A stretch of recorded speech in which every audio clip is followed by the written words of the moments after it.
Hello, hello, everybody. Happy Friday. How's it going? It's a dad joke. The Regent decided to forge ahead with a bakery idea called Dominion. He didn't know how to bake, but he took a crash course. Now he beat into shape the dough and make it so good. After he posts the charge, he offers no refunds. What a comment by What a Name, What a Player. How's it going? It's a dad joke. Nice one. What's up, Asian Invasion, Marius Monad, Ains Elaine. Why is Regent so badass? He's got that aura. He's a cool dude. What's up, whatever I'm me? Shiny green button, Clezo Rubino. So a little bit of news on the Spire front here. One, there was a patch yesterday on the beta branch, version 0.102.0. I wasn't expecting very much from this week's patch, and that's about what we got, is not much. So I would in general call this patch somewhat of a nothing burger, although there are a couple of interesting little changes to mention.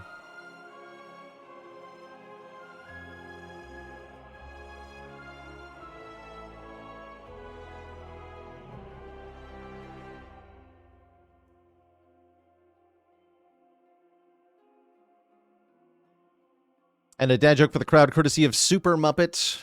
This one just popped into my mind. Why are there no good Muppet puns? All the good ones are gonzo. Nope, no refunds. The inflation. Yeah, inflation is arriving at the Spire. Yes, literally inflation is here. Waka waka.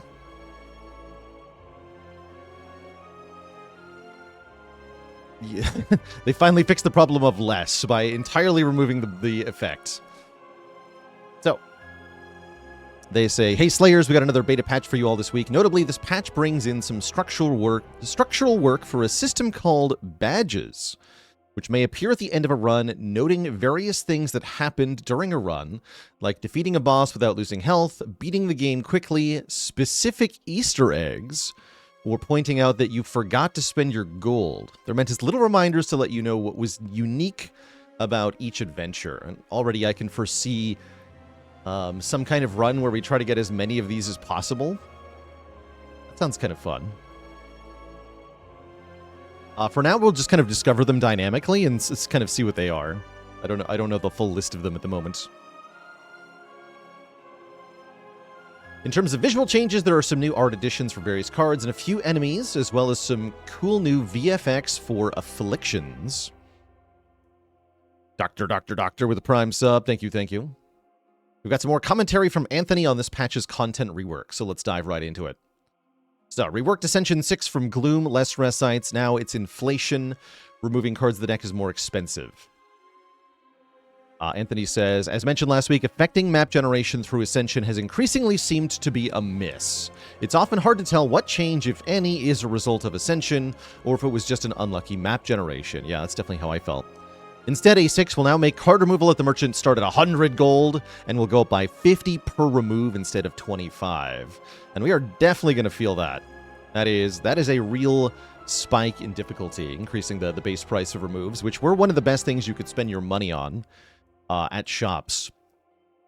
This is also, I think, another sort of nail in the coffin for small cycle infinite deck spam as a core strategy for high Ascension play. So I think it's partially aimed at that, partially aimed at overall just makes money less valuable and shops less valuable, because that is one of the best and the only thing you can consistently guarantee will be at the shop is the remove. So penalizing the remove specifically just makes shops in general bad. And I think it also makes things that give you cards that don't do anything bad. So curses are indirectly worse as a result of this. Like the greed start is less good because money is less valuable, and having one more card is more of a penalty now. So I foresee less instances of me taking the greed curse or any curse. Same problem with quest cards, I feel like. This makes me less likely to want to take the map, especially. So I'm not in love with those consequences. But I do kind of like the idea of making removes a little harder to get. through shops anyway. So I have mixed feelings about this change. I'm happy to play around with it and just kind of see how it feels. Definitely going to make me go to early Act 1 shops less. Oftentimes it was really good to just like get a remove very early on in the run. Stonks for double remove start go even more up. Even though they increase the damage a little bit back, I think the double remove start is still one of the best now. We had a clone run yet. Not a winning clone run yet. No, we learned yesterday that clone is actually more rare than the other Pale Blessings. I didn't realize that. Okay, so we've got some card reworks here. On Silent, we reworked Blade of Ink. This now creates Inky Shivs, which are enchanted shivs that do additional damage and apply 1 week, which is pretty cool. Anthony says, this is an experiment with generating enchanted cards mid-combat. Let us know how this feels or if enchantments are best left to things like events and relics.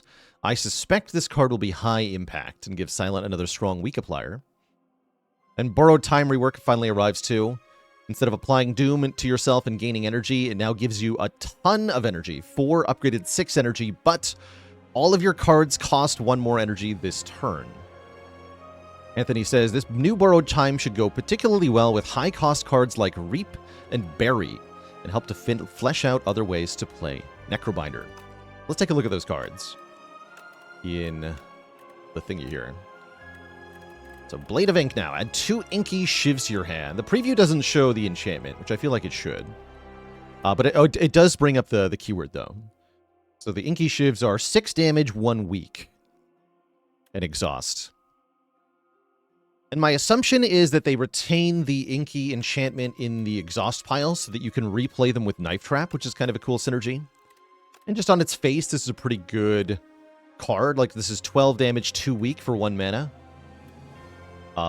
Just at face value, which is really, really good, actually. This just seems like a really good card. Maybe a little too good at its face value, but it's definitely cool. I like that the experiment here. I think the main reasoning behind this was to take a card that was on the list of cards to be reworked, namely Blade of Ink, and mix that with an experiment of creating enchanted cards. So we get this as a result. I don't think this, like the greater balance implications for Silent, were really a consideration here. It's just kind of an experiment with mechanics. But I'm curious if we'll be able to get our hands on it. Seems like a pretty cool card. And then the Necrobinder Borrowed Time.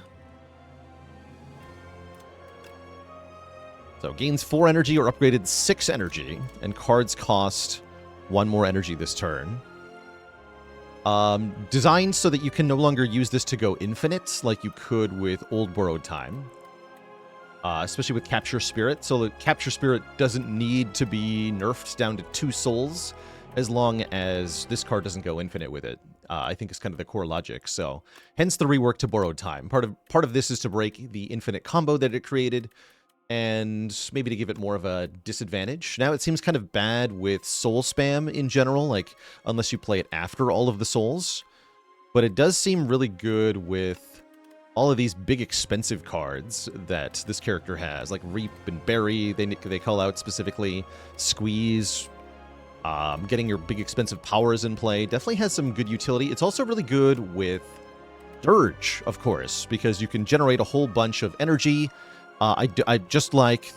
I don't believe you can increase the cost of an X-Cost card in this game, and so I don't think any penalty applies if you use it with Dirge or especially Eradicate, rather. Eradicate is insane here as well. Wait, oh, and it's an enabler for Dance Macabre? Holy, wait. Can I not spell dance? No, it's just not categorized here. Yeah, this is... Wait, stonks. Hold on. That's like a real thing. This is cool. This is very cool. Dance Macabre works well with Borrowed Time now. That is neat. That's not an implication that I thought about at first. So I really like that. Dirge should not have exhaust? I respectfully disagree. When Dirge had... When it didn't originally have exhaust, we pretty much many people, myself included, called it out as desperately needing exhaust because of how ridiculous it can get.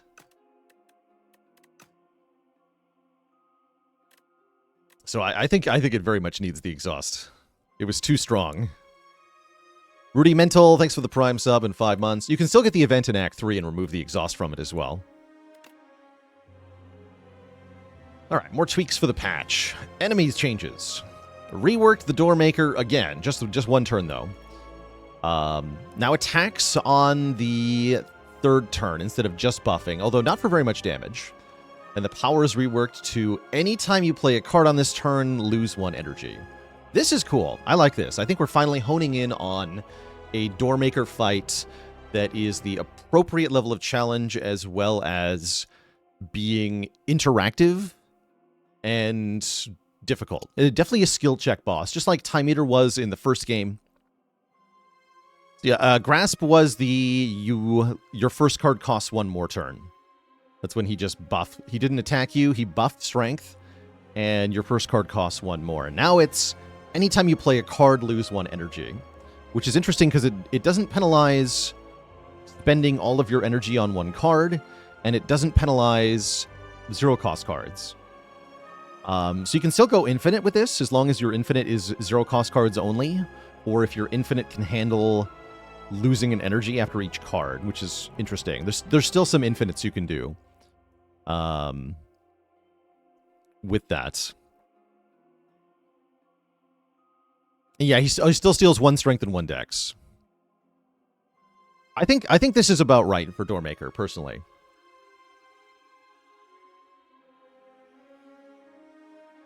I think this is finally close to the final design.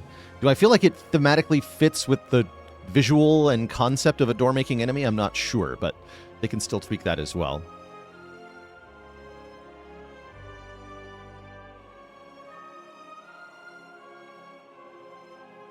Can you go to negative energy? No, you can't. So yeah, so you bottom out at 0 energy. Why does it not work on 0 energy cards? Because if you have 0 energy left, you play the 0 energy card, which you're allowed to play, and then you lose your no energy that you already didn't have, and you still have no energy, but you can still keep playing the 0-cost cards because they cost no energy. So there's no... That said, if you have energy left and you play 0-cost cards, you'll lose that energy, so you have to be careful about that. But once you're down to no energy, there's no longer a penalty, and so you can, for example, just go infinite with 2 copies of Flash of Steel or Flash of Steel Finesse or anything like that.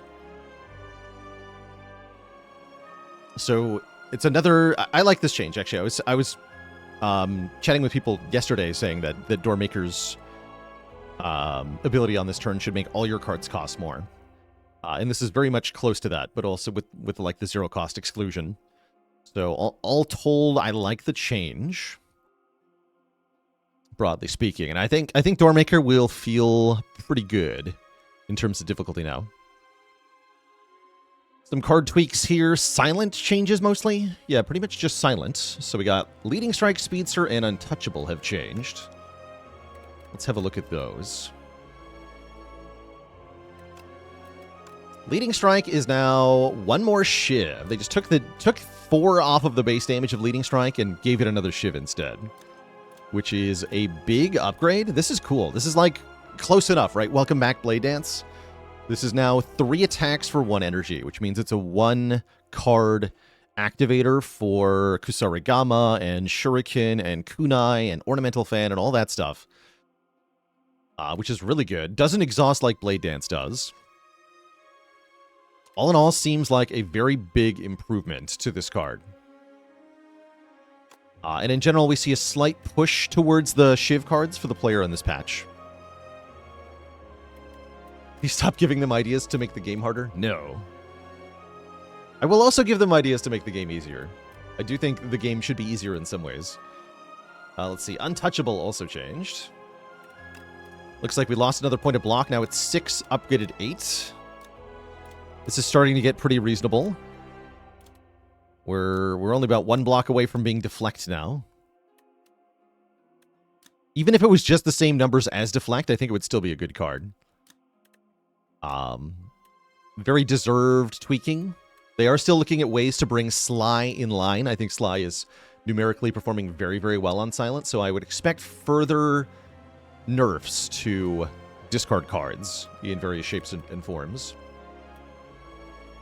What was the third card that got tweaked? I've already forgotten. It was an uncommon, right?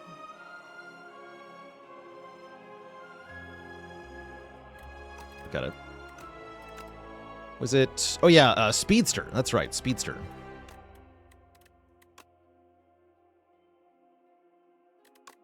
Whenever you draw a card during your turn, deal damage to all enemies' power. It's got -1 on the number. Now it's 1 unupgraded, upgraded 2. This feels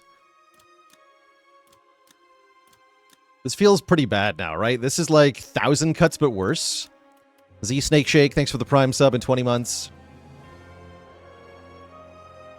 Yeah, this is now just 1,000 cuts, but worse, because it's not whenever you play a card. But maybe it's better? I guess with certain cards it could be better. But I think the core problem with Speedster is that it's rewarding you. The activation effect is something that you already really, really want to do a lot during your Spire runs, which is draw more cards. This is all Prepared's fault. Yeah, this is Prepared's fault. You can blame this on Prepared. This right here.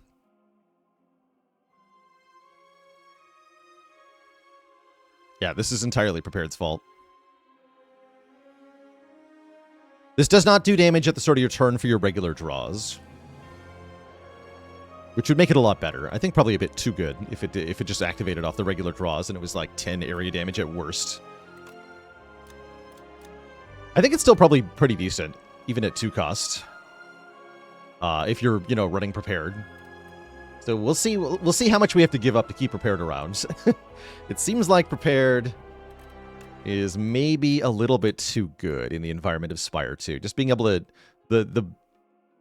Because of the Sly keyword, discard, which is normally a disadvantage on something, becomes an upside.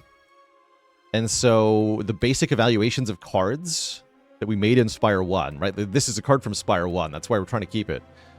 But this is essentially 0 cost, draw 2 cards, do something else that is good. And if you think of it in that perspective, of course it's broken. Any card that does that is broken. And so you have a problem, right? You have a fundamental problem.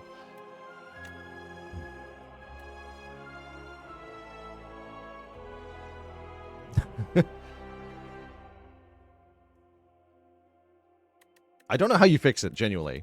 I don't know what I would do if I was Mega Crit. So good luck to them. Good luck to them. All right, what else changed? History course.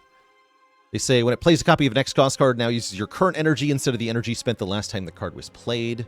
Still happens for free, though. That's interesting. It's not really a buff or anything.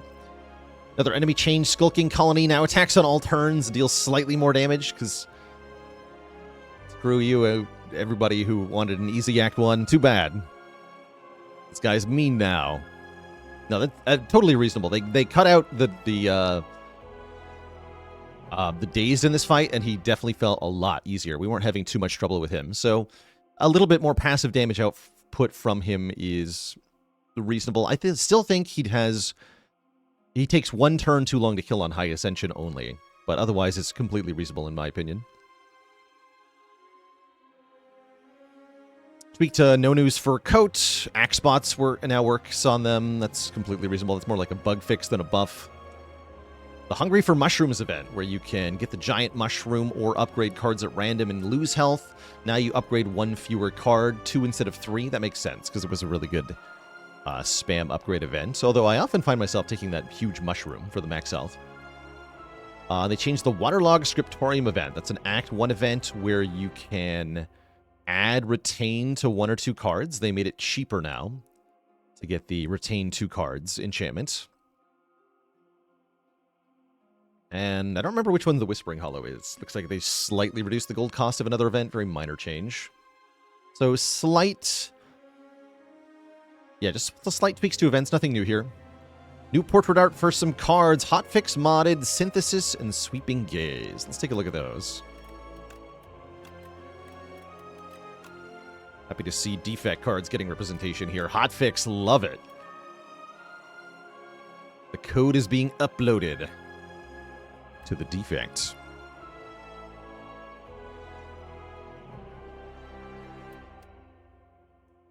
Yeah, that's a hot fix.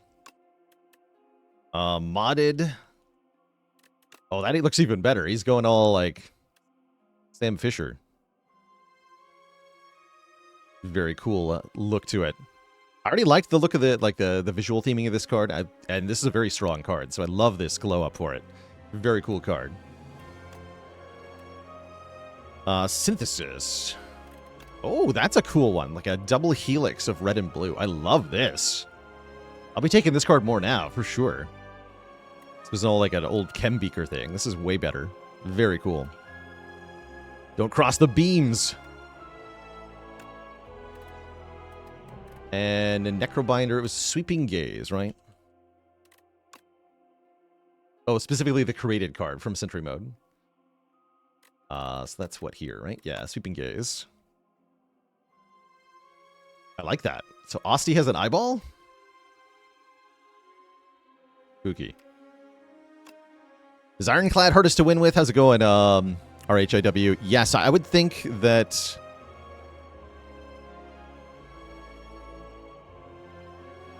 I would think that Clad is probably one of the hardest at the moment.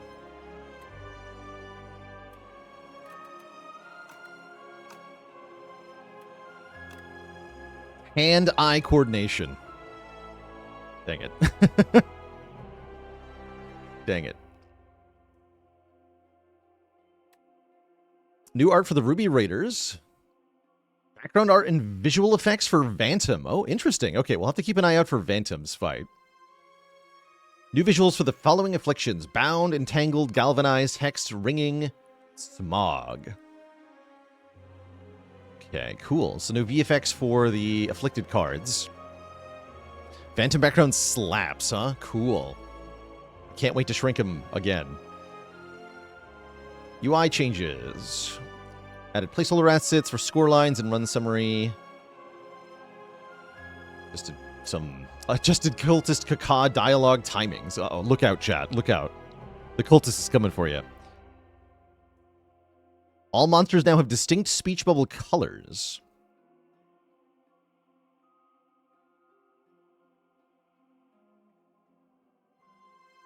Some controller fixes, handling of Steam errors, disabled skipping chests in multiplayer. Too many people thought it was the proceed button.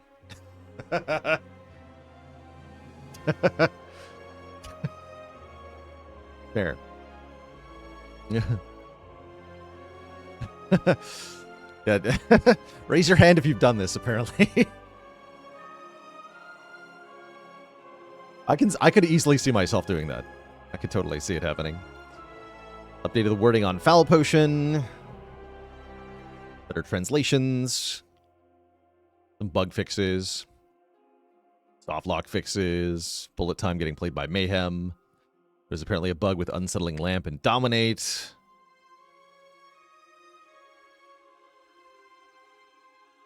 If a potion is discarded just before combat ends, it's no longer forever unusable. Interesting.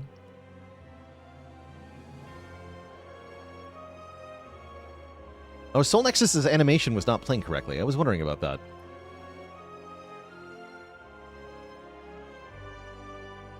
Effects that occur before your turn now interact correctly with Vaku's Whispering Earring. Oh, hold on. That's important to know. Toolbox will no longer break Vaku, probably. Fix Vaku's Whispering Earring, continuing to play cards after Void form ended the turn. He was cheating. Vaku is a cheater. Fix being able to end the Lord's Parasol purchase animation on controller. So you could interrupt it. That's also very funny. Yeah, I say let him cook, I say. Vaku cannot be stopped. Yeah, it only says end your turn, not Vaku's turn. Say Vaku's turn if it means Vaku's turn.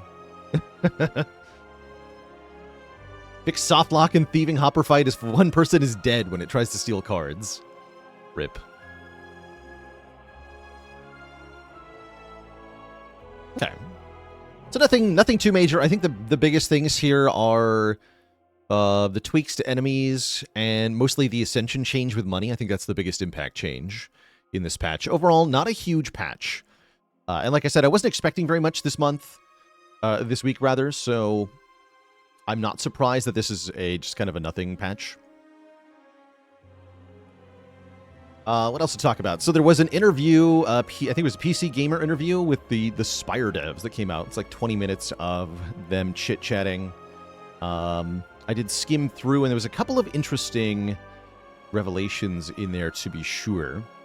They did kind of give official confirmation that there will be at least one new character added during early access. I think that was kind of already obvious, but it's always nice to get confirmation from above that that's kind of within the scope. But so at least one new character. That was always what I expected, was that we would get at least one new character. That is one brand new character, not the Watcher. If the Watcher's coming back, I would expect one new character at least in addition to the Watcher. And I think that the new, like a brand new character would come before they bring back the Watcher. These are just my thoughts, though. They can do whatever they want. They're considering up to 10 characters total. That would be ridiculous. I think they'll have a lot of trouble filling out the design space for that many characters. But I could definitely see 6 or 7 or 8 happening. 10 seems too many. I think 8 would be like the upper maximum that I would want. That's kind of my, like, this is the best we're going to get hope for Spire 2, is that we get 2 brand new characters and the Watcher returns in a rebalanced form. But like I said, they can do whatever they want. They mentioned that early priorities is getting Act 2 alt and Act 3 alt implemented. I'm really happy to see that. That's going to give us a lot more problems to solve, more act bosses to fight, lots more events to talk about. So I'm really excited to see how that plays out. And yes, the biggest thing that I noted was that they mentioned experimenting with new game modes. They wanted to come up with new modes of playing, one of which is aimed at competitive players. And I have no idea what that means, but they have my attention. Yeah, they talked about three new game modes. I don't actually remember what the other ones were. One aimed at competitive players.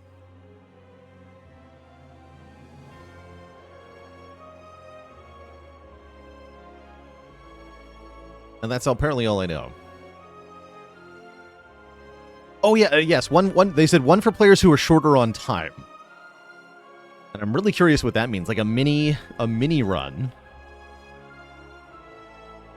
What does that mean? Spire but faster. I'm kind of into it. I like the idea of mini Spire runs. Spire is already pretty fast on the list of, like, roguelikes. So I'm already very happy with the pace of play in Slay the Spire. It's definitely on the faster side. I'm really curious what, like, fast Spire is going to look like, though.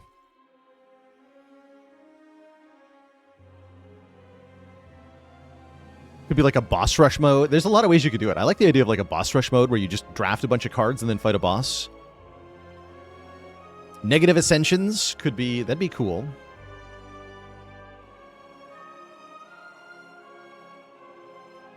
Or just like an easier mode in general. This is definitely a game where the baseline difficulty is quite hard. We were actually talking about this recently, too. Ascension 0 in this game feels like Ascension 4 in Slay the Spire. In Slay the Spire 1, the first Ascensions add damage to all of the enemies. Like 2, 3, and 4 increase the baseline damage of basically everything. And then the damage and patterns go up again on Ascension 17, 18, and 19.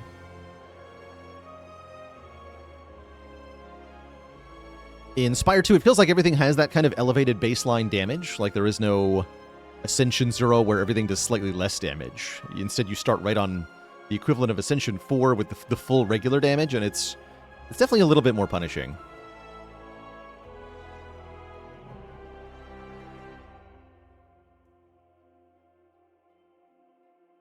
They mentioned they've basically done no work on Act 4. Yeah, they don't quite seem to know what's up yet. And I think that's fair, because in order to properly design the endgame challenge gauntlet for the players, you really need to understand how the players are entering the end game in the first place. You have to understand like what a winning deck is going to look like, and therefore how you can start to challenge those winning decks to go even further beyond, and really give them something that will filter them into totally winning versus defeated by the endgame gauntlet.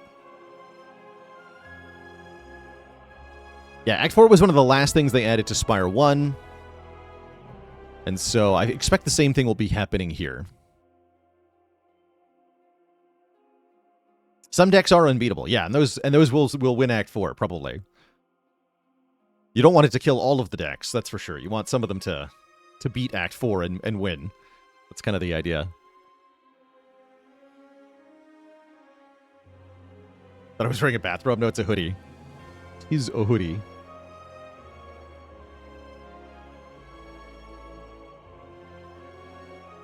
So that leaves the next question, which is when are we getting a real patch? When do they actually migrate some changes from the beta branch to the live branch?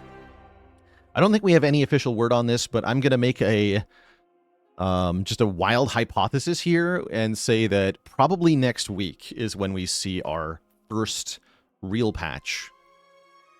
This is based just kind of on a premise, just a core idea that, like, as an early access game, we're next week marks the 1 month from release, anniversary or whatever you want to call it. And next week will mark 1 month, 4 weeks since the game came out on Steam. And for your early access game, you do kind of want to update it in a reasonable time frame, especially after the initial launch. And I think the 1 month marker is kind of the like sweet spot of like, yes, we're alive and doing stuff. Or 4 weeks was yesterday? What? Was it? No. Oh, I guess it was, huh? Well, I still expect next week, probably. But they might not. They can do whatever they want. But I do think that they're kind of coming up on the upper limit of like, hey, it's been a while. You should probably update your early access game.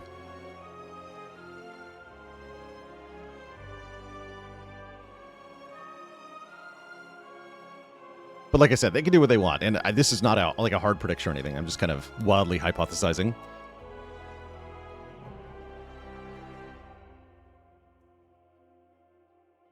So, lots of chit-chat. I think it's time for some challenge runs. Yesterday, we were able to get starting deck only done with both the Necrobinder and the Defect, who I think are probably the easiest characters for that. I don't think I want to bash my head into more starter deck only challenge runs, at least not at the start here. I want to try some question mark easier challenge runs.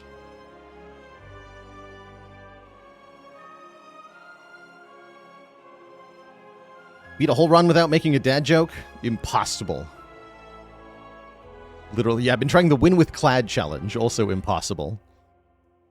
Yeah, we did starter deck on Ascension 0. Here, I can show you the run histories for these. So here is our winning Defect run. Strike, strike, strike, strike, defend, defend, defend, zap. We had the fake strike dummy and the Mystic Lighter and Enchanted Strike. So my strikes were doing like 17 damage. It was a lot of damage. Quite a lot of damage. And we had Vaku helping us out with the Choices Paradox. And then Necrobinder was also able to do it with, again, 8 starter cards. 4 defends, Bodyguard, a super powered Unleash with the Corrupted Enchantment. And also the Mystic Lighter. Yeah, Strike, the best card in the game, confirmed. Confirmed.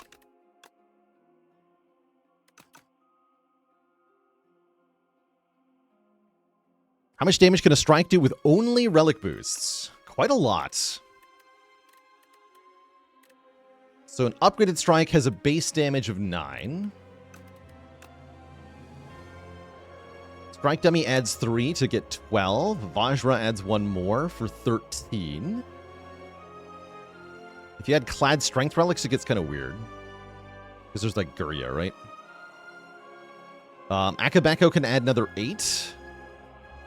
Pennib can double. Wait, we're going to get a huge number here. Bag of Marbles can give vulnerable on turn 1. If you're counting that as a relic boost. If you count Shuriken strength boosting, technically you can get to any number as long as you didn't kill the enemy somehow. You can improve the vuln with... Yeah, I think Clad is going to have the highest number here. The best damage enchantment is the Vigor 8 enchantment, probably. Or maybe your, like, replay enchantment. You can't put replay on a strike. The cannon can add a bonus. The lighter can add a bonus if it's already enchanted. Oh yeah, Corrupted. No, Corrupted is the best enchantment. You're right. Corrupted is the best enchantment for this theoretic... for this theoretical purpose. And again, if we're talking about Clad, then we're also talking about probably an elite fight where you have Sling of Courage and a maxed out Gurya for...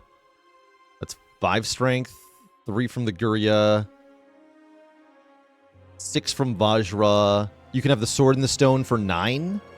And then if you have that, the Ruined Helmet doubles the strength you get for, I think, all of your relics at the same time. I'm not actually sure how this works. Oh, and Brimstone. So Brimstone would be 11 strength. I think the Ruined Helmet would give you instantly 22. Although I'm not 100% on that. Which is actually insane. You could start combat with 22 strength from relics. I have to try that. That sounds ridiculous.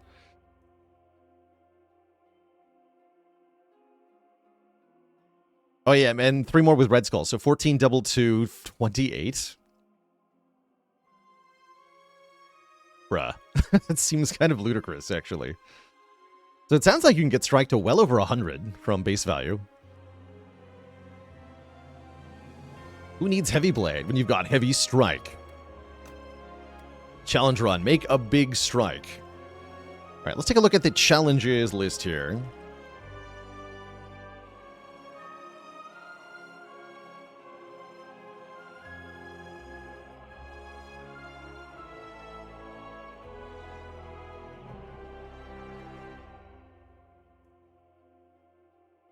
We have to get a winning Vaku run.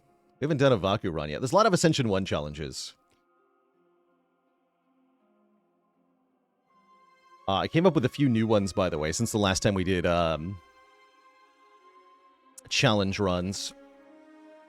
Including one based on the champ from Spire 1, which I call the Puny Weakling Challenge, where you have to give the enemies the first swing. So you have to skip turn 1. You're not allowed to play any cards on turn 1. That is the challenge run. You can play everything else as normal, but you just cannot play cards if it's turn 1.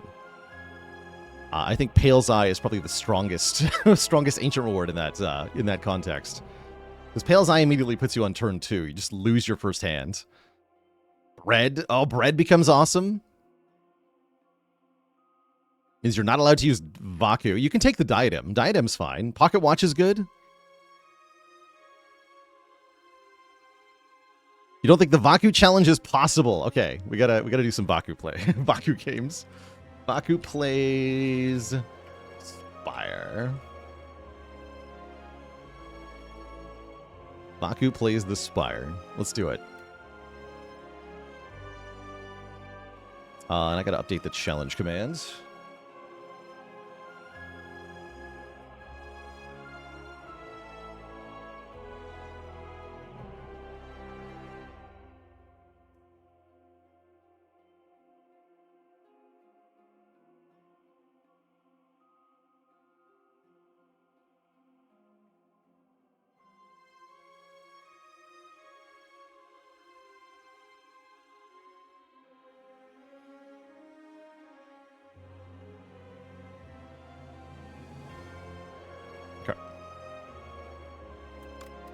So who do I think is going to be good at being Vaku's minion here? Ironclad is thematically the correct player here, but I don't think he's actually the best. I think Defect is pretty good. Although, you might get some weird times with dual casts.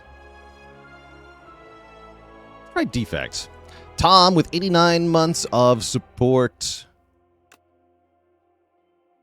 Since we're going for a lot of different challenges, by the way, we are going to remain a little flexible in the early game, potentially. If I get a transform start that would enable something like an Orbs only run, I might pivot into that instead. But let's begin here on the Defect. Doing our best to have a challenge run. We are offered Transform 2, and I think I'm going to take that. To start with 2 different cards. Upgrading a card is also very solid. The Zap upgrade, I think, is a pretty good start on the Defect here. An interesting act layout, too. Okay, let's start with Transform 2, though. We get Bulk Up and Darkness. Okay, hold on. This might be Orbs only, actually.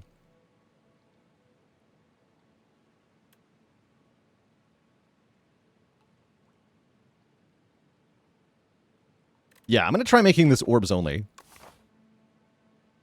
Hold on. Let's recategorize here. Orbs only. So, for this challenge run, the goal is all damage has to come from Orbs. We are not allowed to use any relic or card or potion that does direct damage if it's not an orb. So we can't use Thorns, we can't use Explosive Pot, we can't use Fire Pot, we cannot use Strike. All of that is off the table. We are only allowed to use orbs for damage here.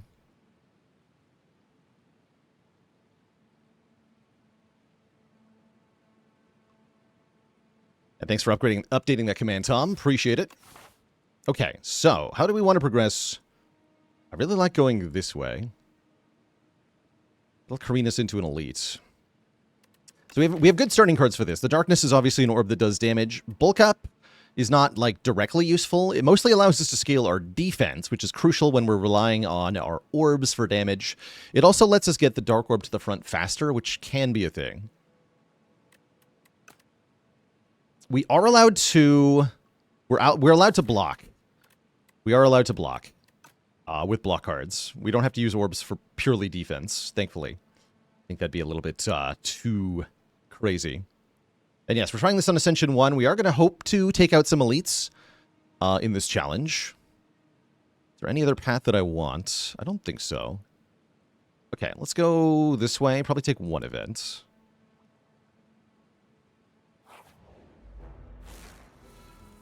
Relics usually aren't forced, so I shouldn't be forced to take relics I don't want. Okay, you're debuffing next turn. You're going to attack for a small amount, so I probably just want to bulk up, defend. Yeah, let's bulk up, defend. Take one here. Remember, we're not allowed to play strike at all. I'm just going to double defend.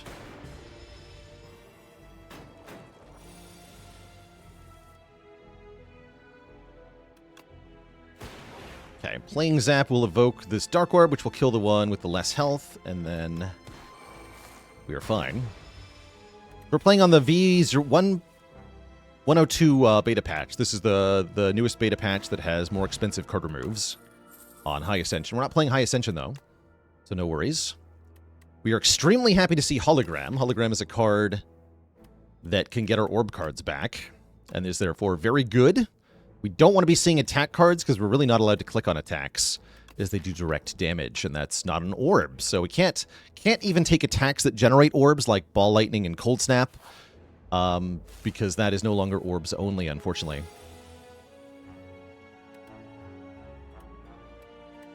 I think Darkness, Defend, and Hologram here is what's happening. Tempting to maybe bulk up, but let's not.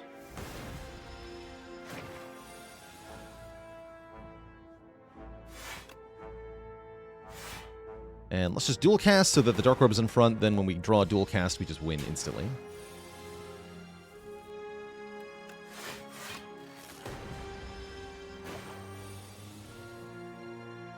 There we go. Orbtacular. Yeah, so Refract we are not allowed to take because it's an attack card that does damage. Glasswork, however, is on the menu here, and I think is a really important card here, as Glass Orbs do damage to all enemies. Let's see. Orb damage. Only. Glorbs. Give me the Glorb card. Okay, this is looking really promising for orbs only. I can make my bulk up swift. I'm not sure I want to do that. I think putting nimble on either hologram or glasswork is good. Hologram especially is tempting, but I think glasswork's actually the better option right now. What about relics that deal damage? Not allowed. Not allowed.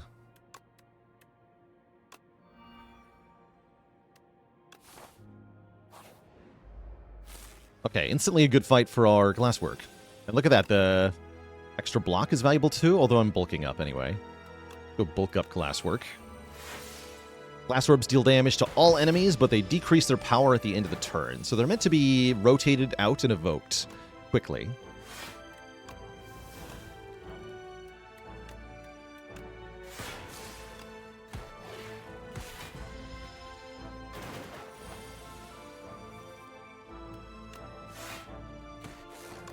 Mostly, I just have to remember not to play strikes at the moment.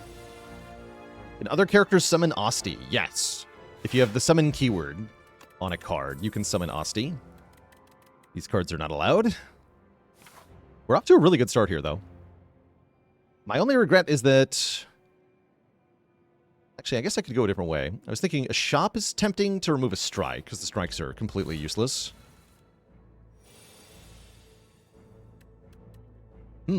That's a little concerning. Last work would be good here.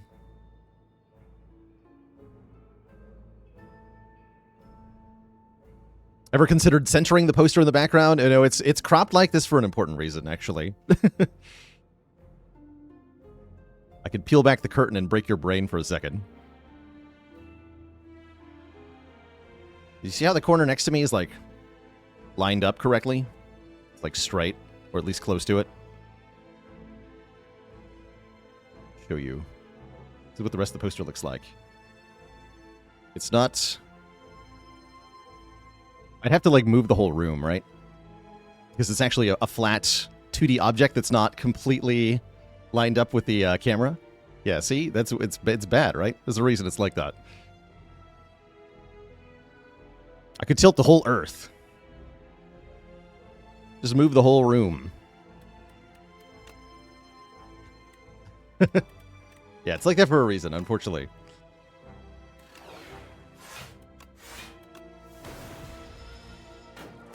Simply bend time and space, and more importantly, extend power chords beyond their mortal limits.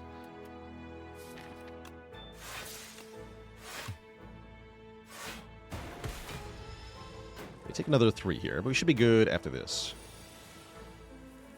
Yeah, here we go. Glasswork into dual cast, kills 2 of them. Although, you're still only stunned for 1 turn, right? May have made a mistake here. I definitely made a mistake here. Terrible things are happening. Ouch. Apparently I was not supposed to dual cast Darkness. That's what I just learned. Okay, that went badly. We're not happy about that.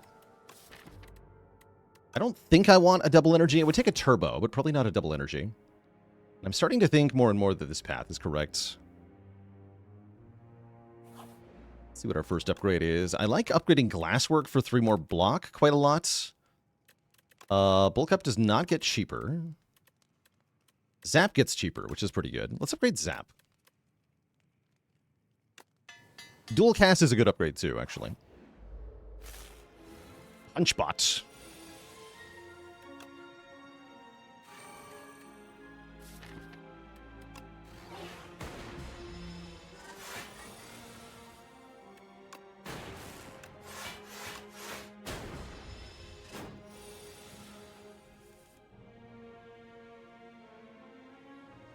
Dual cast, hologram dual cast. Should kill? Yeah. Or even just glasswork. Flat. Okay, the only card we can take is Leap. So do I want to Leap? I'd rather have a charge battery. I think I'll pass.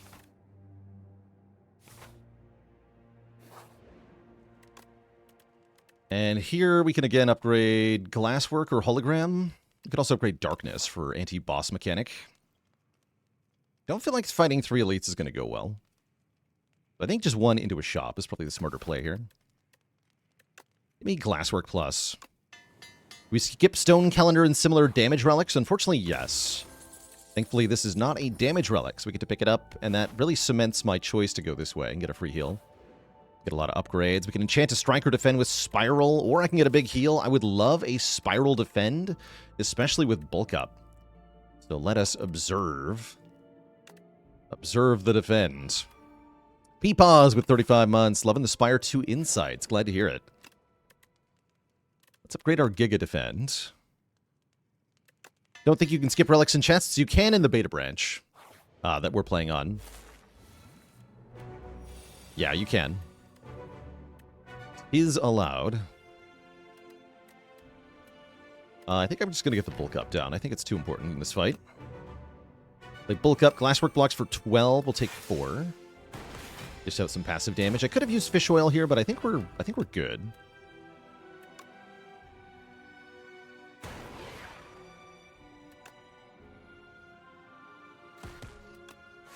Block 20 is a pretty good card.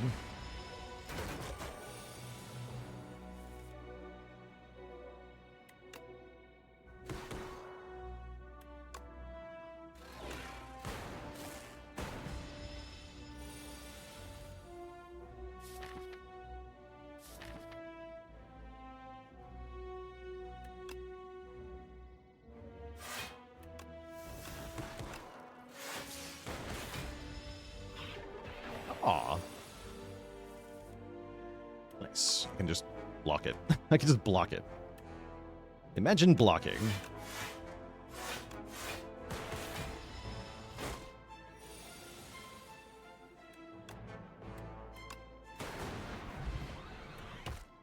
Okay, we got a strength potion, which is effectively useless. Strawberry's nice for health.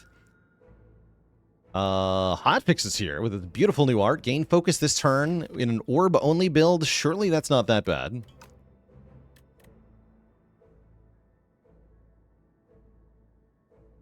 Is the aim to climb Ascension ranks with this challenge? The aim is to do it once on a low difficulty, and then once we've, like, done everything on the list, we can try doing some of the ones that seem easier on high difficulty, too.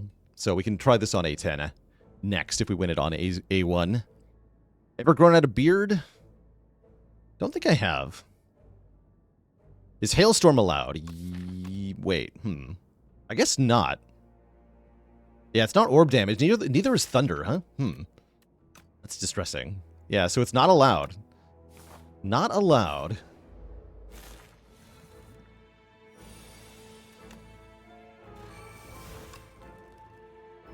Go darkness, then glasswork, then zap. Block 26. The Toot of Doom. I'm skipping bulk up? Sure. We kill next turn with dual cast always, so this is fine.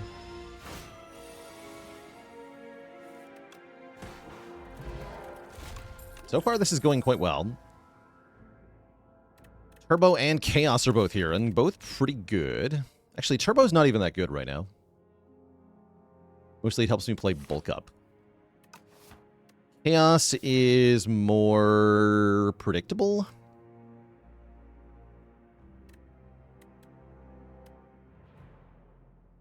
Feral is completely useless, yeah, because we're never playing a zero-cost attack.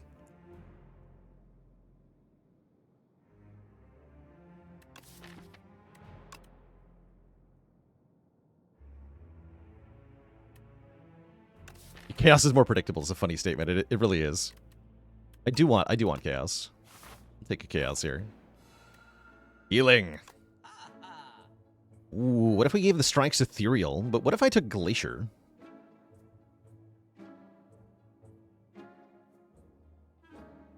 Choices. Seems easier to remove the strikes than it is to bother with giving them Ethereal. How do we feel about Overclock? Not great. Not terrible, though.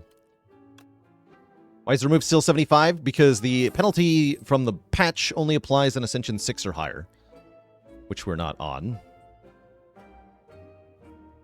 Don't even think I need Glacier. Yeah, I'm actually thinking about Warpaint here. Upgrade 2 of our skills. Any 2 skill upgrades are good, right? This is quite good. Yeah, let's take Warpaint. Sweet, we get the Hotfix upgrade and another Defend. And then I can upgrade the Chaos or the Hologram or the Darkness here. Let's upgrade the Darkness for the boss fight.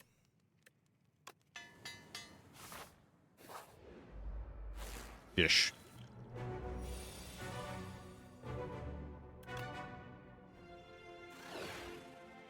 Okay, let's get our bulk up going now. Really like having that extra dexterity. I don't feel like I need to use a potion in this fight, so we're just going to keep our potions. Okay, perfect. Let's hotfix. Hologram, the Darkness Plus, Giga Darkness for 40 times 2. Right away. That sounds good. Ow.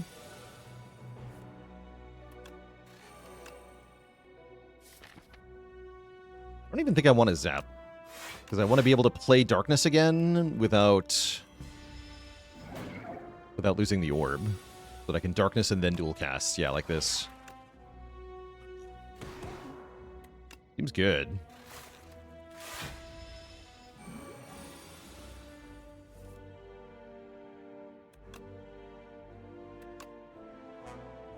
I have to use this to block? Okay, that's kind of spicy.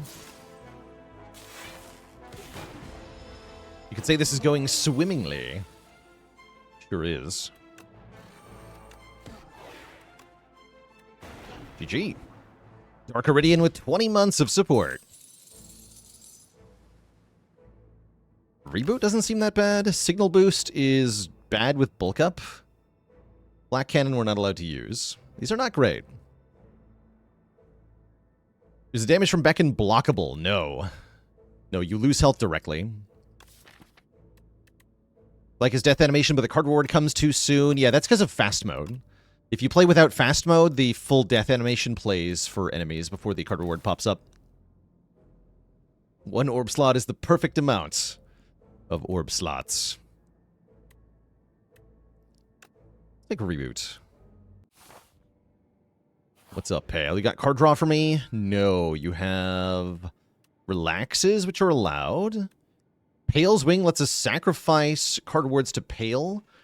You cannot skip the relics this gives, so Pale's Wing could invalidate the run, unfortunately, if it gives us a damage relic. So I don't think we're allowed to take it. I think I'm taking Pale's Legion here for massive block. Because we're scaling dexterity and we have really good block cards, this is actually quite strong. So I'm down for the pet.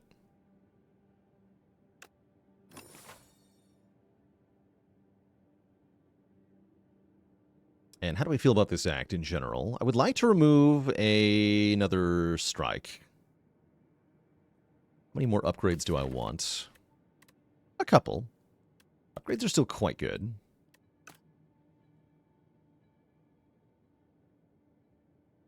Maybe I'll go this way. This way feels kind of nice. We only get 1 elite, but the deck is really coming together.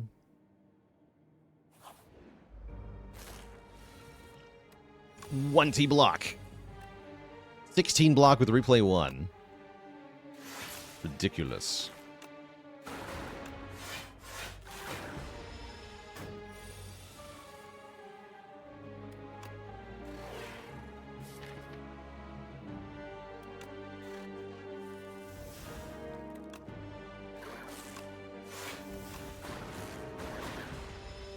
Blah, blah.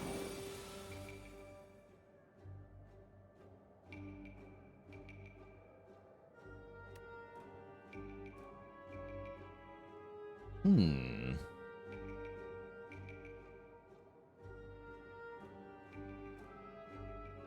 I do enough damage? I do 24, I only need to do 8 more. Yeah, I can do enough damage if I just go dual cast into Glasswork. But yeah, Glasswork and Chaos. Sure, that works.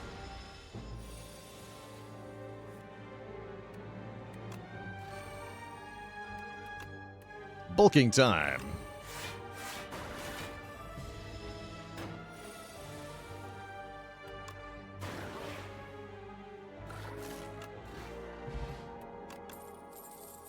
Ooh, Lightning Rod. Block and channel lightning at the start of the next 2 turns. I kind of dig that.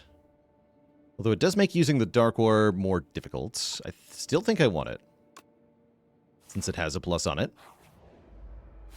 It's gonna help with fights like this. Although not as much as Glasswork will. Let's go Glasswork, Hollow Glasswork, I think. Unless I want to go Chaos Lightning Rod, which is also pretty good. Actually, I'll do that.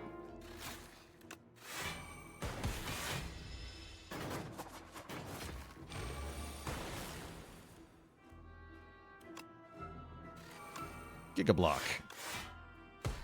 Massive damage.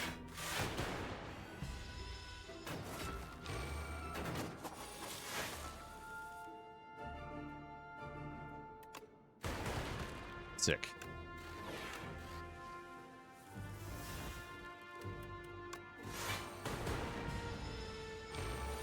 Okay, this is going extremely well.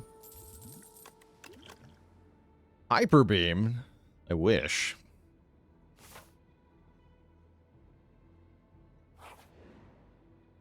The Tea Master. Strength does nothing. I don't really think upgrading does much. I think I'll take the Tea of Discourtesy here. Discourtesy here. Give me 2 days in the draw pile. Start of the next combat. Sad tea. I'll take another event. Though maybe I shouldn't. It's this freaking fight. This fight sucks. What does it mean that my block cards go to sleep? My block cards don't go to sleep. Pale's Legion, the wiggly guy, goes to sleep. It's the pet that is going to sleep. He's in wall form now. So while he's in wall form, you don't get double block from another card. Wiggly, goopy, whatever you want to call him. He's a little fella.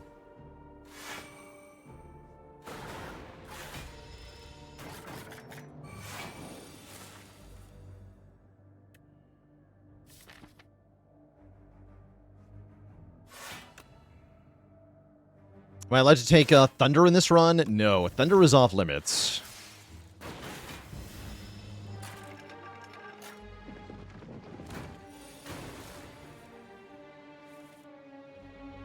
Okay, dual cast is pretty good here. Unfortunately, the Chomper is going to get me.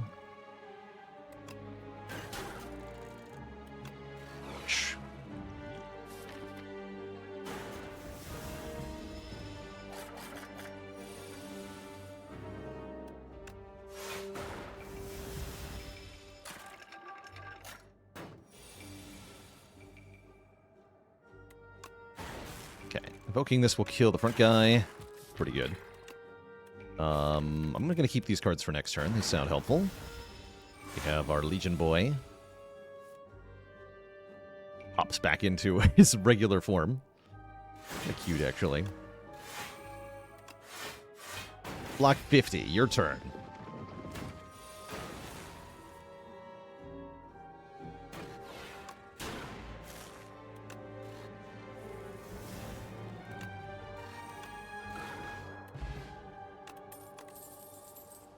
Skim Plus is here. We love Skim Plus.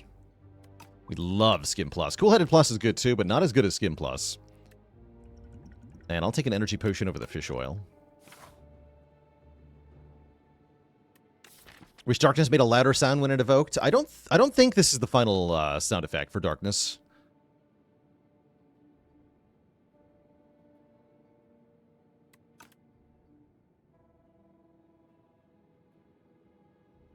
Yeah, I don't think so.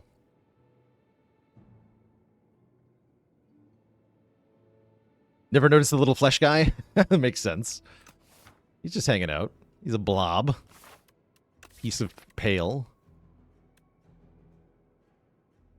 He's doing his best. He's trying, okay? He's trying. Looks like we want to upgrade dual cast now that Skim is here. Probably. Very probably. I'm going to get 3 upgrades, which is nice. I fought Vantum with his new art? We have not. No, we have not. I cannot wait for that. Partly if we're fighting Sandworm guy.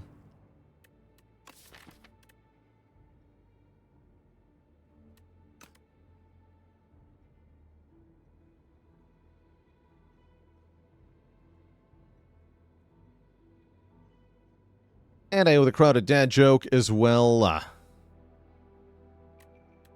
does the Defect save money? By buying in bulk.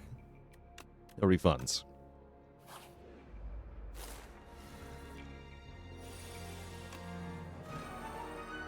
Hello, Spiny Toad. Ooh, we get to double play the hotfix and the Chaos. That's cute. Chaos doing its best Zap impression.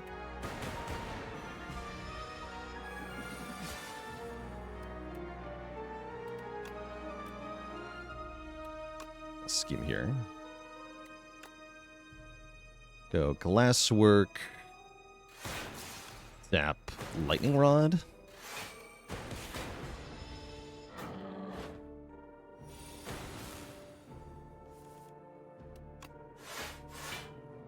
I should have bulked up first. Oh well.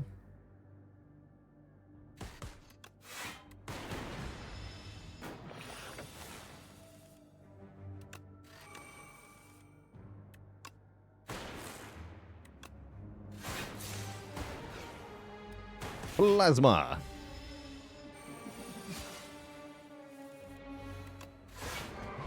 All right. Excellent.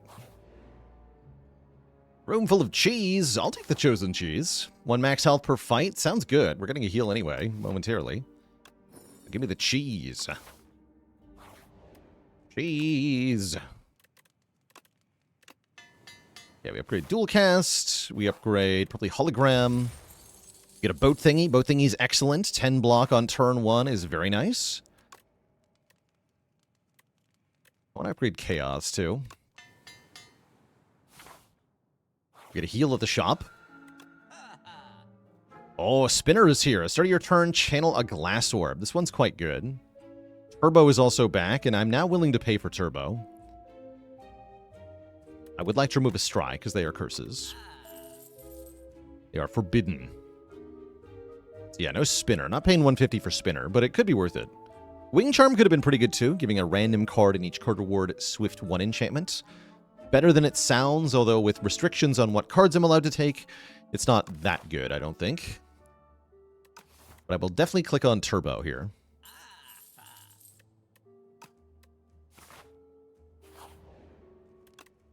And I'm still going to upgrade Chaos to be 2 orbs.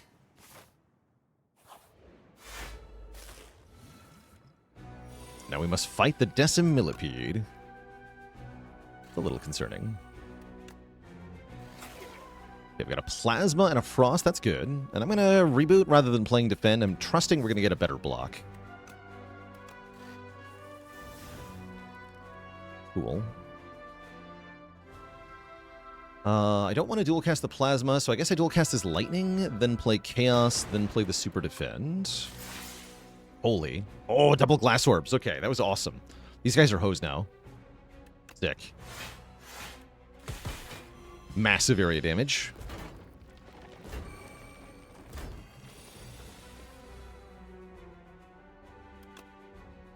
We get to evoke this for more massive area damage.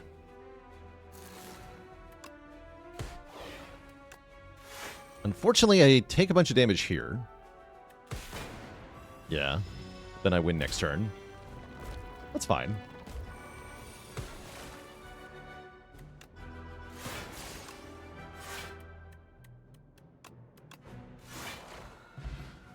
Get Orichalcum, guaranteed block, although probably won't activate very much. Voltaic is here. Voltaic is like the win con for a orb-only deck. Works really well with Lightning Rod. It's just really glorious. We are clicking on that. Seems like a crazy card. Even after the nerf that makes it cost 3, it's crazy strong.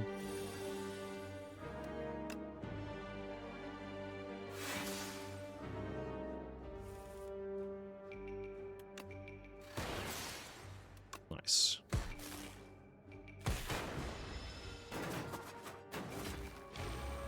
Voltaic in particular gives us a way to kill the Insatiable that we like a lot.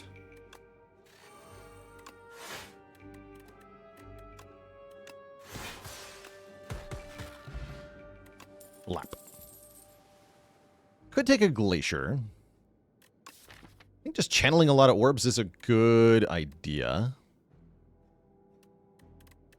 Sure, I'll take a Glacier.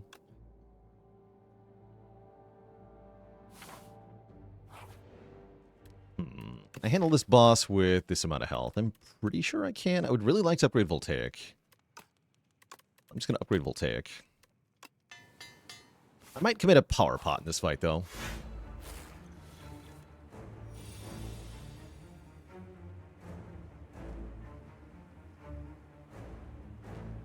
Yeah, let's do it.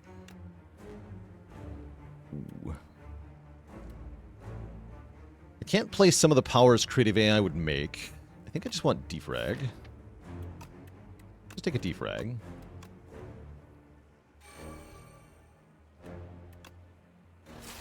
Two Frost, okay. Do I reboot?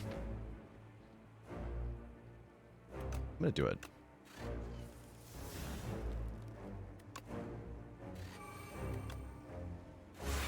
Okay, 4 turns of 1 lightning. That'll make Voltaic really good next time we see it.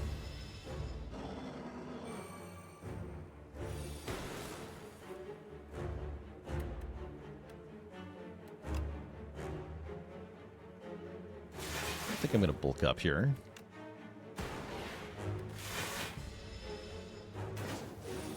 You have to be mindful of the escape counter.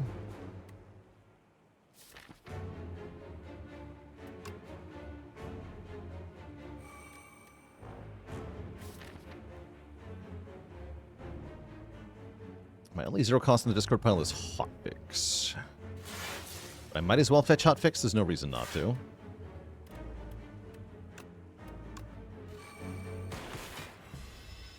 Have I been eaten by this guy yet? Not yet. I'm sure it'll happen eventually, though. But yeah, it has yet to occur to me.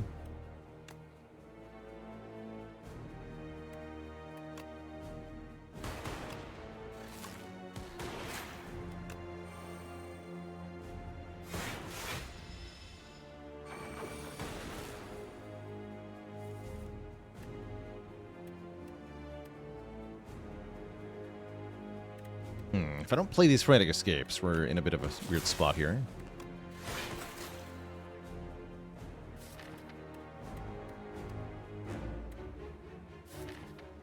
Right, because I'll have 2 turns. I could definitely avoid drawing them in 2 turns. I'm going to Energy Pot here for safety.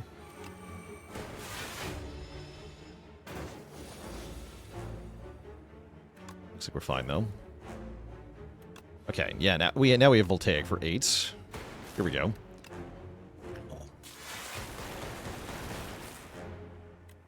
Just have to do that one more time.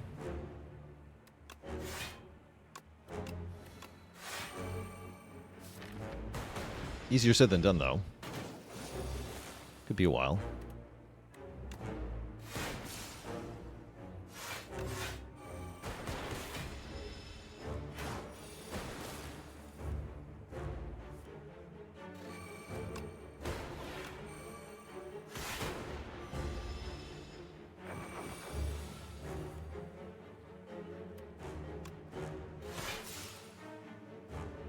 Close now. We just win on this turn. Good. GG. Okay, we actually only played Voltaic 1 time. So the upgrade was kind of a waste, but we have it upgraded for future now. We also have a second Voltaic, which seems extremely funny, and I'm going to click on it. Glorious. What's up, Vaku? Vaku plays your first turn for you. I don't think I can tolerate that. Because he might play Strike. And that would invalidate my run. Although we would only have to risk it for 1 fight. I just do 1 fight into the shop and then remove the Strike. What are the odds? What are the odds we die? Surely it would never happen. Now, probably we take the Jeweled Mask, get currently Bulk Up played for free at the start of every fight. That is kind of nice. And then if I add any other powers, they can maybe get hit instead. Let's take the Jeweled Mask. It would be so funny. It'd be too funny to lose this way, right? Maybe a little too funny. Still going that way and removing that strike. Let's see. Would he have... He would have been fine. He would have been fine. He just would have played Voltaic for one Lightning Orb. Yeah, he would have been fine.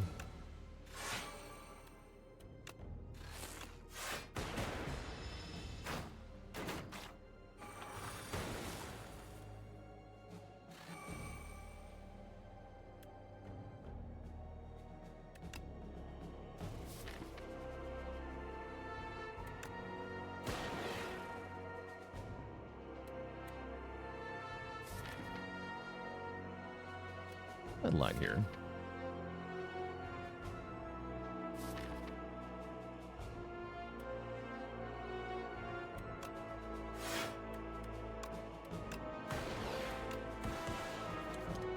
I'm okay with that. You take 7.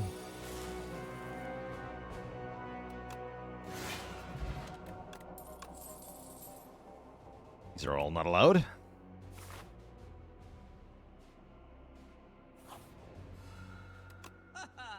Oh, ooh, Master Strategy is pretty good. Coolant can be good block as well. We have yet to see anything that gives me orb slots. How often would I say I end up skipping a boss reward card? Pretty often at the moment. There's too many rare cards. And they're a little bit scatterbrained in terms of what they do. So a lot of the time they're not good.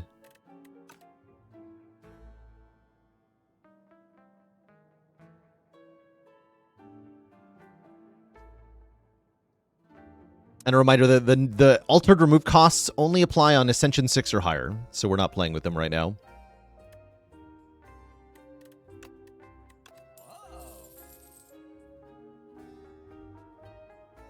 Buy a new power pot. Power pots are good. Great. And I can get to another shop, so I'll save my money. Give me a skill. It says draw 3. Hey, that's a good card. Gain 8 block, draw 3 cards. We like it. And do I want foul potions? I don't think that I do.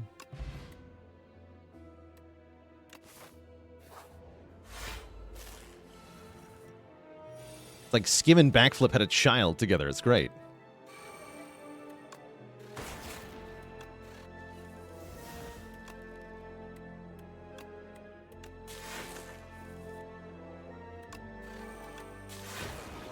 Plasma. Oh, he's got, like, sparkles around his claw now. Good for him. Aw.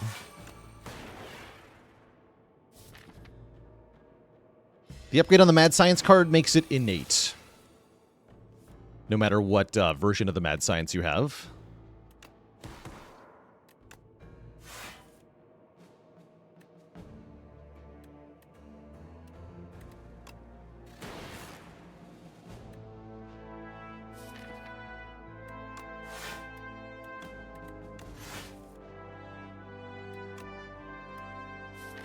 Lightning Rod. He's doing his best. Lapped. Double Energy Plus. I'm kind of into that. With all my card draw. How many upgrades do I want still? We want Turbo Upgrade. We want Reboot Upgrade. We want Bulk Up Upgrade. Let's upgrade Bulk Up first, because I'm always putting it in play for free. Might as well get 1 Dex. It's a pretty good upgrade, right? 1 Dex. Especially when I'm doubling the block, and then another 1 Dex. So now our blocks are absolutely gigantic, which is pretty sweet, right? Mad Science blocks for 24, which I hear is pretty good.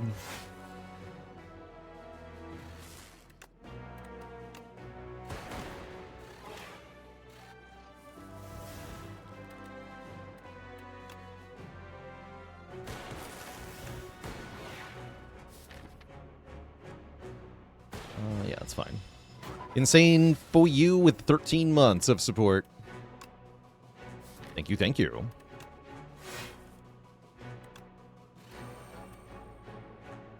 Yeah, the block cards do be blocking, though.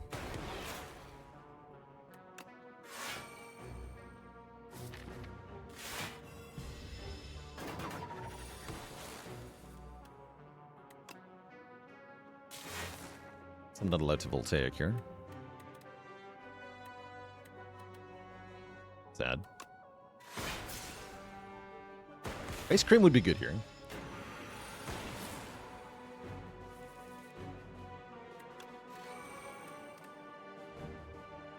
Lightning Rod, Hologram. Lightning Rod is pretty good block, but we do take some. I could skim to try to get better, but it could get worse, too. Guess I'll just take what I'm offered. Take 5. It's not that bad. Yeah, it would have gotten worse. 8 lightning. We do 80 damage. Not enough to kill. Not quite.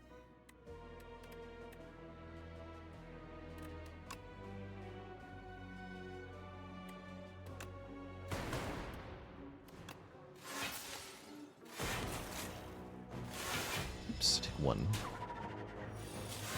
It's fine, though.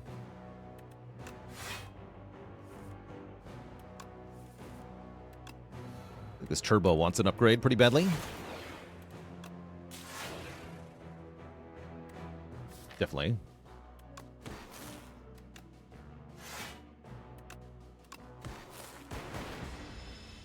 I've had a kill with the Voltaic there. I'm not sure, actually.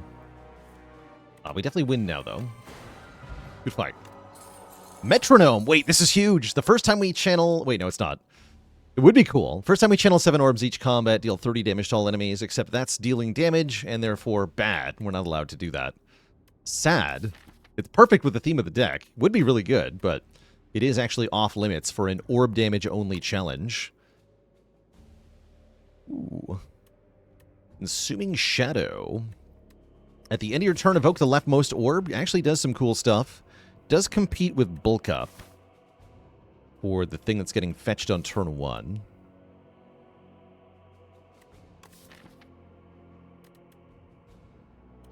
Guess I don't want it. Sad. We could use Compact, maybe? I don't have enough statuses for that. I don't think that's worth it. Do I fight this elite? I think I fight this elite. Let's upgrade Turbo. Fight this elite. Laugh at Mechanite with Compact? What if I laugh at Mechanite anyway? So I will Swift Potion on turn 1.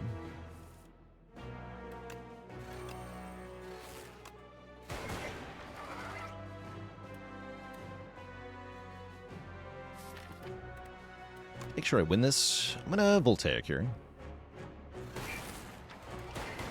Take 15.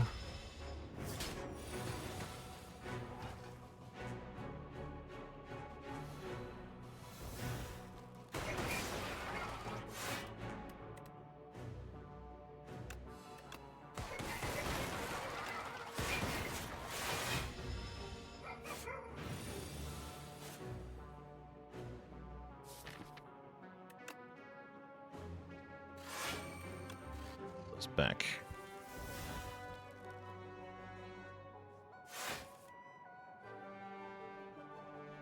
I want 2 Frost Orbs going into next turn.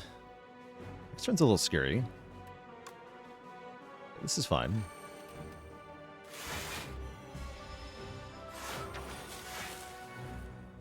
I don't like that. Thankfully, my block card is obscene.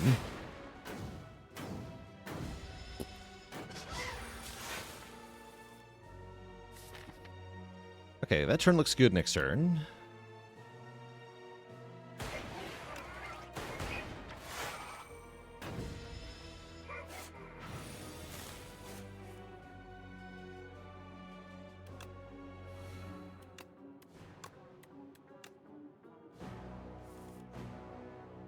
Right. The power. Oh, I should have hotfixed first. What am I doing? That was stupid. Wrong.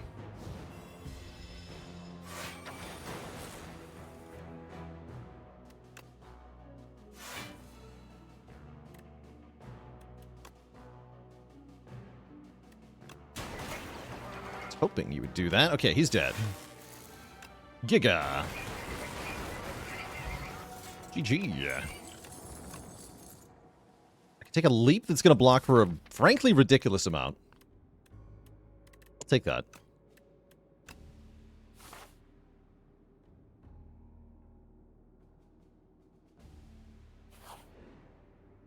How good has Pale's Legion been so far? He's been pretty dang good. Do I want to be confused? Almost.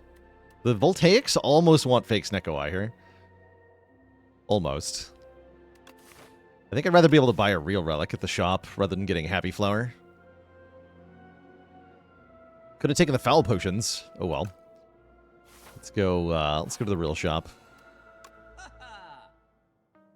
If we have no potions, we have more decks. He's kind of cool. Could take a glasswork. We could remove a card. Kind of like 2 decks. Did I miss the Knave Greed raid? I sure did. Knave Greed, thank you so much for the raid. I definitely missed that. The raid of 492. We're doing some challenge runs today, which is currently, this one is Orbs only. We're only allowed to do damage with Orbs, which has actually been pretty easy so far. Yesterday we were doing starting deck only. We might do some more attempts at that later today. But yeah, let's take a Belt Buckle. And let's head into our final confrontation on this Ascension 1 run. On this Ascension 1 challenge run.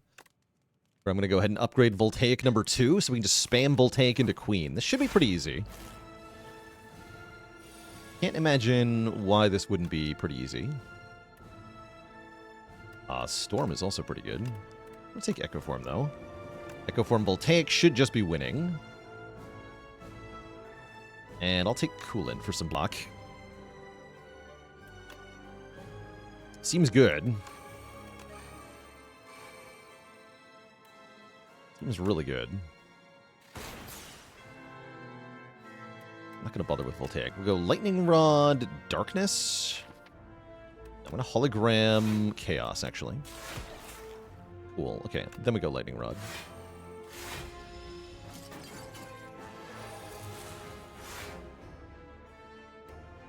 Okay, so the new bound effect looks really cool. Ghostly Chains. Yeah, I like it. Really like the visual effect there. Okay, remembering that we have Echo Form in play, I'm going to Mad Science twice. Then we can Zap. Hotfix should have come first. Voltaic.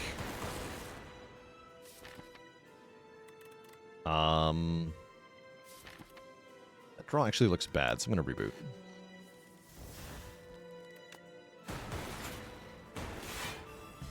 Probably should have drawn with Skim first there, actually. That's alright. Double Voltaic, but then take a bunch of damage. Seems like the way to win anyway, though.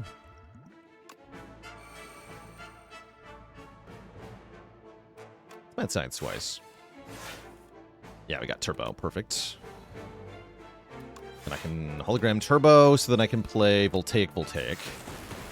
That is how you win, for sure.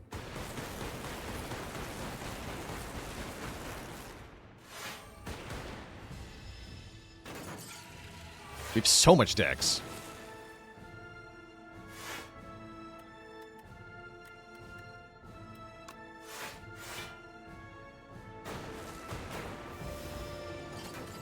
As soon as we see a Voltaic, we should be winning here, right? Any day now.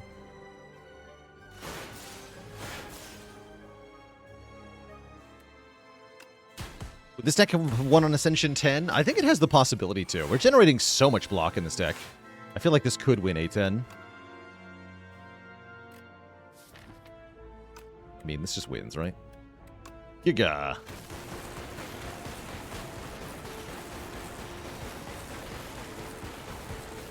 We'll definitely have to do this one again on A10. GG. Blap. That was the Spire, very easily conquered using Orbs only. GG. GG.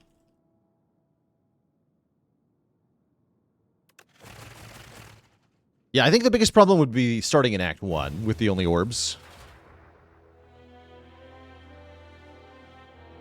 Definitely.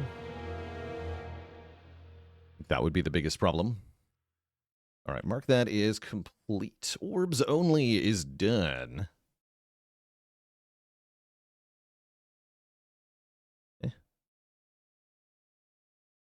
Oh, the wrong window.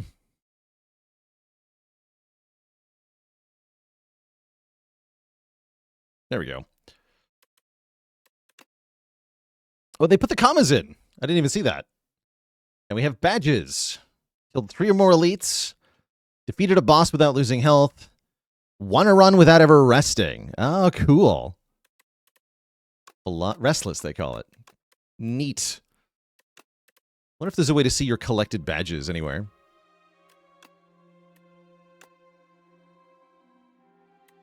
Doesn't look like currently. They show up on the run history? No. No, they don't seem to. Yeah, that's probably coming later. Yeah, later. Okay. Badge history later. Completely fair. Okay, let's see. Who else has crazy Ascension 1 runs?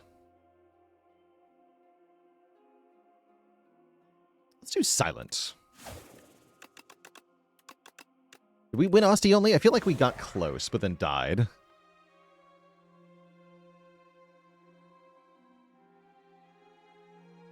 fact, I don't even think I put Asti only on the categories list yet. Orb only with Silence. Oh, Quar says, did that last run also count for no pointing? Wait, oh, I think you're right. Oh, I forgot about that. Did I ever target an enemy with an effect in that last run? Ooh, I think you're right.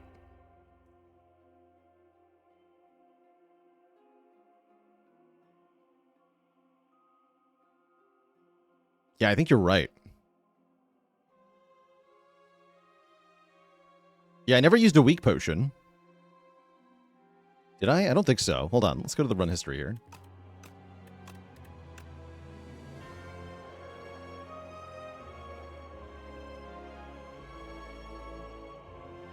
You tell me what potions I used, right?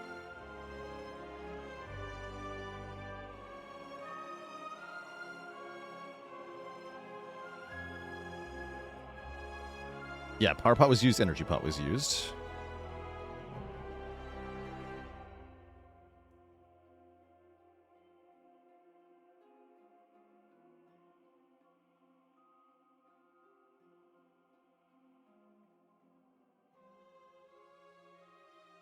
Terror Eel we did not use a potion on.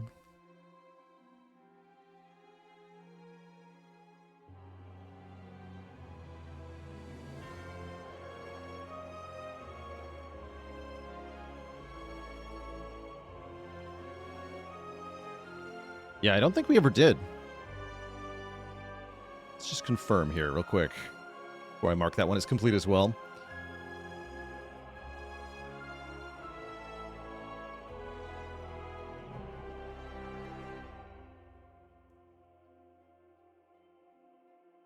None of these cards target, right? Chaos will take, Defend, Darkness, Glacier, Lightning Rod. Yeah, none of these target. We didn't even Foul Potion the Merchant. Yeah, so we did that one by accident.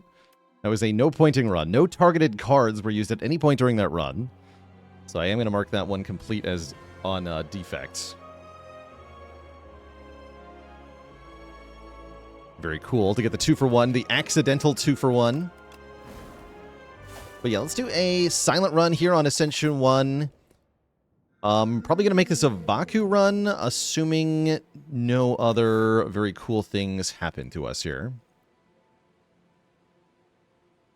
Vaku into the fish, huh? Sounds spooky.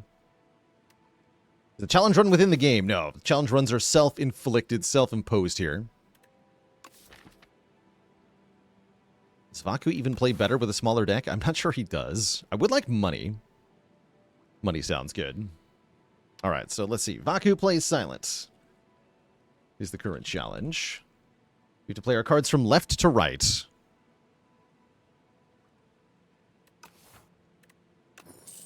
So we can choose things at events and shops and all that normally. But anytime we choose a card to play, we just click the first available card. If I have to discard a card, Vaku discards the first available card. So just plays cards from left to right. And look at that. He instantly plays the first turn of C-Punk perfectly because Vaku is, in fact, a strategic genius.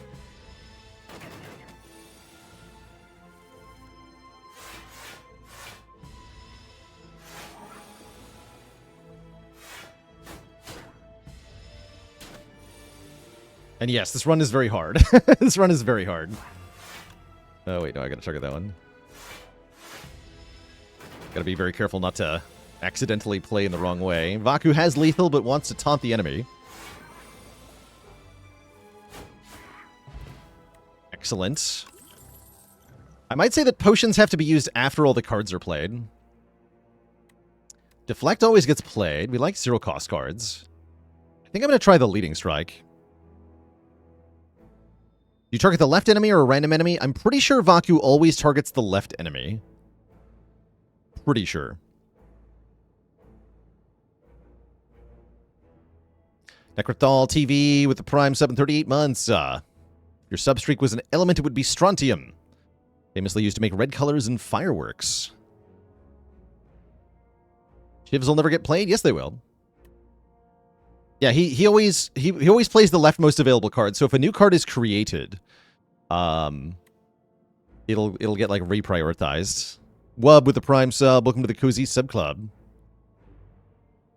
Sly, yeah, Sly seems like a bad idea.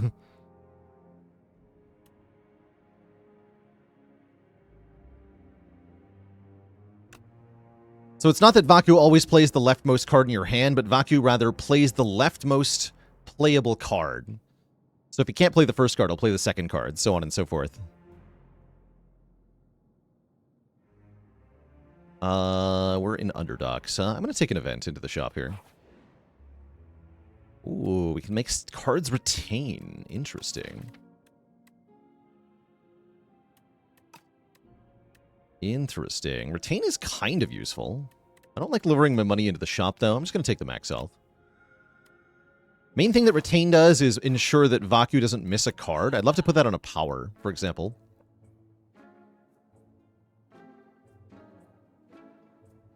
Enchant up to 3 attacks with Sharp 3, making them do bonus damage. Expose seems okay. Yes, we do have to stop at 13 cards, like Vaku would.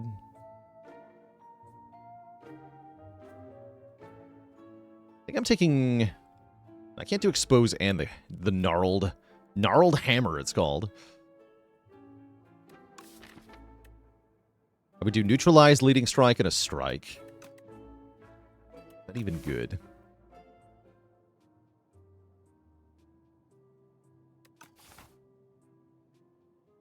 I guess turn 1 Weaken is also decent. We don't hate it.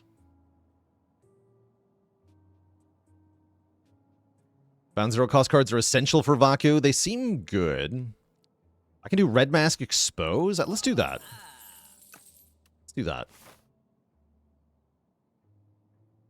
That seems good. And I'm probably going like this way at the moment. Camel Crush with the Prime sub in 52 months. 4 Baker's years of support. Red Mask instantly played.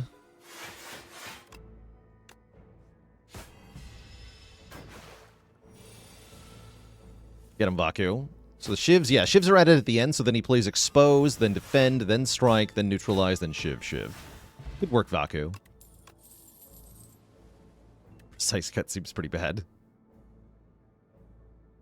Pounce also a bit iffy. Dodger Roll I don't hate. Probably I don't want any of this at the moment. Balrog RPG with 29 months of support.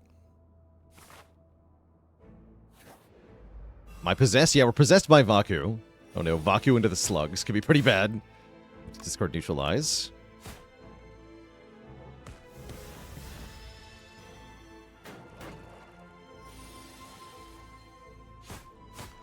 Vaku blocks because he's stupid.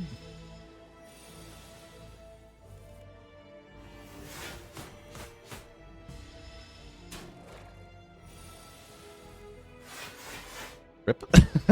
Vaku, no.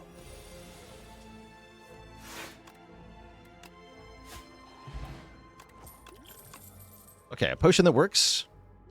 Do I dare take hidden daggers? Do I dare? I should probably take dagger spray. It's nice having an area damage option. Does Vaku target enemies left to right? I'm pretty sure he does.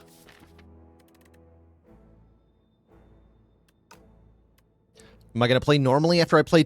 It's 13 cards, and if by play normally you mean end my turn. Yes, I'm going to end my turn after 13 cards.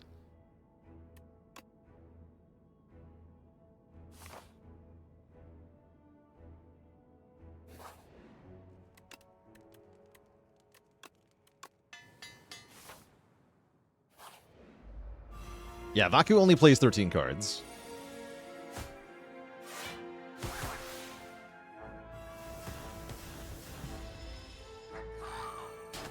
So far we haven't had to count, but we might have to at some point. At least he knows who to target in this fight.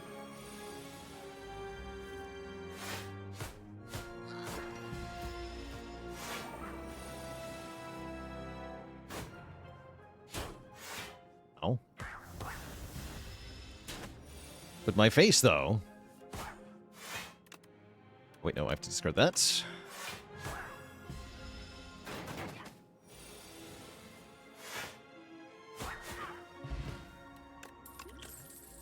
Envenom. Okay, wait. Is that a thing? I think that's a thing.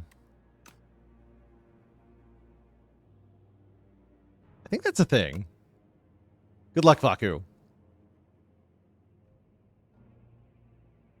And do I want one elite or two elites? One elite with a shop sounds alright.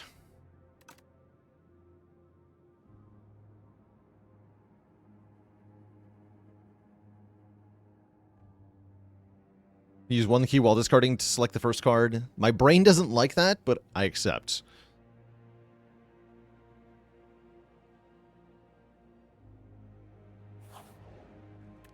Yeah, my brain hates that.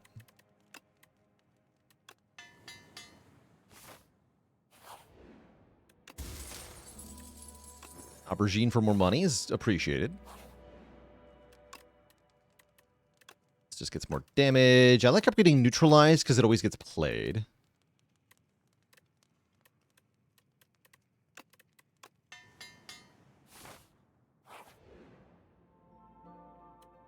Does Vaku take the spoils map?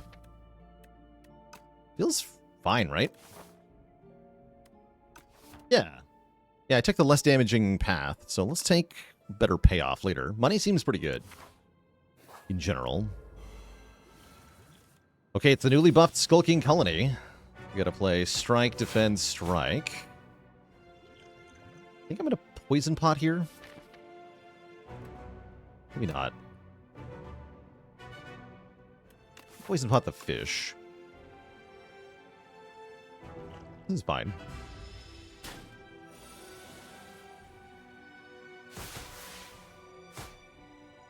Who doesn't understand that there's a damage cap, unfortunately. Block 9 with Fortifier. Next turn looks maybe better. Next turn is the multi-hit, right? Though it's going to be weak. He's going to play Expose in the wrong order, isn't he? Yeah, the hand clog with the map does not hurt Vaku as much. That's correct. Doesn't quite know the right thing. Also is wrong about the multi-attack. So yeah, it's still gaining strength. If you're not. Oh, I forgot Envenom upgrades to 2 now.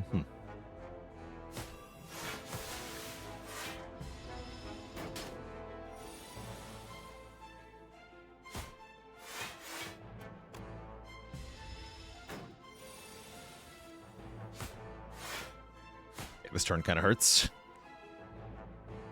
Cool. Ow.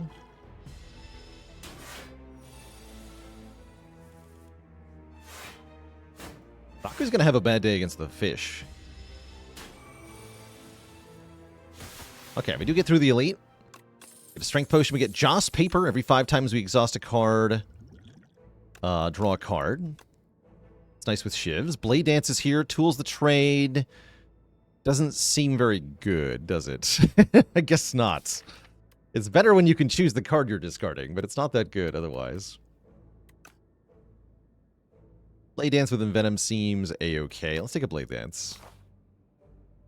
Feels like Shiv build's going to work well for Vaku. Here's Accuracy. I have to imagine I take that.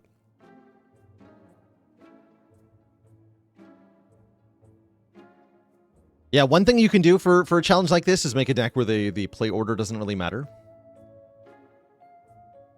Is that Relic? This is the Helical Dart. It's a Shiv Relic. When you play a Shiv, gain 1 dex for the turn. Which Vaku does not understand how to use properly, unfortunately.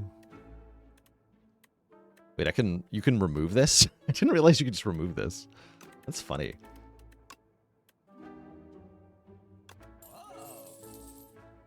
How would I account for Well-Aid Plans? Well-Aid Plans, just like anything else that targets cards, you have to target the leftmost available card.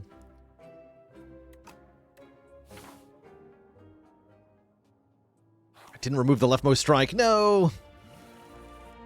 Baku, no!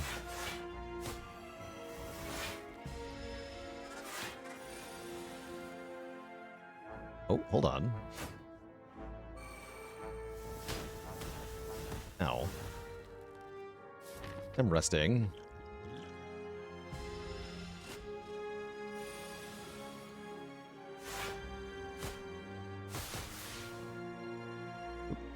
This one. Very important I play that Shiv specifically. Holy. Alright, Phantom Blades is bad because we never retain Shivs, but a second copy of Accuracy is great. I'm pretty sure.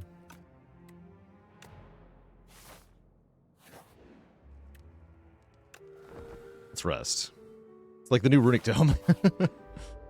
Ish. Oh, holy, we played in... No, we're discarding Envenom. Rip Envenom. No, I can't play it. Sad. And we're going to use Strength Potion at the end of turn 1. We have to wait until he's done to potion. Okay, Accuracy deployed. This is good. Dispose. Accuracy not deployed. That's okay. The Shivs do 15. That's pretty good. We always play this Beckon. Okay. Perfectly acceptable turn, Vaku.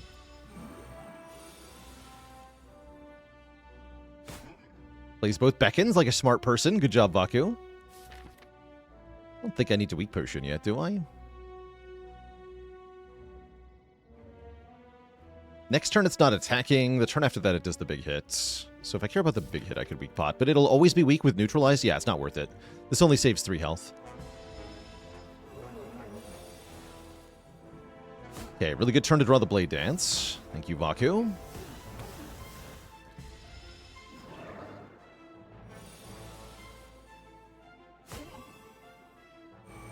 Wait, am I dead? I'm just dead.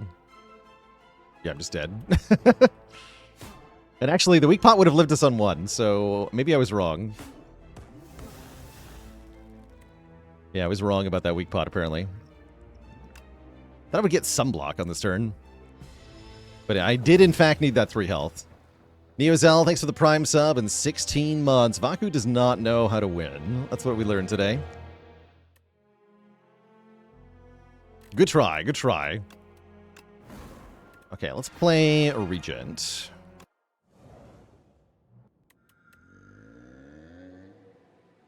Let's see, have we done Regent Merchant rewards only?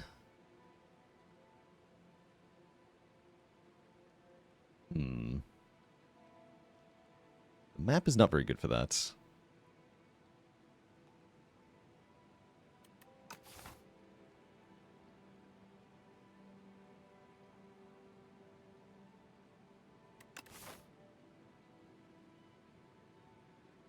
Yeah, Regent Vaku is going to be a disaster, indeed.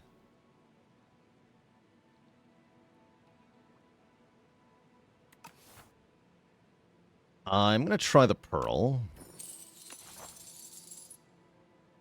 Don't expect this to go very well.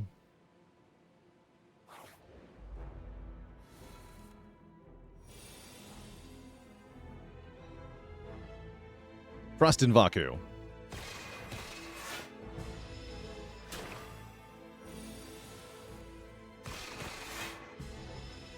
Ow.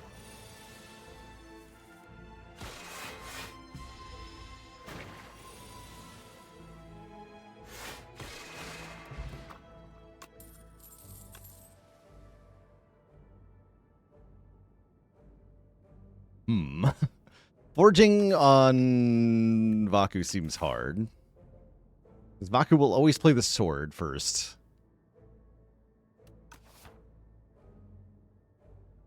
I guess I'll take Hidden Cache.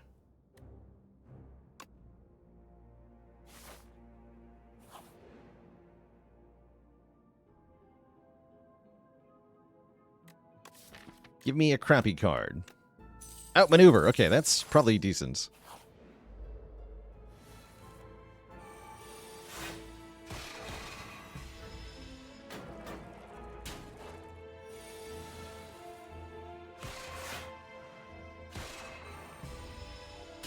Oh.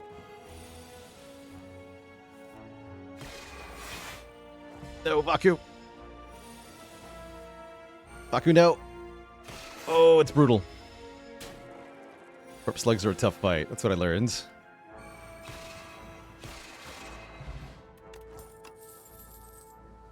Okay, we have stars. Devastate seems pretty good. I'm going to take a Devastate, because that can maybe kill stuff. And I'm hoping that we can get to the shop here.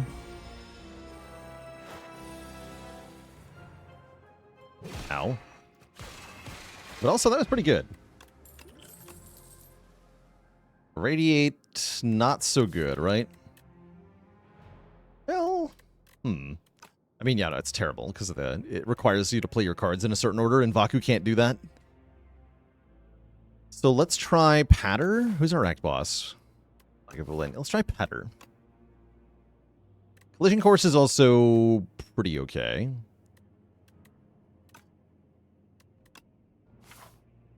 Okay, we have tons of money.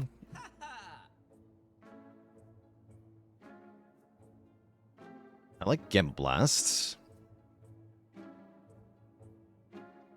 I like Lantern.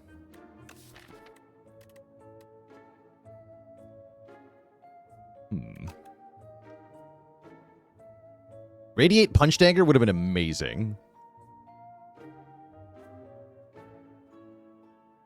That's right. Vaku only plays the combats.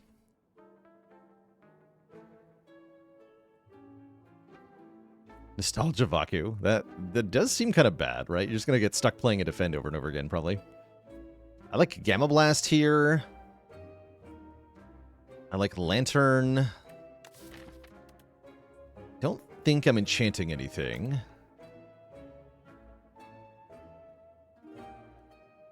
Blood Vial's decent too, actually.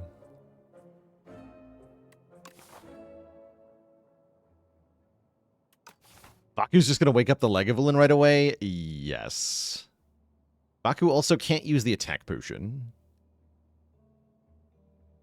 It's not good. It's not good. Does this upgrade to an 8? No, okay. I have no idea what to remove here. Or remove a strike. And I'll take a Dex potion. Take Blood Vial. Blood Vial Dex pot. Okay, that might get us a little further. This seems like an unwinnable fight, though. At least he'll focus them down. Let's go ahead and use the Liquid Bronze in this fight. What about the Dex pots? I think we're good.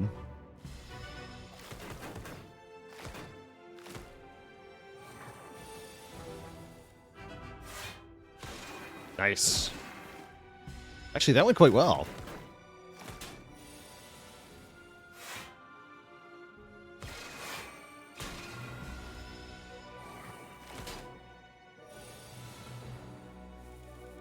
Yeah, that's how we're rolling the attack potion, because Vaku would stop playing cards before you can use the attack potion, and then once you use it, he won't play it.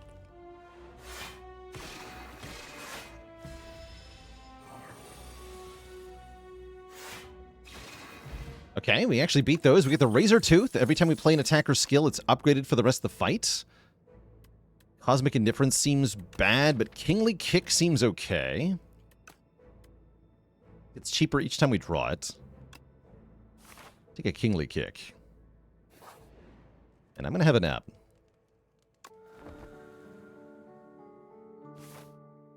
If you create more energy, once Vaku stops playing cards, he stops playing cards. You can play cards afterwards, but that's not what Vaku would do.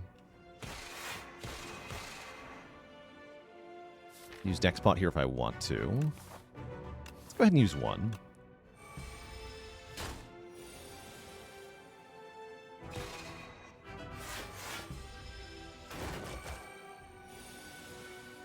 That would have been a good Kingly Kick.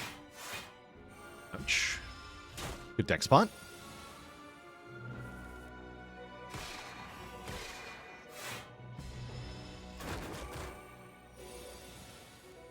Get him. Baku does not understand the concept of waiting for Terreal.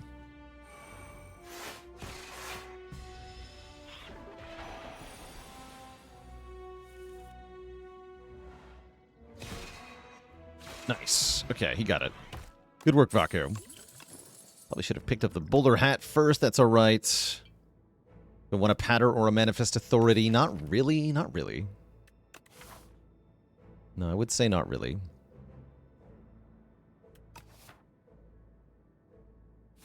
Yeah, Razor Tooth helped a lot there. If we play no attacks during our turn, gain bonus energy next turn. Vaku may or may not use this. That's up to him.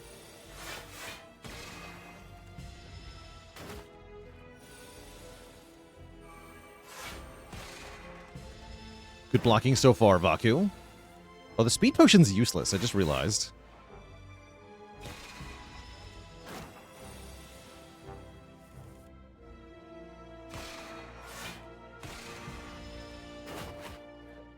Who perfected this fight?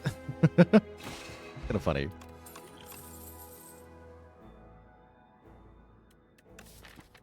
I'm kind of into Celestial Might here. Maybe I just skip, though.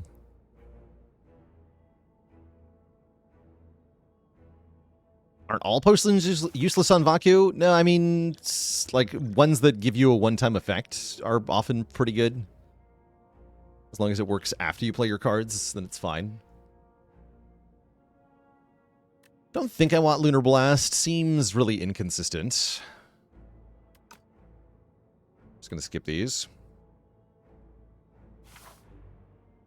I don't think I'm going for a third elite. This would be Birdonis, right?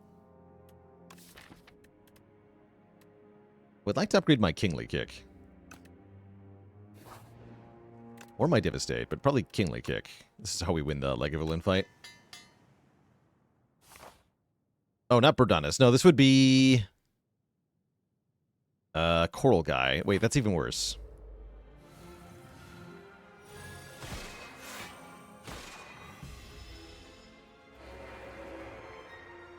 Vaku knows nothing of your order. No.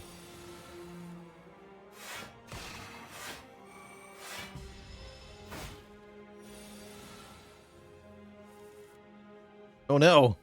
Oh wait, that's fine. We give him Bulwark.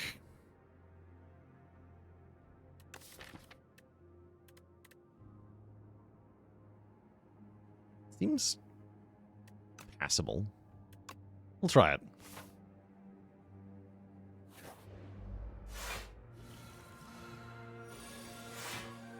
Oh, the Kingly Kick. Holy. Baku just killed that guy on turn 1 with a Giga Chad. Do not take guards, is my recommendation. don't even know how that works. I imagine he would just target everything, but I'm not sure, actually.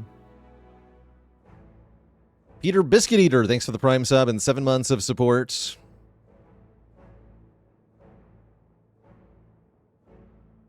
Yeah, okay, chat confirming. He transforms your whole hand. I figured he would. Let's not take that then. Is it parry time? I don't think so. No, I don't think it is.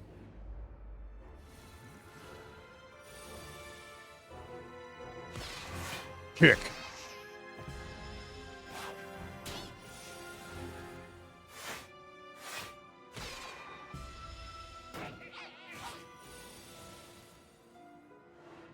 No, Regent. You made a terrible mistake. Okay, that does go into the end. But then it's the first card on the next turn, which is actually kind of good.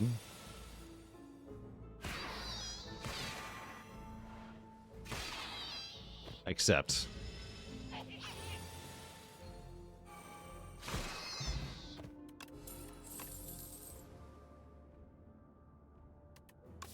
Reflect seems iffy.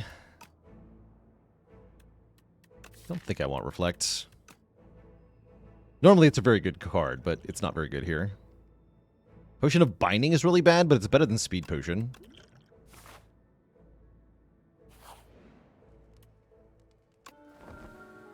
We have to get really lucky to kill Decimillipede? Oh dear, I did not think about that. How lucky do we have to get to kill Lagavulin Matriarch? Oh no, I go Strike, Patter, Strike, it wakes up immediately. Terrible news. I guess I'm going to Dex Potion here. Star Potion. Star Potion as well.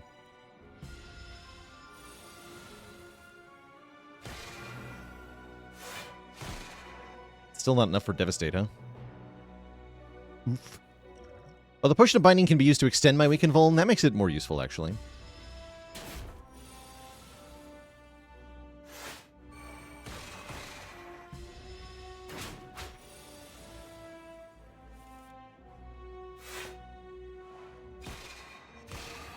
Okay, no bulwarking. We're actually doing quite fine.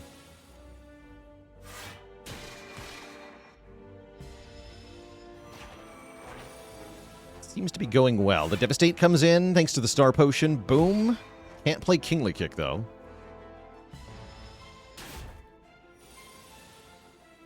Uh-oh. Okay. We activate Art of War. Falling Star. Oh no, I can't Devastate. Oh no. Oh, we live, though. We live. Everything's fine. Live on 2. And next turn is the buff turn, so we always Kingly Kick. I think we're fine here. Well, do we always Kingly Kick? Oh, wait. That's fine. Strike kills, right? Yeah. Okay. Good job, Baku. You made it past the Act 1 boss. These are all horrifying. Tyranny is scary because Vaku will just exhaust the leftmost card, which might brick our entire run. Could take the Smith. Could take Seeking Edge. Probably just take nothing. Probably just take nothing. Seeking Edge to solve Decimillipede. It's quite an idea.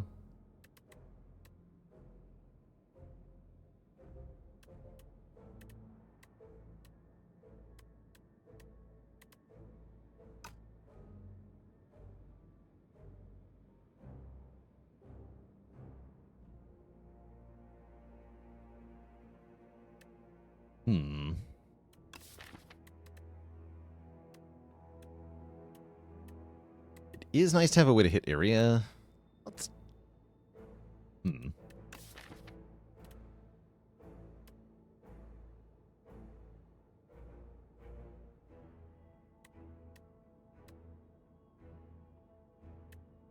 Problem with Smith is it's not getting played sometimes. Star cost is a bit much. We can't manage the resource very well. We can't preserve stars, because he'll just play stars wherever he draws them. So I'm really not liking the star cost cards that much.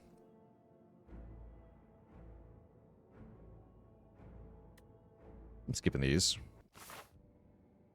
What is up? Tez Katara. You've got Very Hot Cocoa. You've got Toasty Mittens. You've got Pumpkin Candle. Oddly into Toasty Mittens.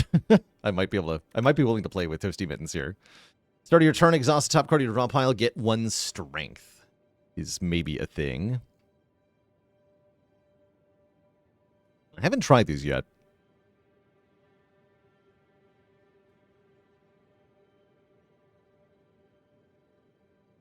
Pumpkin Candle is pretty good for getting through Act 2. But at the end of Act 2, what is it doing for us? Nothing. Nothing at all. I'm going to take the mittens. For the first time. I'm going to try them. I don't know how good this is going to be.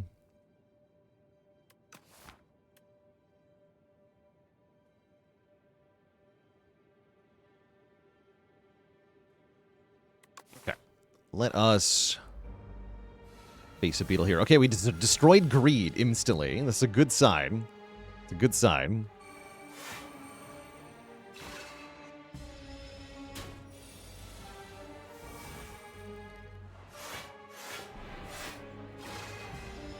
Surely everything is fine. Kingly kick. That's all right. Get devastated, nerd.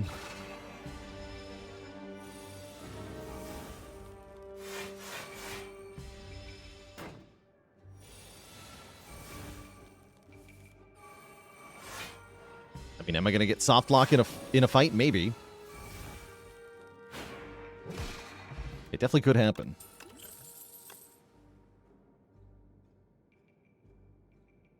Could take Conqueror since we have the sword. Seems really, really hard to use it, though. I don't think I want to try that.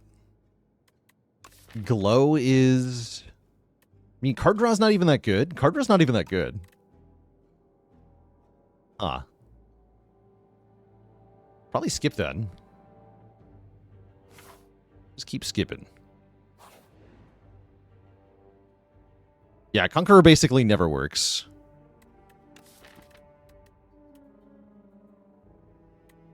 Vigorous 8, huh? But yeah, there's a dad joke redeem here.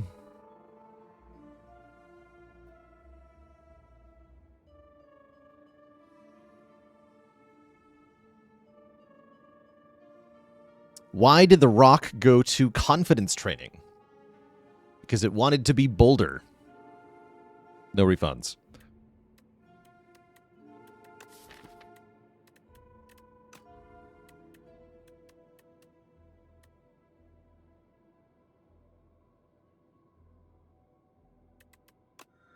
I'll take the 10 max health, I think. Oh, and I'll take foul potions. Going to the merchant right now. So I get 25% more money, right? Do I get 125? 357. Yes! Yes! We get more money. Sick. Sick.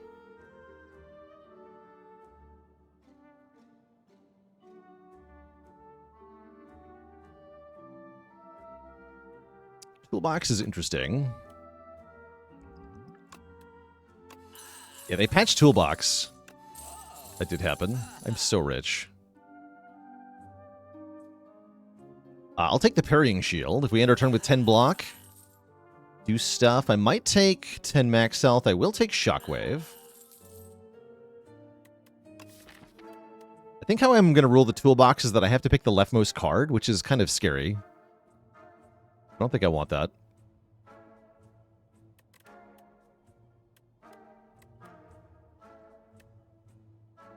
Gonna remove a strike.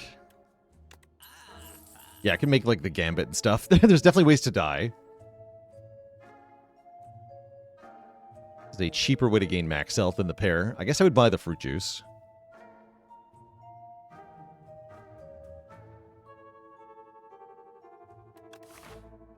I can go to another shop as well. That was always allowed.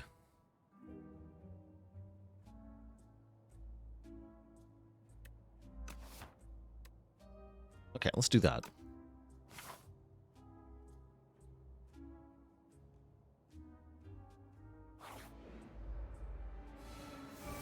Rip Shockwave. Kingly kicked. Ow.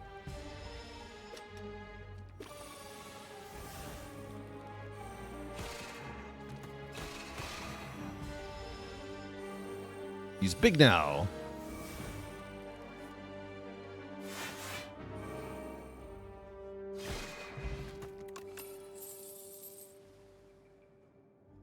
Radiate is back, and it seems better, but probably still garbage, if I'm being honest. Kind of like Guiding Star Plus. I'm going to try that. What do the mittens do? Every turn we exhaust a card and gain 1 strength. Ooh, Panagraph is here. We do like Panagraph.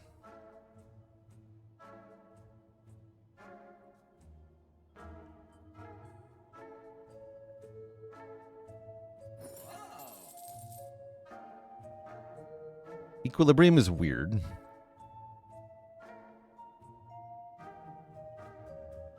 These potions really don't do much of anything either. Only some potions do stuff. I'll take a Gather Light, though. We like a nice cheap block here that makes a star. Okay, that's fine. This or that? I'll take that. What's that? It's a potion belt. I have even more empty potion slots. Pog.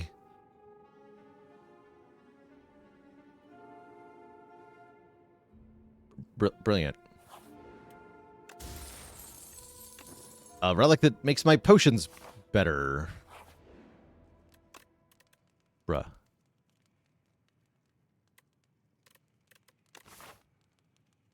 I feel like I need to upgrade Shockwave. More stars are good. Does the energy potion work? No. We have to potion after Vaku is done playing cards. Which also makes this trinket useless.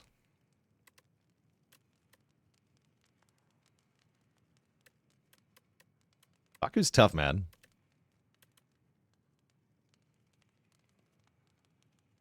For Crab, do we always face the Crusher? Yeah. The Crab is going to be spooky. Crab's going to be big spooky. I'm going to try upgrading Outmaneuver, but I don't know what to do here. I'm not going to fight this elite. I'm going to fight these guys. Is that any better? Maybe not. Get kicked. Ow. Aku doesn't know anything about targeting priorities. Oh, we got him with a shield, though. Nice.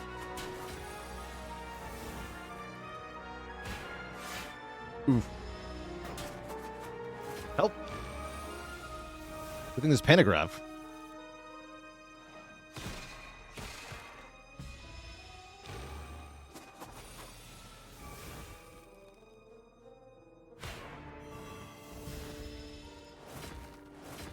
Oh dear.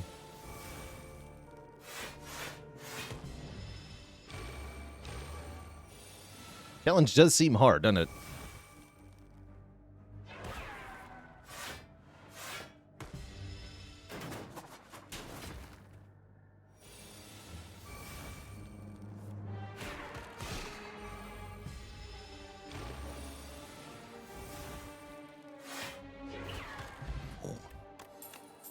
Potion!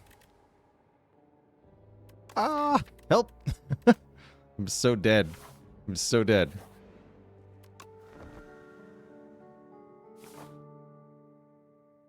We ever fight an elite? I don't think I can.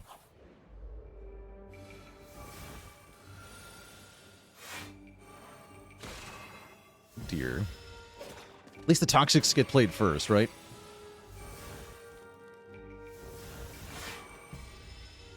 Art of War to the rescue!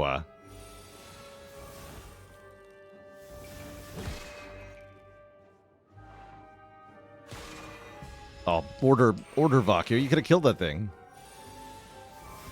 Vaku, why?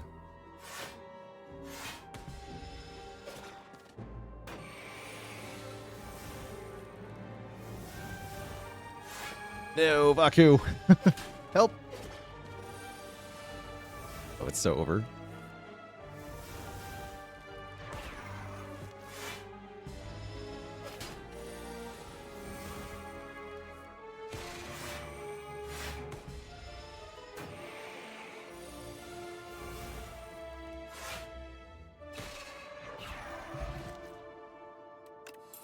Okay, Fairy in a Bottle could maybe save me here. And I'll take a Know Thy Place, I think. I'm not even sure that's any good, but I'm taking it. And yeah, I'm avoiding the elite, obviously. Fake Merchant. Offering me good stuff. 3 max health, huh?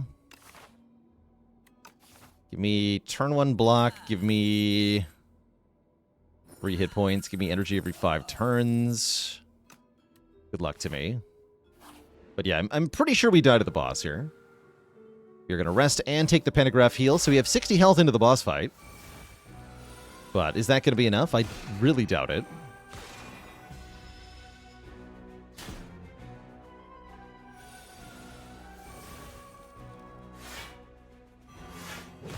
Oh, that was a sweet turn, though.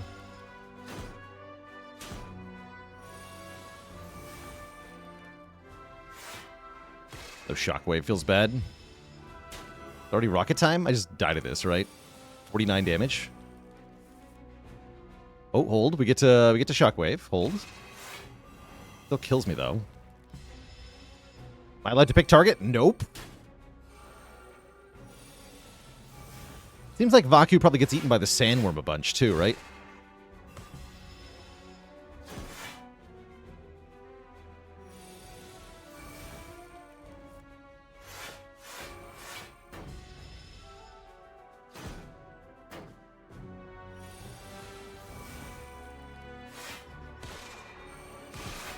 Order, actually.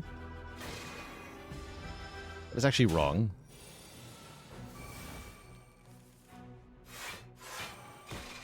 I think we're dead anyway, so I'm not going to bother invalidating that, but that was actually incorrect play. I have failed to obey the teachings of Vaku, and I will die for that sin. GG! GG.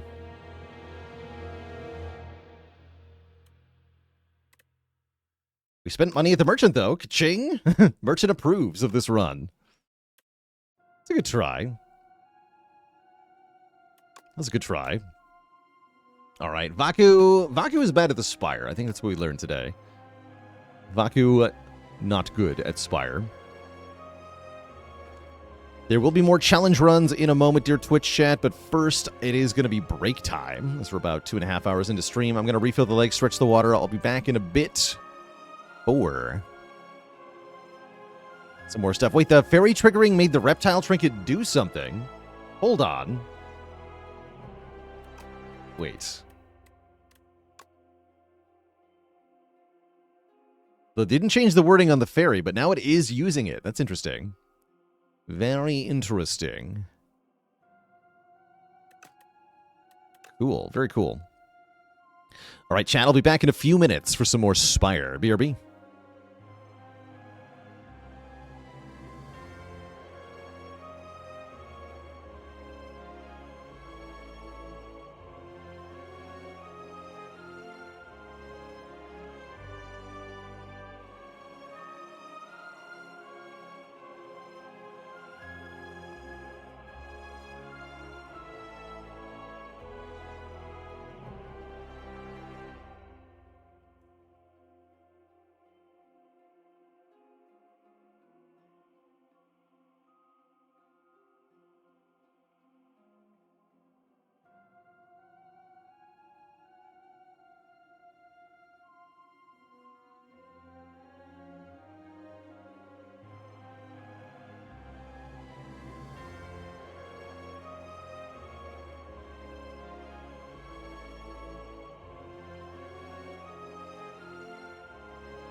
All right, chat, we are back. Thank you for hanging out.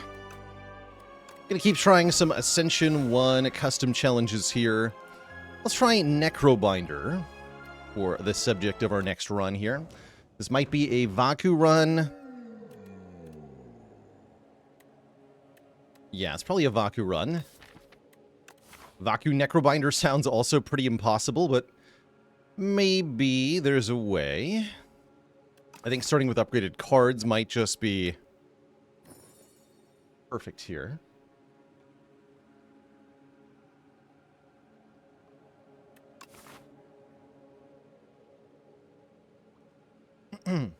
Okay. Let's begin. Got a really juicy path here. Get 2 rest sites into multiple elites. Very tempting. How good is Vaku at playing Necrobinder, though, is a great question. Let's find out together. Did we already do a patch notes review? Yes, we did. Start a stream. This is already looking pretty bad. Oh, no. Strike, strike, strike, says Vaku. Ow. Ow. Oh, no. Oh, Vaku sucks at this.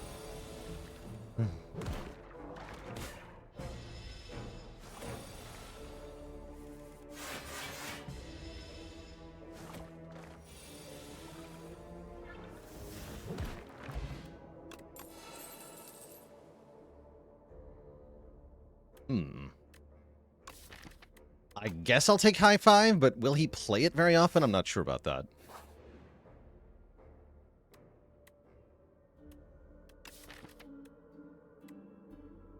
Transforming seems iffy. Do I have to take the first card on the left as well? No, we don't.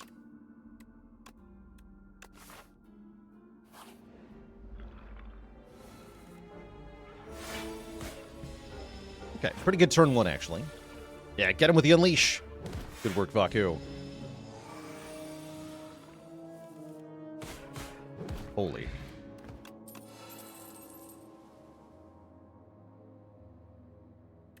Drain Powers may be okay for sparkling upgrades into the deck.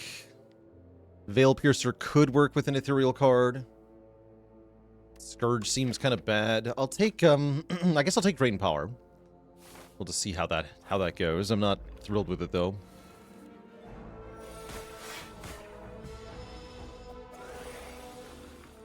High 5.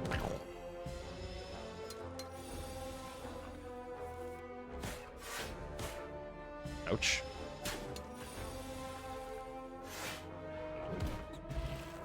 Okay, Bone Brew's pretty good. Neurosurge? Oh, wow. Wait, what? Oh yeah, I forgot this can give you upgraded rare cards, the Silver Crucible. That's pretty crazy. That's pretty crazy. So is Friendship Plus. But I think we take Neurosurge here. Surely if we just get Vaku to play more cards, everything will go well. And we're already doomed, as it were. Vaku might die to Doom. That could definitely happen. Vaku definitely could die to Doom here. Hopefully that won't happen, but yeah, it could. It absolutely could. Wouldn't Shining Strike on Regent be really good? I mean, he would play it a lot. Does that make it good? I'm scared of this fight. Neurosurge, save me.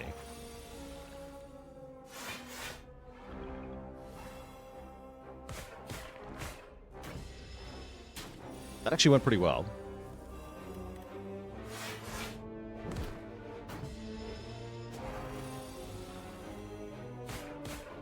Ow.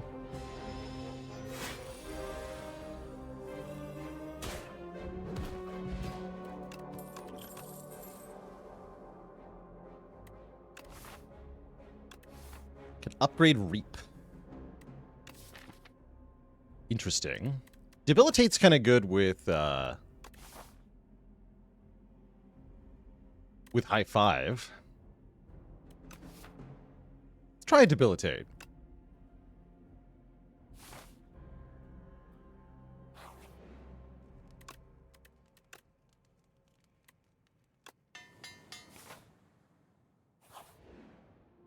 Yeah, Reap basically ensures Vaku uses the Reap the next time that he can.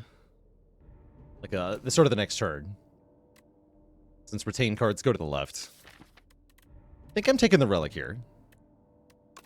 We get double Relic and Rest into our Elite fight, and then hopefully we can fight multiple Elites, but who knows. Okay, Lantern's good. Presumably.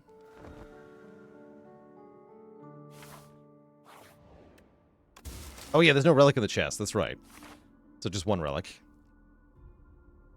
Whelp. I'll do it anyway. Oh yeah, there's new animation for that. I forgot about that. Yes, there is a new animation for that.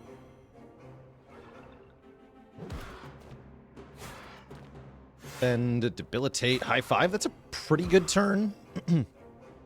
The ordering is of course wrong, but that's all right. Vaku does his best.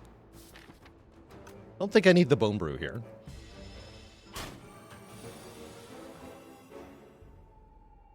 No, this is double Vuln, so strikes do 12.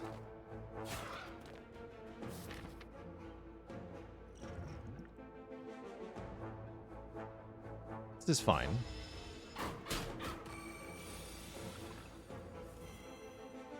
This is less fine. Now I'm going to use the Explosive Pot, I think. Save another 8 health. Yeah. Hackpot doesn't do much, unfortunately. Stonecracker's good, though. We could take another Neurosurge. What's the worst that could happen?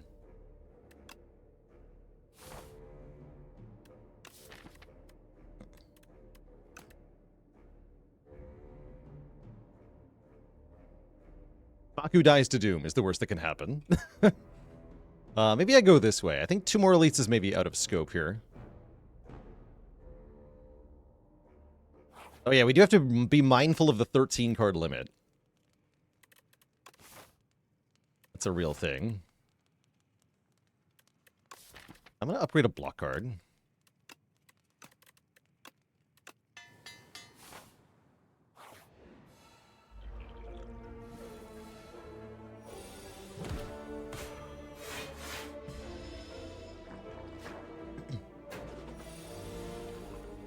So the challenge here is to play like Vaku would play, which is to say we play our cards from left to right. And that's why there's a 13 card limit, because that is just how Vaku works. So 2, 3, 4, 5, 6, 7, 8, 9. Yeah, it's just how they coded Vaku.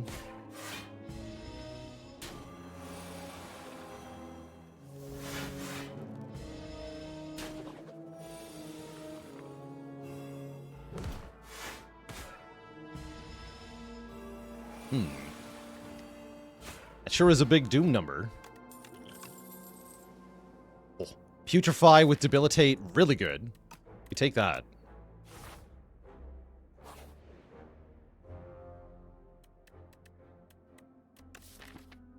I can add even more draw to Neurosurge. I think that's actually really good.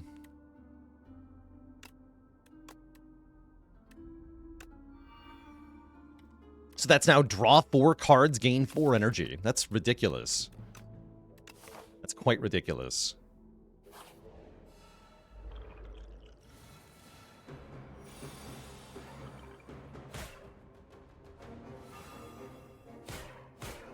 Six, 7, 8, 9, 10, 11. Yeah, I don't think I want more Neurosurges than this.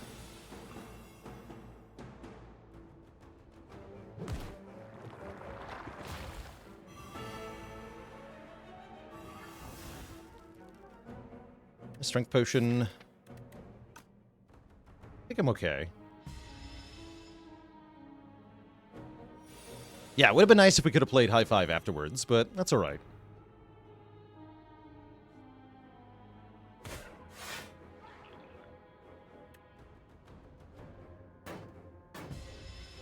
Wait, they're Vuln. Wait, why are they Vuln? I mean, I'll take it. Unfortunately, we do miss the high five. Seems bad.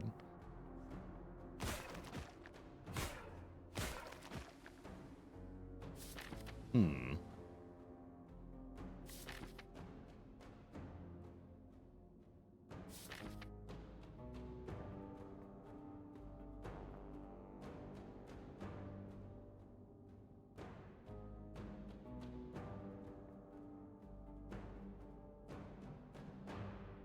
I think it's effective because the little guys effectively instantly appear as soon as the main one dies.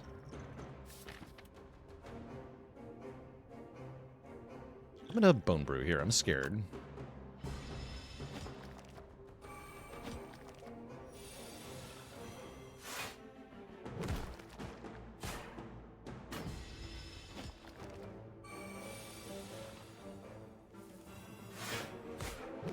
Cool.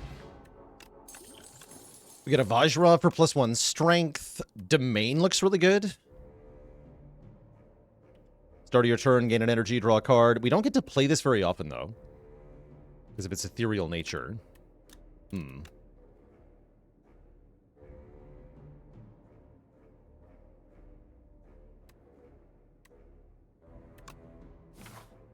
But sometimes it gets played, so that's nice. Unfortunately, I think I want to rest here, because we need a lot of health with the double Neurosurge.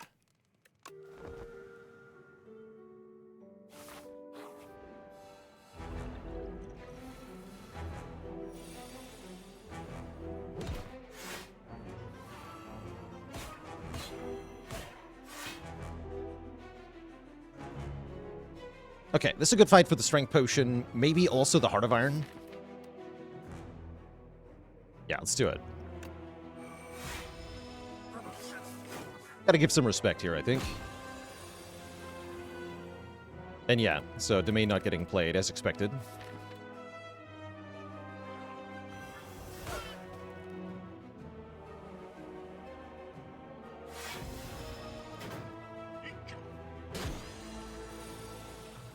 How do we get 2 Neurosurges in Act 1? Ask Vaku. I don't know.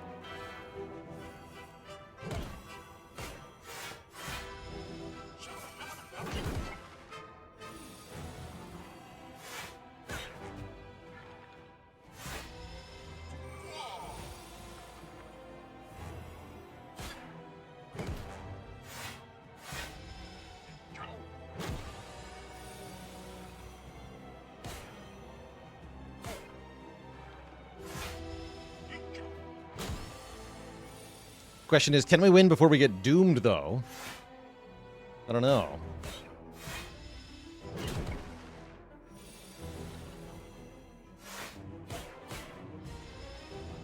If Baku was focusing on damage, maybe, but currently he's not.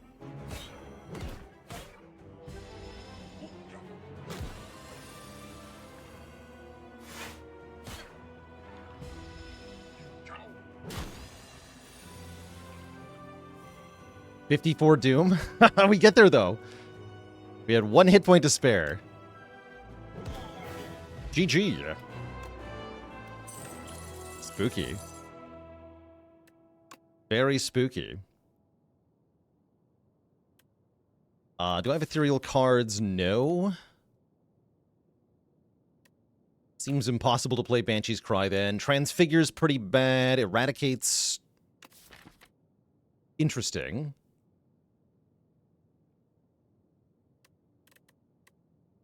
Eradicate is interesting.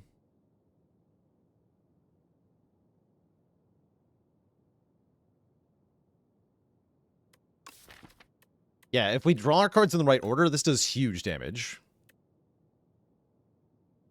Can also prevent us from playing Domain. Yeah, probably we don't want it. I'll skip all of these.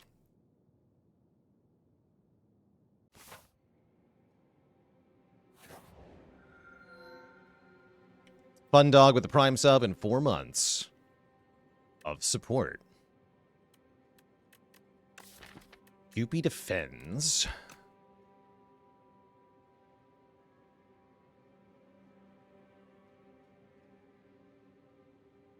Does Vaku play X cost for X equals 0 with no energy? Yes.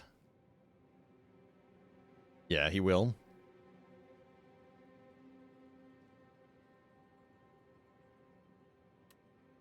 Yeah, the flesh is pretty good. Just any way to give Vaku more energy to work with is really good. So let's take the flesh. Am I the only streamer that pronounces Demesne correctly? Yeah, it's domain.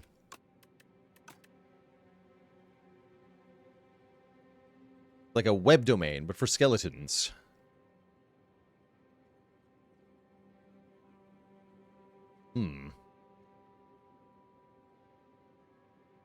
Interesting. Shop looking pretty good here. Maybe only one elite. I'm kind of scared of the bee guy. Bee guy seems kind of scary. Vaku, my favorite ancient? Thematically, yes. In terms of the blessings, I don't think so.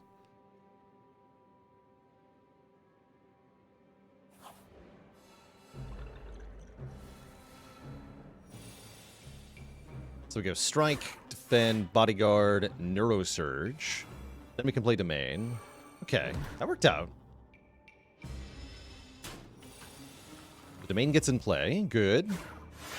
Baku blocks like a chump. He's bad at the game. 2, 4, 5, 6, 7, 8, 9, 10. Be nice if I had a relic to count for me. Look at that damage, though. Perfect fight. Hype. Defy for more weaken is definitely appreciated. I'll take a Defy. We lose it half the time, but that's fine. I hate bridges.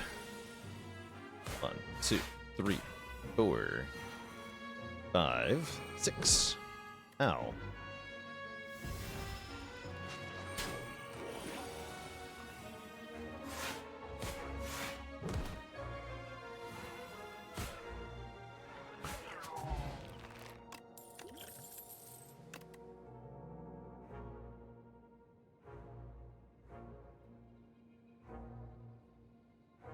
Is it mandatory to take real Vaku? I feel like it probably is. It's no downside energy at minimum.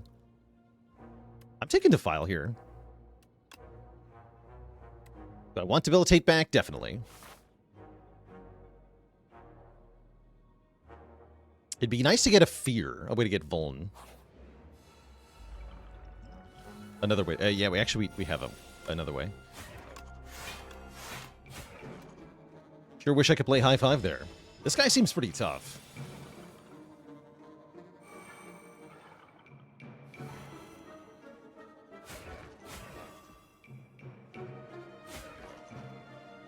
Did nothing. Ow. Okay, we have Putrefy next turn, though. That should be enough.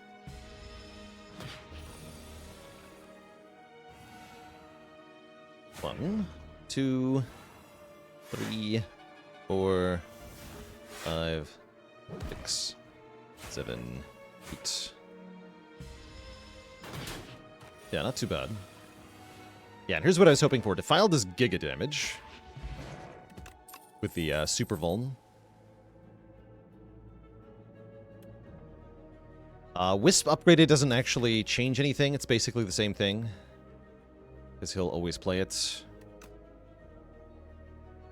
Seems bad for that reason.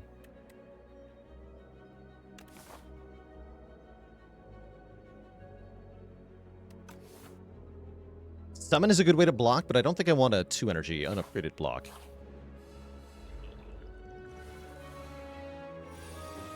Ow.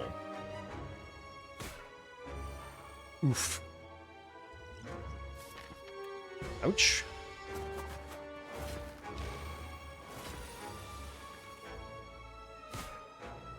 Two, 3, 4, 5, 6, 7, 8, 9, 10, 11, 12. Yeah, we're pretty much at the peak of what is reasonable here.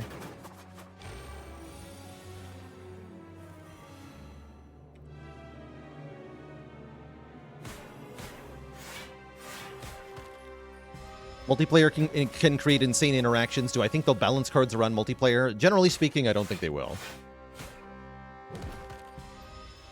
Yeah, I think multiplayer will be made to be functional, but not balanced.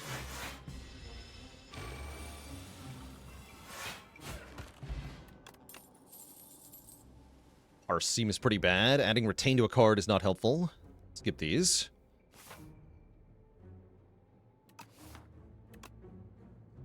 Well, Purse is not that bad, actually.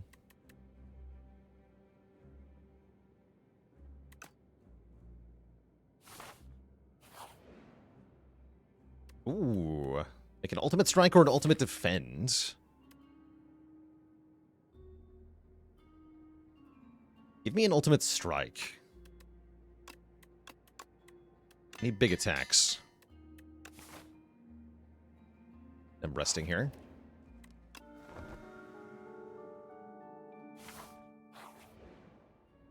Ooh, silent cards? Surely it's silent cards, right? That'd give me better access to weaken. Bye, Magic Fish. Thanks for 43 months of support. Dodge and roll plus is kind of cool. There's weakness. Speedster. It's real bad. Tracking would have been good. We have Malaise. Grand Finale. Grand Finale is pretty funny. Malaise kind of slaps, though. I can't tell if it's good or terrible. Only one way to find out. Take Malaise, and do I want Sucker Punch if I have Malaise? I don't think I do.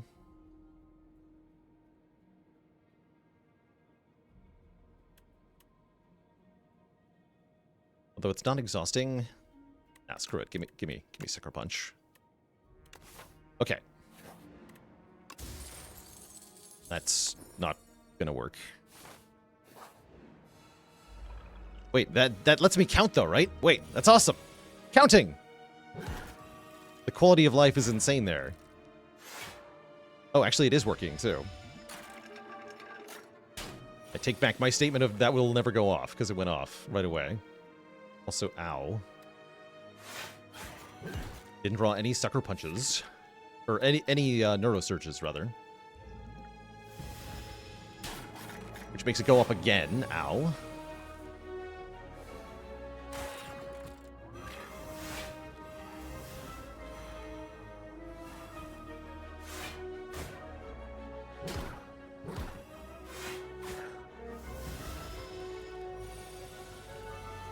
Get punched, idiot.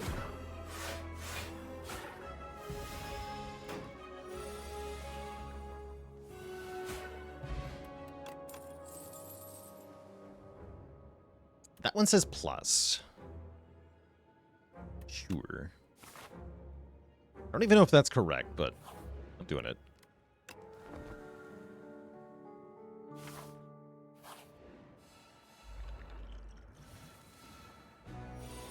Okay, this looks like a good start.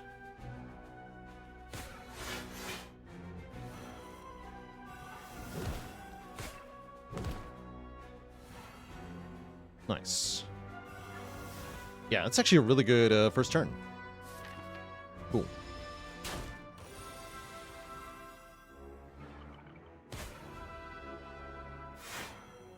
Wish I could stop playing cards.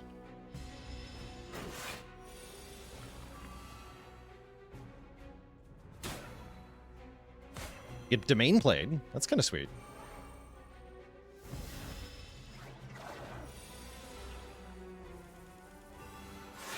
So now our attacks do massive damage with the Super Vuln, right? Defile does 36, Ultimate Strike does 30.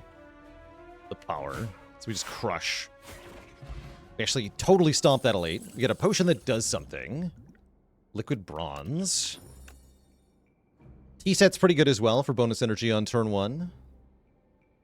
Apply any debuffs on the enemy to all other enemies. Or there's the fear I wanted. Misery is pretty funny, though. I'm going to take Misery. It's also a free attack.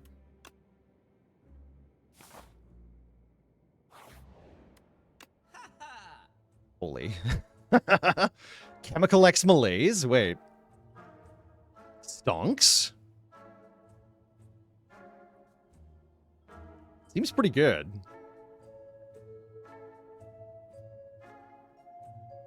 It's also friendship as an option here.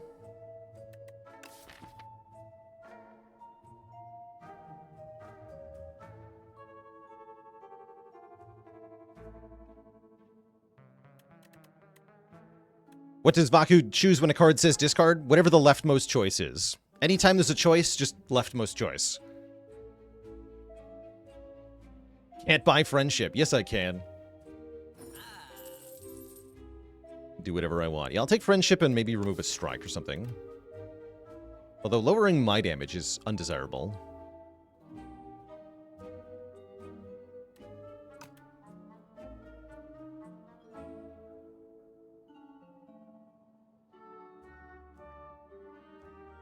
Baku knows best. No, not that. I'm going to remove Defend. Yeah, Defense can be really bad.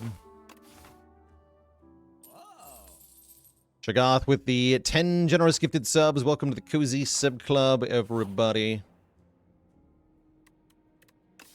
Normality. Normality seems pretty bad here. Let's perfect fit our Debilitate.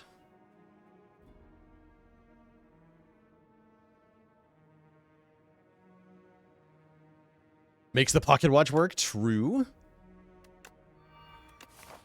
Put on Debilitate. Keep the Debilitate up. And am I allowed to upgrade here? I would like upgraded Domain. I would like upgraded Friendship. I'm a little scared.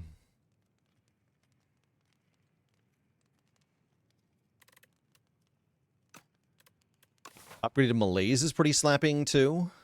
Pretty slapping. Kind of feel like I gotta rest, though. I'm just gonna rest. Feels bad. But I'm definitely afraid of those twin neurosurges. See, Domain just gets upgraded anyway. It's sweet.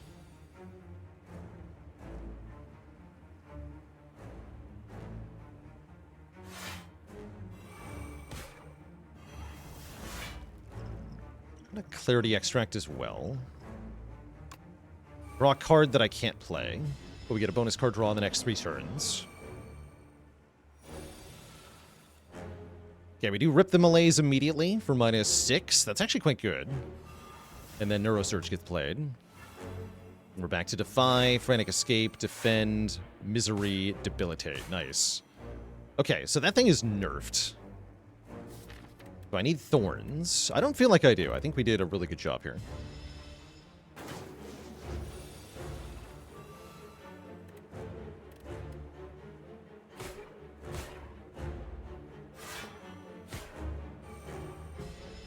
Baku keeping his distance. Very smart. Okay, Domain getting played. Good. Not Vuln, though.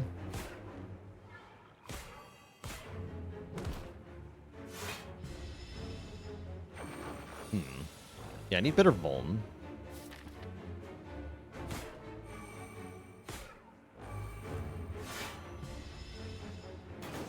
Maybe I did need Thorn Spot.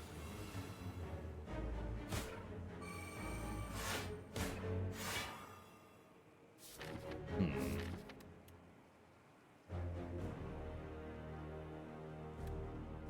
gonna use this now. Okay, let's add a no escape here.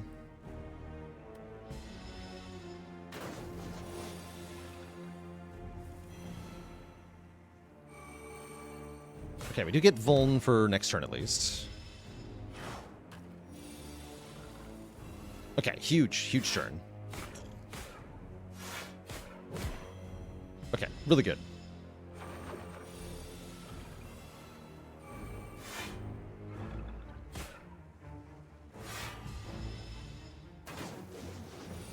Cal Galloway with the Prime sub. Welcome to the Cozy Sub Club.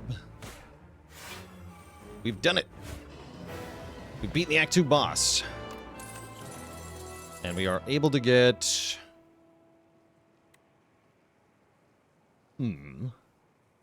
Sentry mode's not bad. How do you decide which enemy to attack in AoE fights? Leftmost. Again, anytime there's a choice, Vaku picks the leftmost choice. Thankfully, he's only in charge for the combats and not the card rewards. Yeah, Sentry mode is good here. It's also ethereal card playing. Seems good. Who is our act boss? It is Vaku, by the way. Queen is our act boss. It's gonna get weird.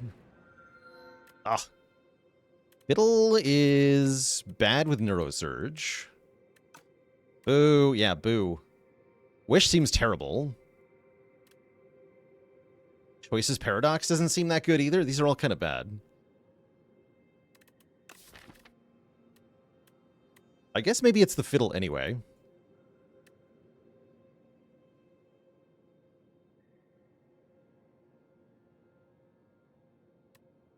Helps a lot in the Queen fight. Makes the Neurosurge turns weaker, though. That's the worst part. I could remove a Neurosurge. Wait, that's actually kind of brilliant. Yes, we should remove Neurosurge. Brilliant.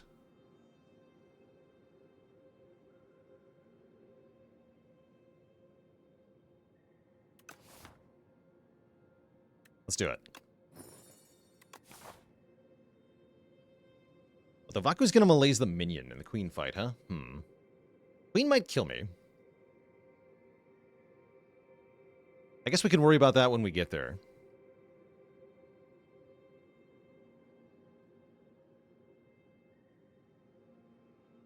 Okay.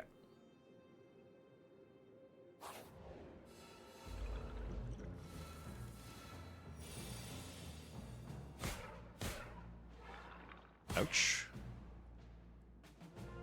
Ouch. Ouch.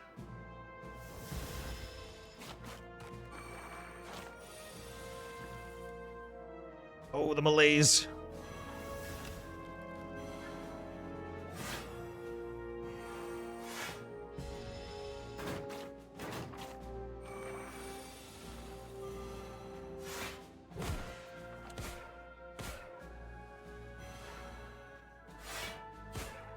Oh no.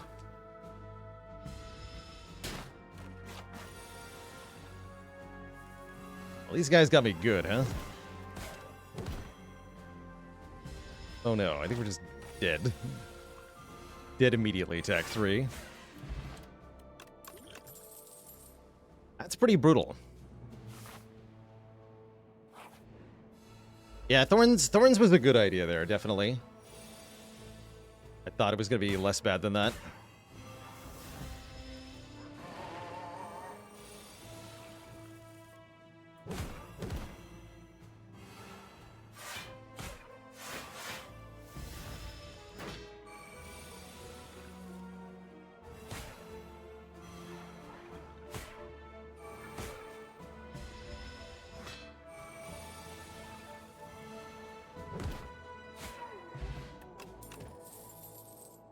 Draw an ethereal card, draw a card. That doesn't even work, right? Skip. Okay, we are kind of cooked here. You can have my energy potion. That doesn't do anything. Bag of prep. Cute. Yeah, a lot of fights are going to be better than the Scrolls fight, actually. The Scrolls was a pretty bad matchup for this deck. We can defeat, like, the Owl here with no problem. This should be a pretty free fight, actually, because of the Chemex.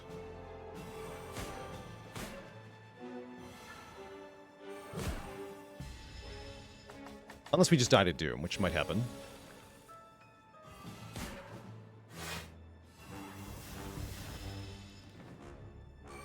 Oh yeah, I'm gonna have a bad time here.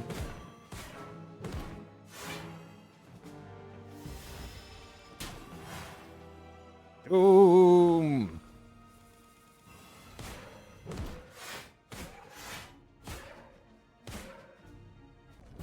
Doom. Yeah, as soon as you end the turn with Doom over your health, you do die. That was a good try, though. Getting to Act 3 with Vaku is definitely our furthest attempt yet. With Vaku controlling us, so that wasn't too bad. That wasn't too bad. But yeah, that was a good run. I think the core idea to make Vaku work really well, you want to lean into a no blocks playstyle, because blocks are conditional cards. You only want to play them if the enemy is attacking you. With Vaku, I think you really want to be drafting cards that can make you progress no matter what. So cards that attack and block at the same time are great, like Sucker Punch, Dash, that kind of stuff. Would taking something other than the Fiddle have saved us? Maybe? Yeah, maybe. It's definitely possible. Using the Thorn Spot could have saved us for at least another couple floors as well. But yeah, that did not go so well. That's all right. Let's try some Silent here. We haven't played Silent yet today. We're going to go Ascension 1 here. We're going to play with a challenge.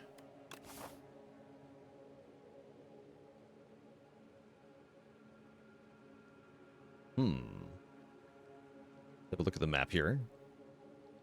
Wondering about starting with a rare card.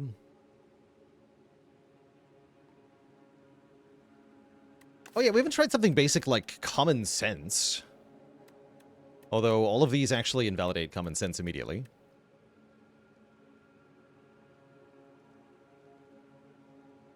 Let's see.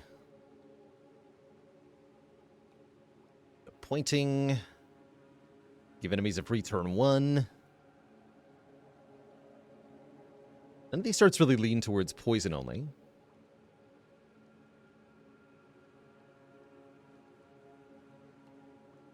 could maybe try rare cards only. Let's see what the Hefty Tablet gives us here. Blaze, Tracking, and Burst. Okay, Tracking is good.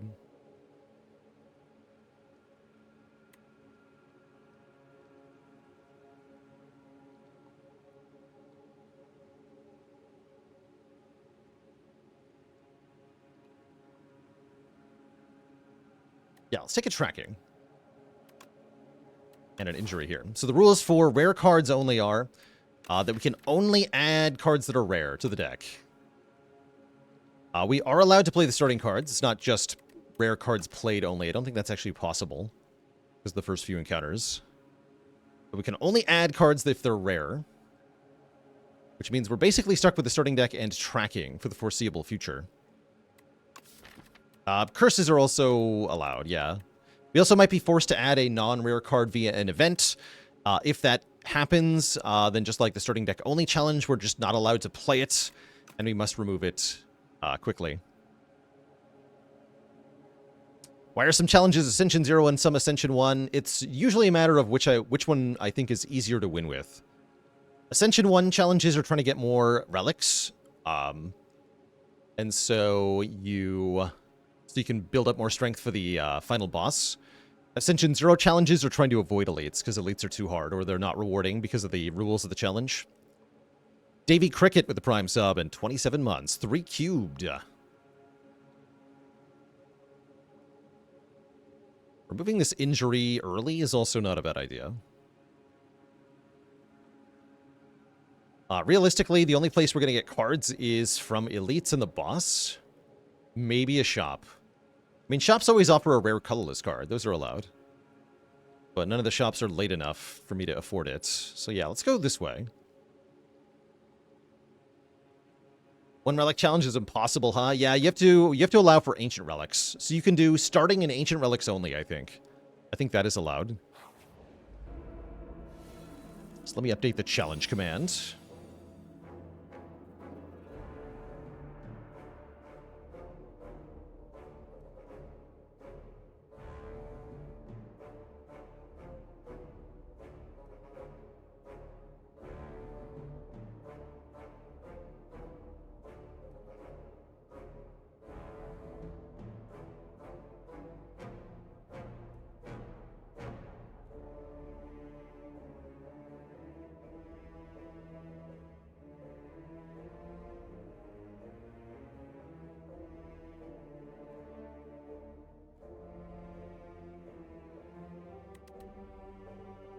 Okay. So I can play my cards however I want. Baku's no longer controlling us for this run. Do I even bother playing tracking in this fight? I don't think I do. But with 2 curses, I should probably take the 1 damage here.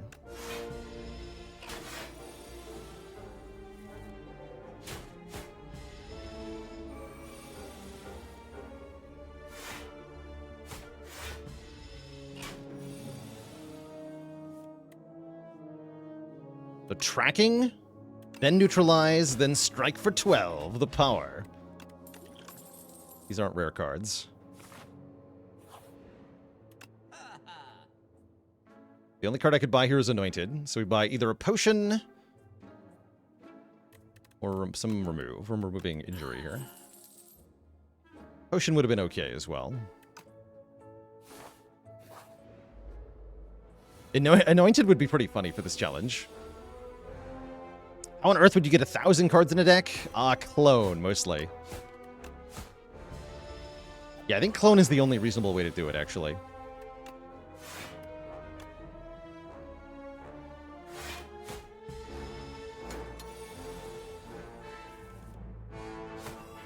Ooh, not quite.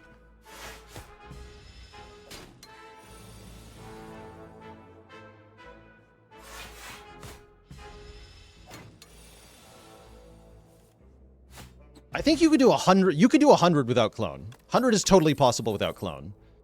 300 might be clone required. These are not rare cards. But yeah, you can definitely do 100 without clone. Easy peasy.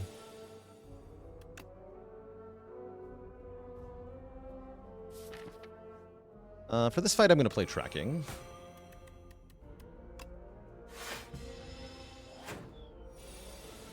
Yeah, with Bing Bong and the Mirror event in Act 3, you can triple your deck. Which is pretty good.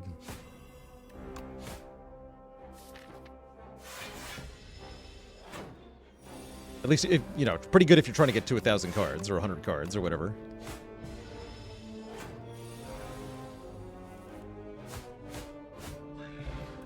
And with White Star and the Hunt on Silent, you can get 3 card rewards in one combat. Even more, maybe.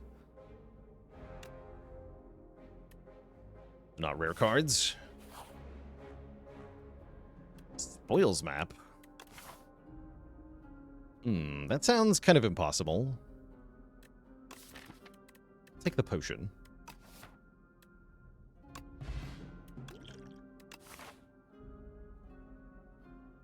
Can I even fight this elite? I hope that with the poison pot, I'm allowed to. We're going to upgrade neutralize. I'm going to go here. This might be a bad idea. But this is also one of the only ways I can actually get new cards. So I'm going to go for it. Bird. Let's definitely fight for the poison potion. Do I also use the retain potion? I don't think so.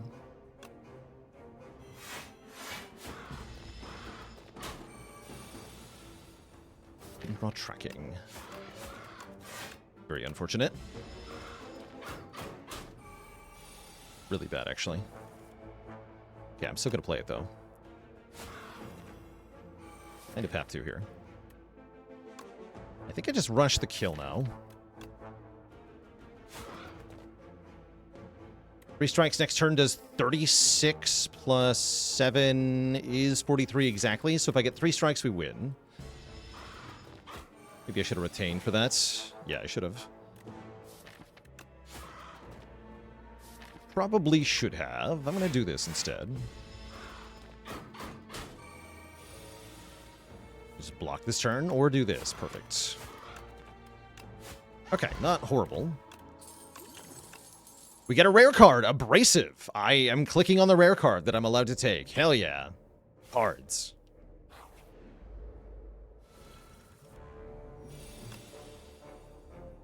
Imagine cards. Also, this fight mega sucks, so I'm going to Stable Serum here.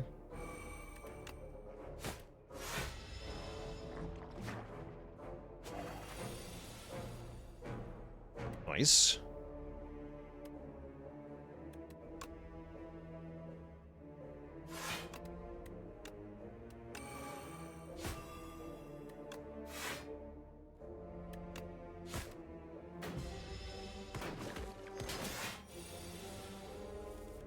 This fool.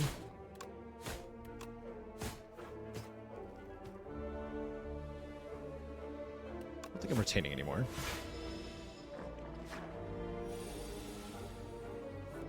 Okay, not bad.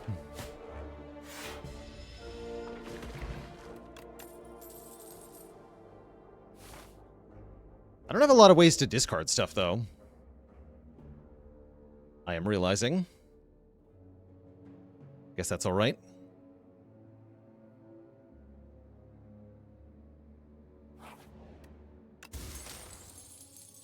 Oh, is the Kingly Challenge supposed to be on A10?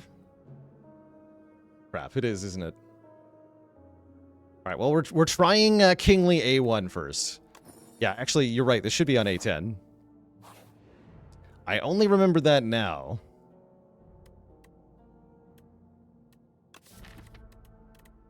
I even want to transform a strike. Not sure. The Princely Challenge, true. Yeah, true. Whereas only challenge supposed to be on A10, it sounds hard. Yes. The thing is, we got to compare it to starting deck only, which is also done on A1 or A0. It's a lot easier than starting deck only.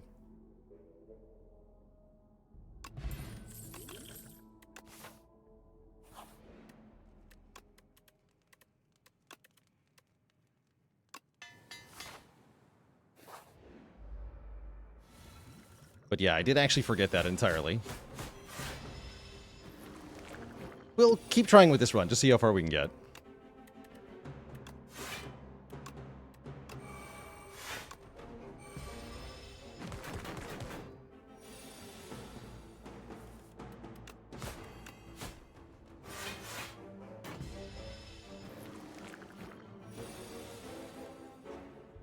Calendar is actually so good in this fight, though.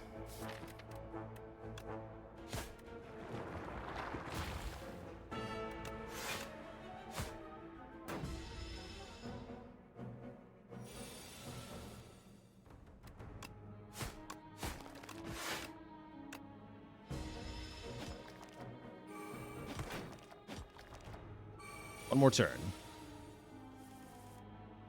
Nice.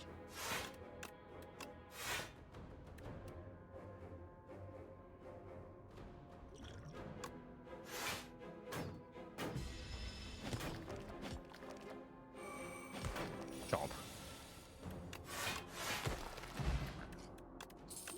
Get an intimidating helmet. And there's a way to discard our Sly card? Cool. Discard our hand, next turn attacks deal double damage. Wait a second. That's, like, actually good. Do I want another relic and another curse? I don't really want more curses. No, I don't. So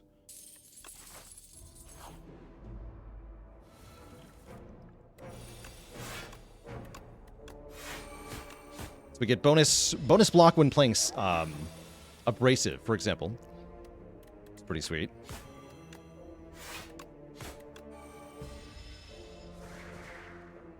That's pretty sweet.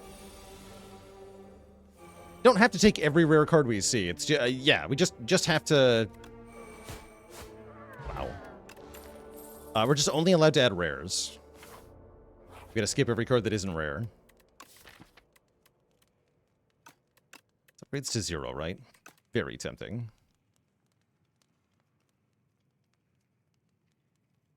Very tempting.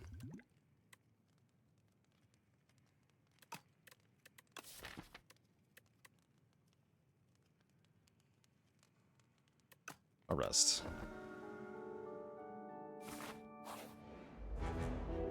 Pretty sure I could have greeted the upgrade, though.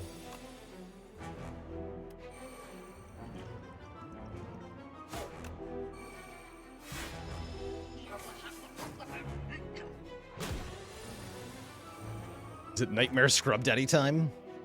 The power.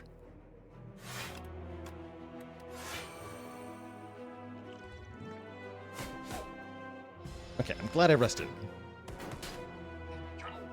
Ow.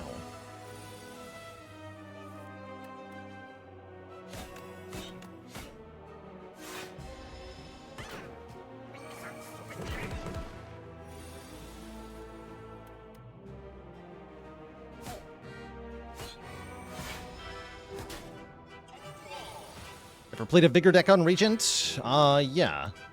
It's pretty cool.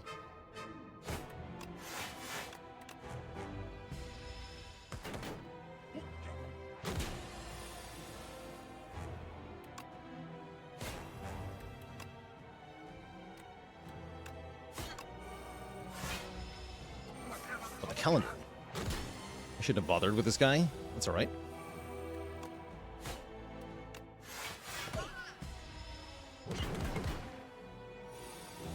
I did forget about the calendar.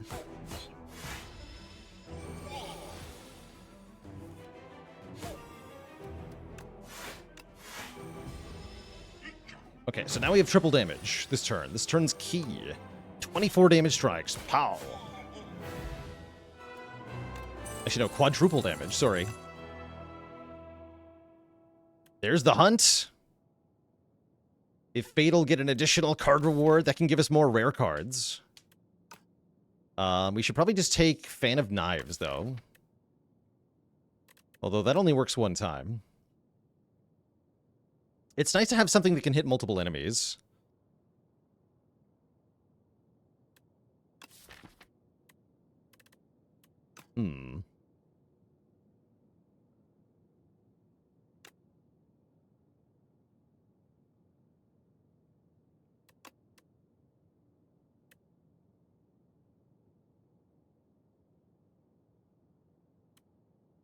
I'll take the Fan of Knives.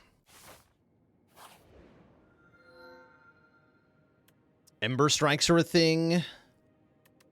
Start of the turn, exhaust the top card of the draw pile and gain a strength.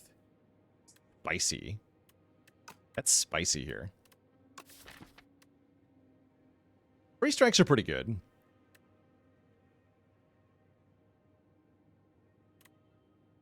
Yeah, we actually like free strikes quite a bit here.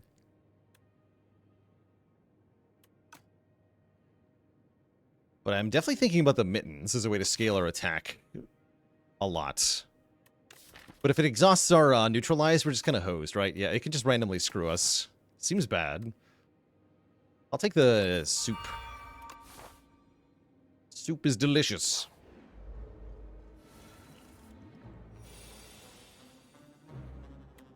Delicious soup. Okay, not gonna play abrasive. No. I should play Fan of Knives there. It's wrong.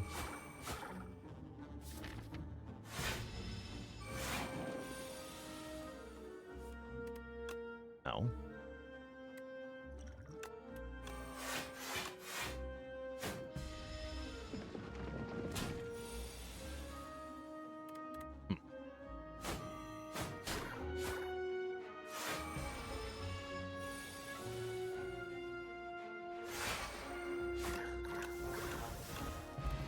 Cool, cool. I like it. Let's hit the shop up. Yes. Remove 2 cards. I guess I have to remove at least 1 here.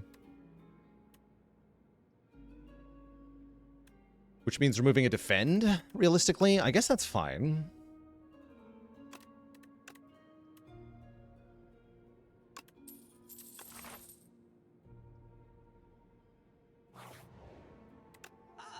Anointed is back. Seems okay. How often can I use the flagon? Wait, with Shadow Step. Shadow Step does 20 damage to all enemies now. Wait a second. Is that not awesome? That's awesome. Give me that. Give me that.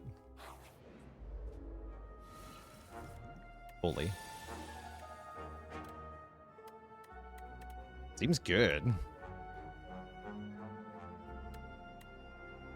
And defend Shadow Step.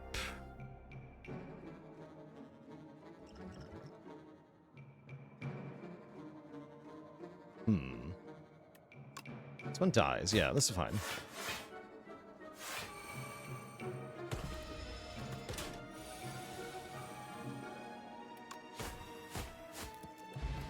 The damage. Snake Bite.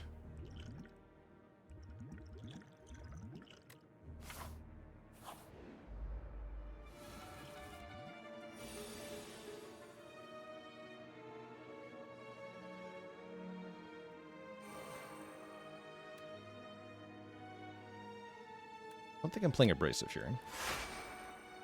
Love the animation on that. Too cool.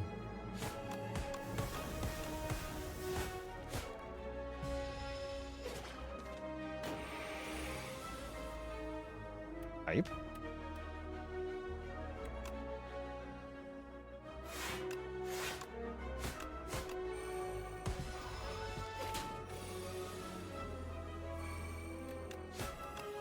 $24.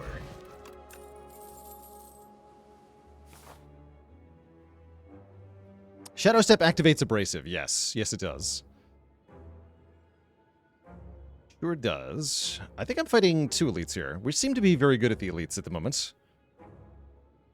Oh, I can actually go this way. There's more rest sites.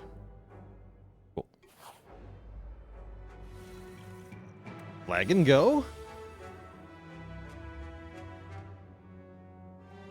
Play here. Survivor, defend, Shadow Step.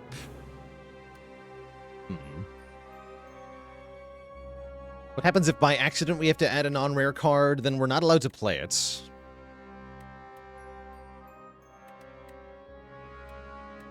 Like an event can force us to do that, for example.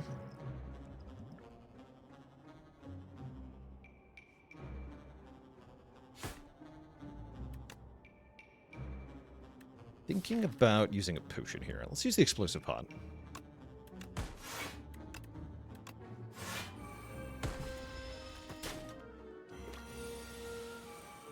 Nice. Boom. The hunt? I mean, what am I going to do? Not take it? Give me that. Cards. Cards would be good here.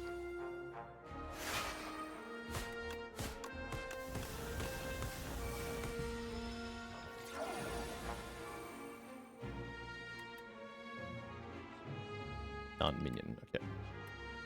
Ow?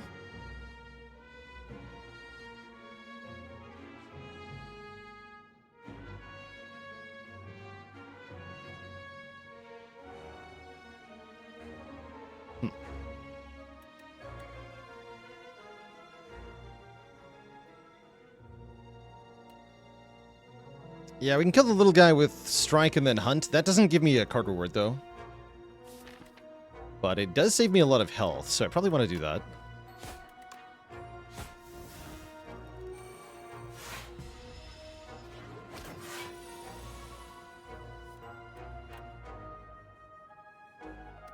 Okay, you must perish again.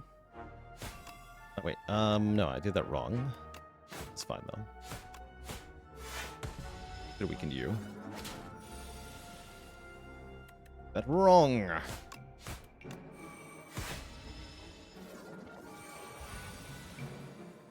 Flagon is definitely helping a lot here.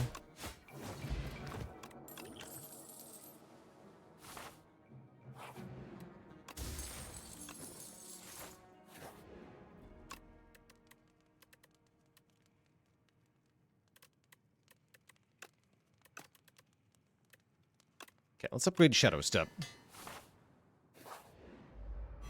The bees!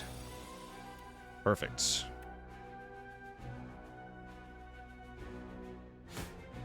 So we go defend, defend, Shadow Step. And yes, that is a Scrub Daddy. Oh no. This does block. Not really worth it, though. Let's see what the skill potion has. Am I allowed to use non-rare things from the potions?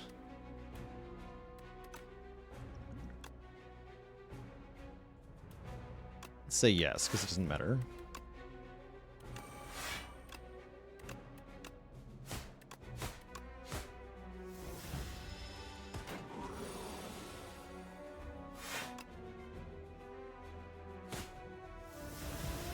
Flagon doesn't work with ethereal stuff. Noted.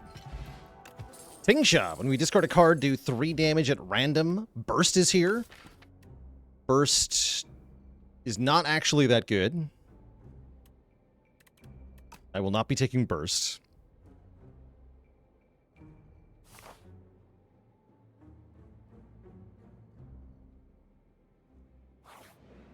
I will not be taking bursts. I will be upgrading the daddy.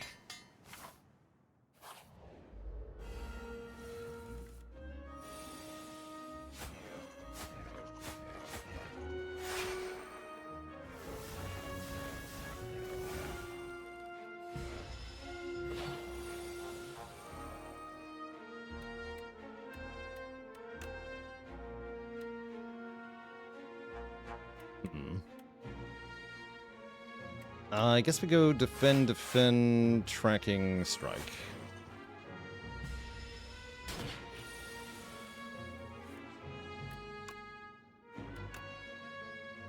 Might use a gigantification potion to just kill it. Get my reward. More cards means more rares, at least in theory. You!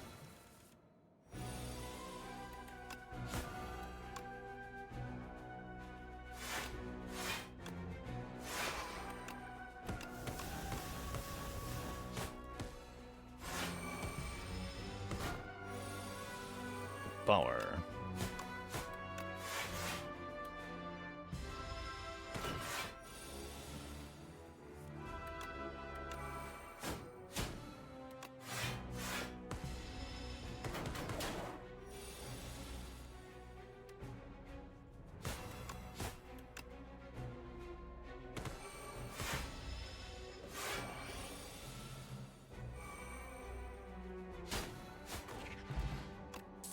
Yeah, the hunt hasn't been... I was going to say, the hunt hasn't been reliable. What if I just had another copy of it? It's a better attack than strike, isn't it? No, I'll just keep the one. Simply hunt more!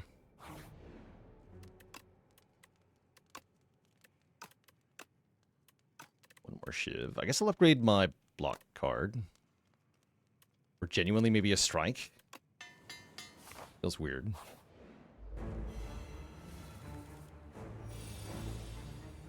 I'm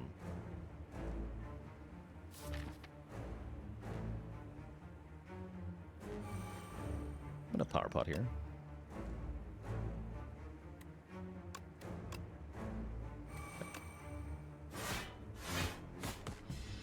Serpent Forge should help a bit here. We got a rare. Still counts. Serpented. Fool.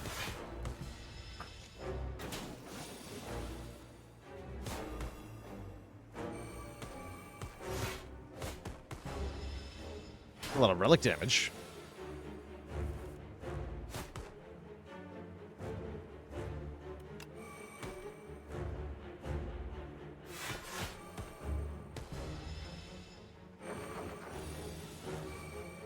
Ow.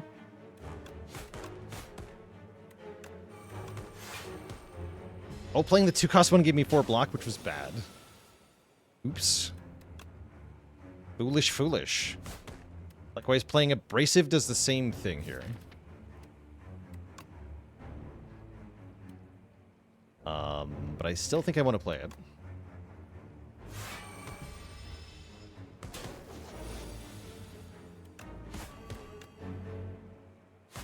Okay, we win.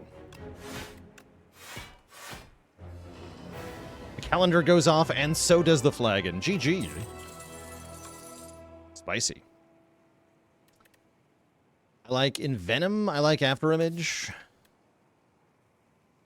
Envenom seems worse. I'll go with the Afterimage. We got plenty of damage already, I feel like. How's it going, Silvardo? Currently, we're trying to win a run with rare cards only. Going all right. It was supposed to be a high ascension version of this challenge, though. We're seeing why, right? We're going to probably win it on the first attempt here on A1. But I wanted to just play with the run to see how it felt.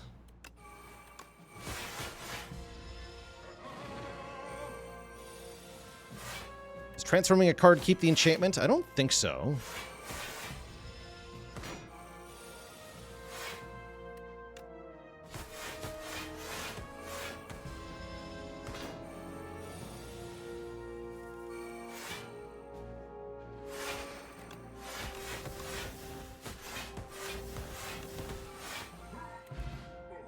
Got him. If only.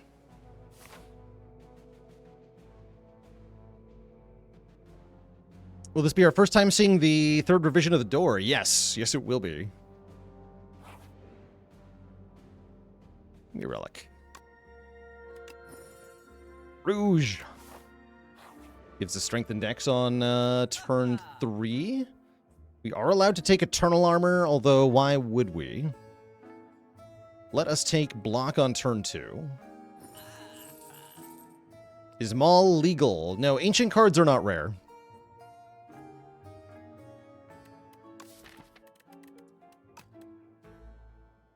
Ancient is its own rarity level.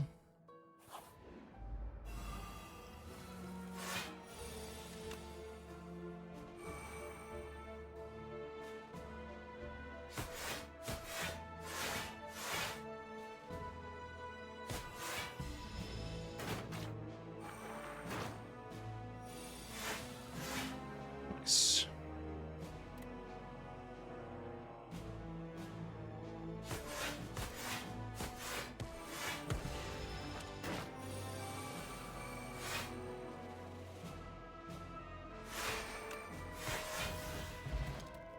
Giga.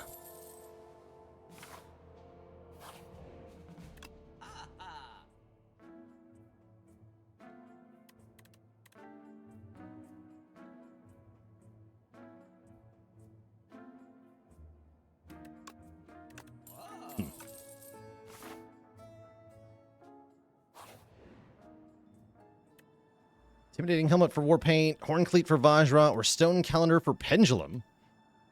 Wait, these are all a downgrade. I guess I can give up the helmet. Yeah, the helmet's not that good.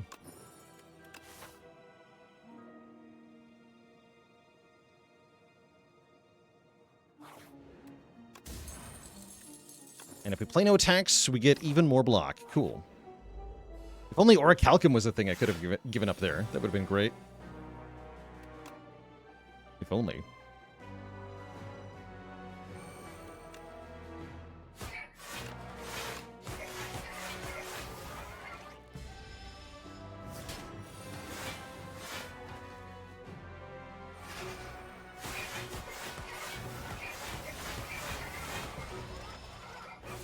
Burns are going to make it really hard to empty our hand as well.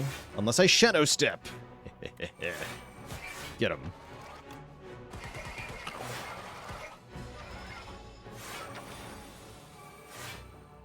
Ow.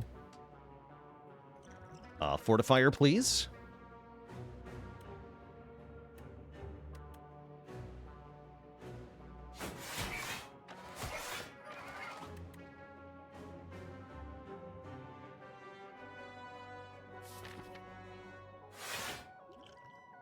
Take 20 health.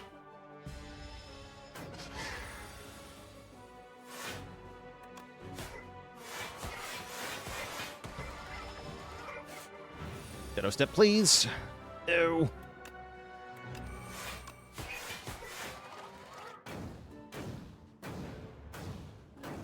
Ow. Here it comes. Oh dear. That was a really bad time to not draw a Shadow Step, huh? Stone Calendar is about to go off, but it won't save me.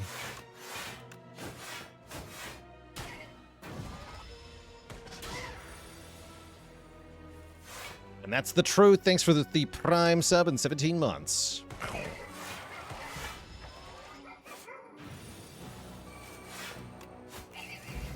Okay, we kill the dreaded Mechanites. We get bonus damage on strikes. We get freaking Storm of Steel, which discards our hand. Hell yeah. Get in here, Storm of Steel. We have Tingsha and Flagon to go with that. That's amazing. I guess I just want to get to the boss. T. Schwizzly with the Prime sub. Welcome to the Cozy Sub Club.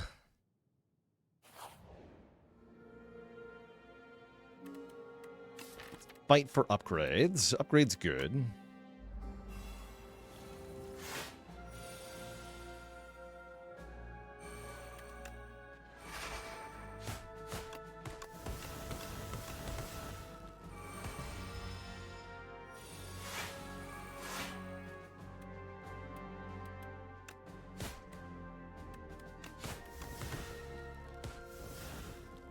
Easy. 2 strike upgrades. I'll take it. They are good. Genuinely, they are good. And another strike upgrade plus the hunt. Perfect. Okay, let's just go to the boss now. Given what I know about A10, would this deck be able to beat A10? I think this deck would lose to the bosses if it hadn't already suffered before then. Yeah, I think this deck would have a hard time against the bosses. We should be able to get through 1 boss without too much trouble, though. But I think 2 would be a lot.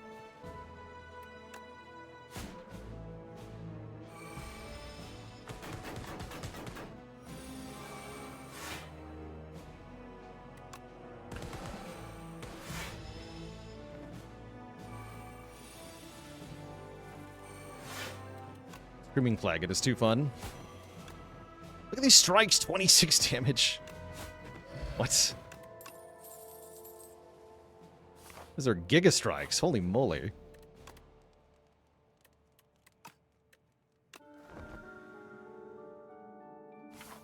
Alright, Doorman. What is your door plan? We get to After Image Tracking and even Shadow Step on turn 1. Sweet.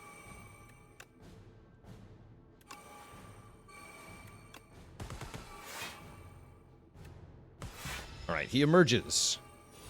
Hungers. So, first turn. When you play an attacker skill, it is exhausted. Really willing to lose 1 strike here.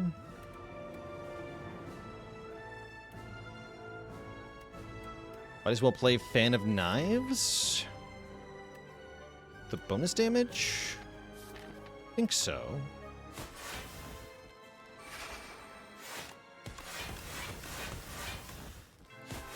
Do that. Then turn 2 is big hit. We cannot draw additional cards during this turn. We can go Neutralize, Defend, Strike does 24. Strum of Steel discards Abrasive, makes a Shiv that does 14. That's not bad. Takes 20 from the flagon. This is the turn that changed. So now there's an attack. And it says, whenever you play a card, lose energy. So effectively, each of our cards is 1 more cost. Guess I'm not playing Storm of Steel. We go Strike, Shadow Step. Yeah, Strike, then Shadow Step. Yeah, Shadow Step into huge damage next turn. We're drawing Neutralize, right? Yeah, this will be good.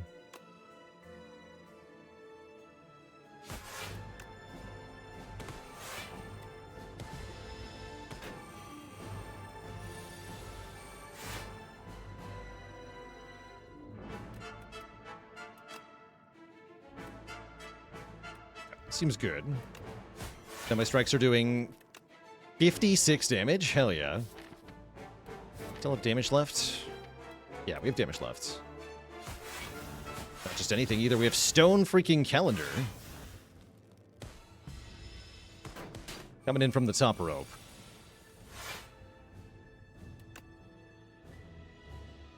Get him, Storm of Steel. GG. Okay, yeah, rares only, very doable on Ascension 1. I think we'll have to make that Ascension 10 to be it properly challenging. But that was a fun little proof of concept for what rares only might look like. Good stuff. Good stuff.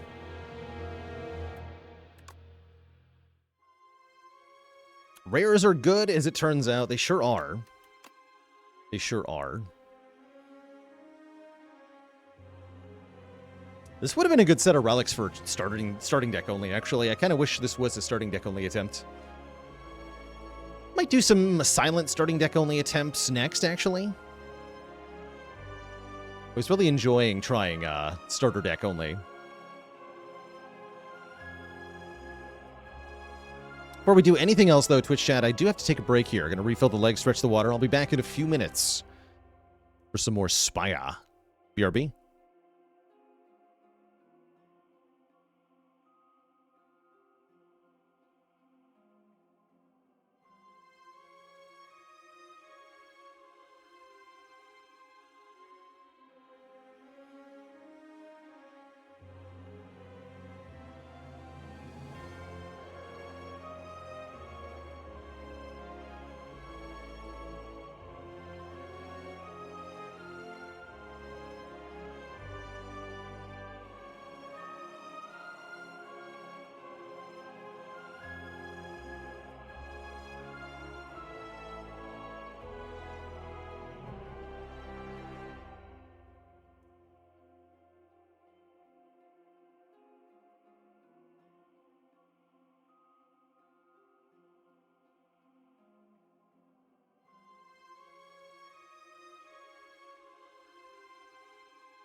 All right, chat, we are back. Thank you for hanging out.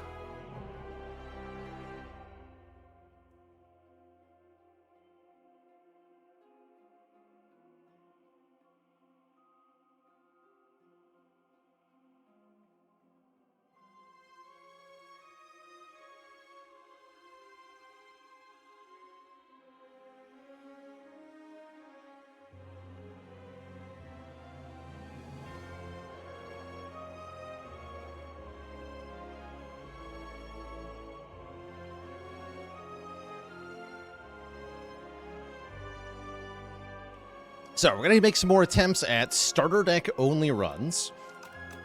We were able to previously complete the Defect on Ascension 0 with starting deck only, and the Necrobinder on Ascension 0 with the starting deck only. That leaves the other three, who I think are a lot trickier to do with starting deck only.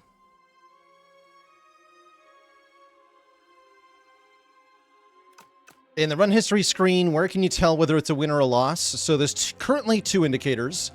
I agree they're lacking just like the word victory on the screen. But you have 2 indicators. The text here in the middle will be green if you win and red if you lose. It'll also list who killed you if you lost. You'll also see the health up here is a positive number if you win and 0 if you lose. So those are some of the indicators you can use. All right, let's go for an attempt here at silent starting deck only. I think this is going to be kind of impossible. In fact, we have to give up right away. Right.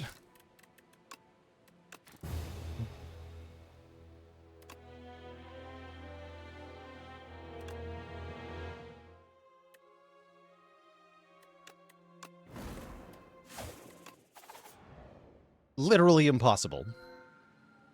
Okay, these are also not it for starting deck only. I might reset again here. Yeah, I will. What's some random rare? Great.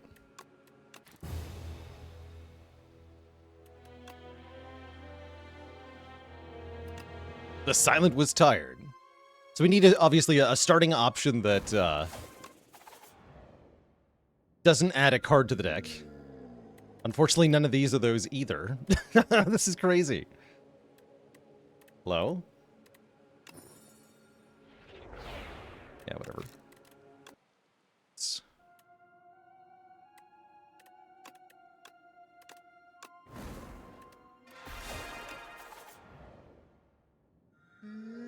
Okay, here we go. Give me a relic.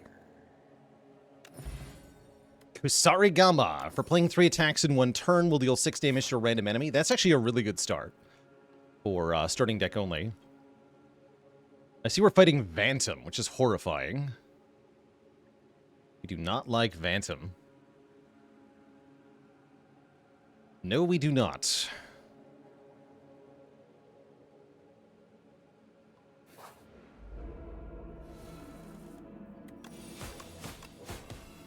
Kusarigama, go!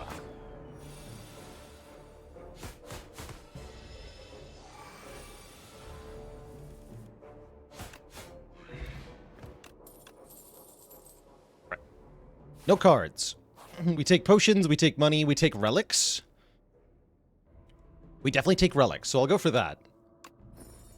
Potion belt. Okay, that can be pretty good. Although it's going to be hard to amass potions, generally speaking.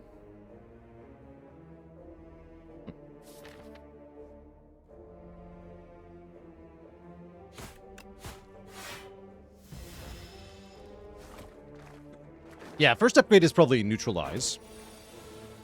If an event forces us to take a card, then we cannot play that card. We can play temporary cards from relics or potions, but we cannot play cards that are permanently in the deck unless they're a starter card.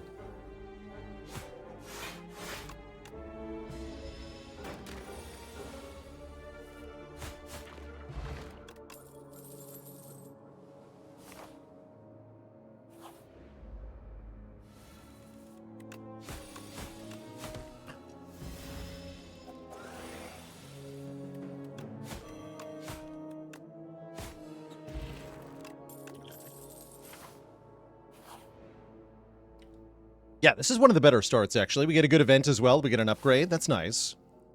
We like upgrades. A whole lot. Hunt, prove, belong. Hunt, prove, belong are the core principles of the Silent. It's kind of neat. And then I probably actually want to upgrade a Strike over a block card. Silent is hurting for damage badly with the starting deck. And it feels like if we don't improve that somehow, then we have no chance.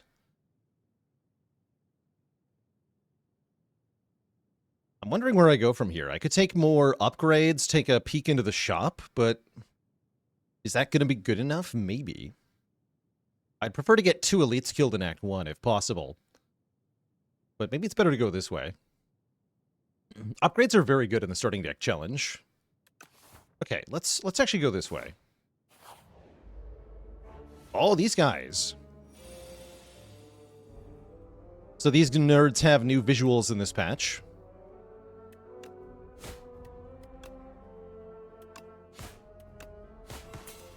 Get wrecked.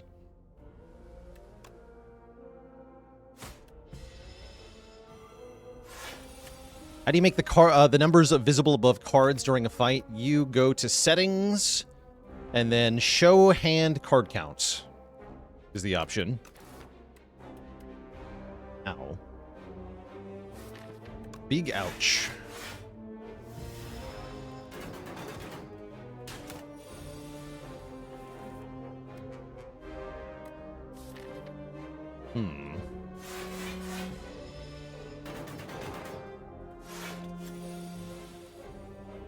Really? Well, that's a very unfortunate draw order that we just got. I guess I'll strike you 3 times. Make it 8.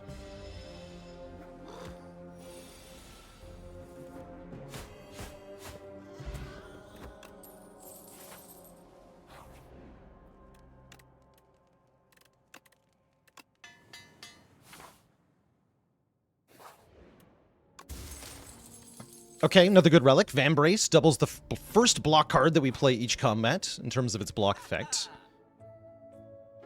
Puzzle is okay. I might want a Dex Potion, though.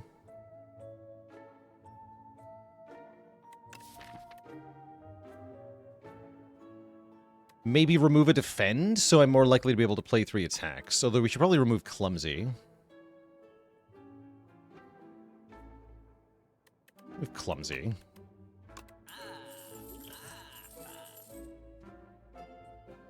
Okay, I have to hope this is enough. If not, we're kind of cooked anyway. And I'm going to upgrade Survivor now.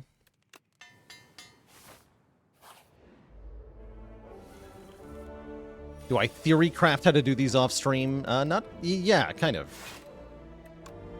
Broadly speaking, yes, I guess. Definitely put some thought into it, at least. And yeah, we'll get to see Vantom's new effects. I'm looking forward to it. We also get to see the new Entangled effect here, which looks quite good. It is animated, subtly.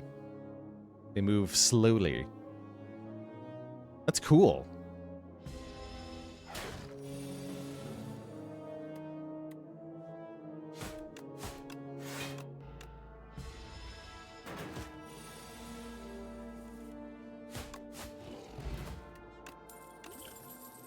Attack pod is huge. That could be really important for beating Vantom, or maybe even just this elite. Bird? I think Bird's okay with the Dex pots. In fact, I don't even need to Dex pot turn 1.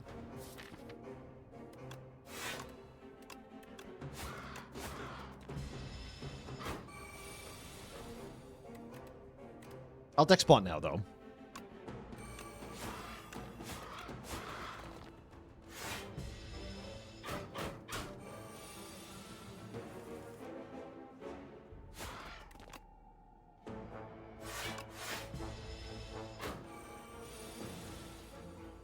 Cool.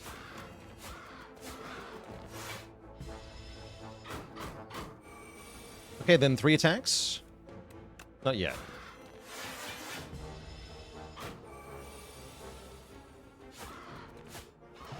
Clean bird fight. We get a Snecko Skull, which doesn't do much, unfortunately. as we have no poison in the base deck. But that could, at least in theory, interact with stuff.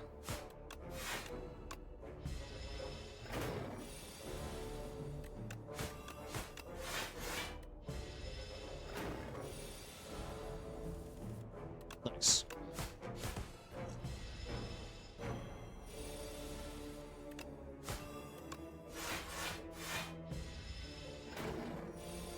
I bet Parrying Shield is a really good start, too.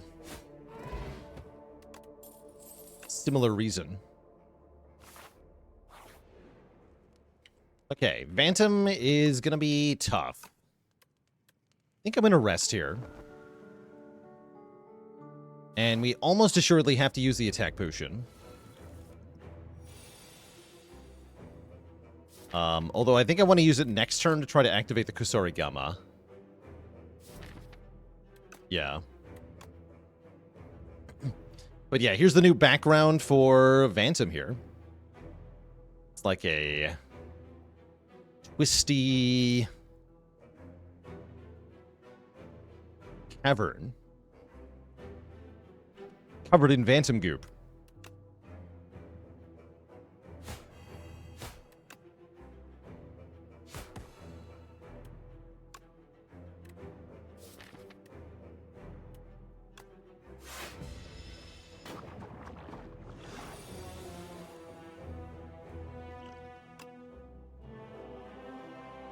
Nice. Leading Strike is really good with Kusarigama here. Let's take it.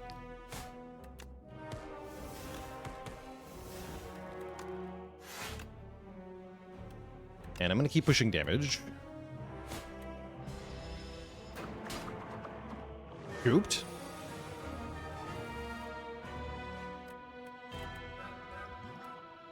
And now it gets ugly.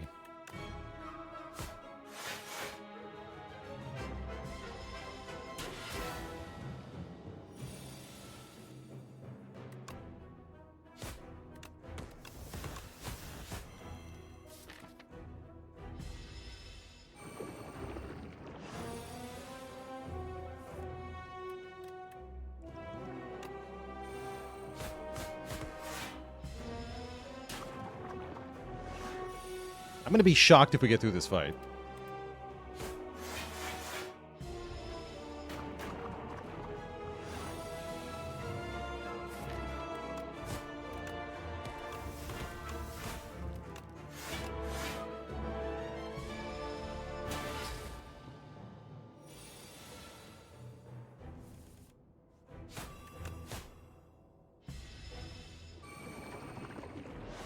I think we just die to the next stab, right?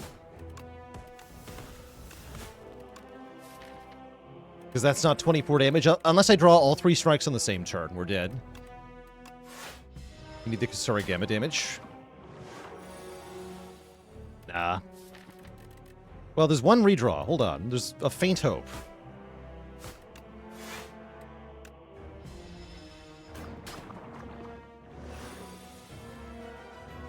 No. A good try.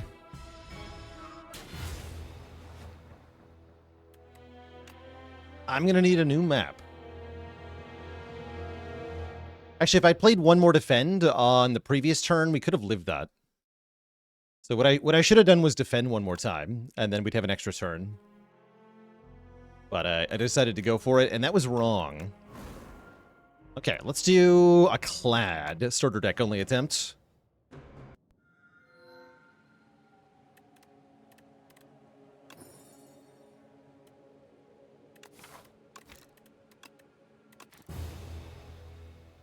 Well, good attempt.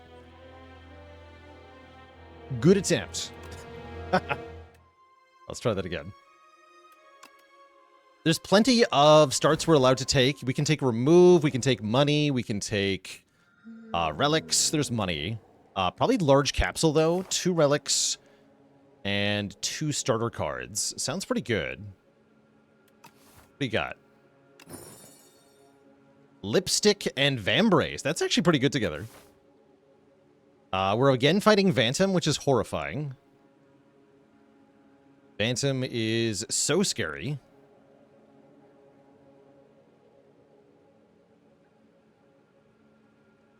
what to do.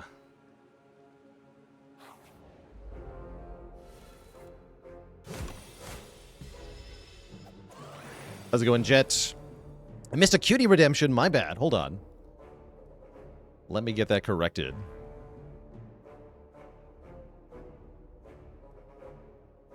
Let me...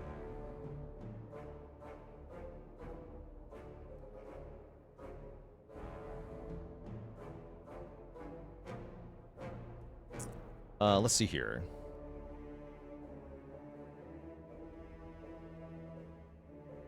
View the queue. Yes, Jet107 joining the almighty list of channel cuties. All hail Twitch chat. There's a new cutie on the list. Welcome, welcome.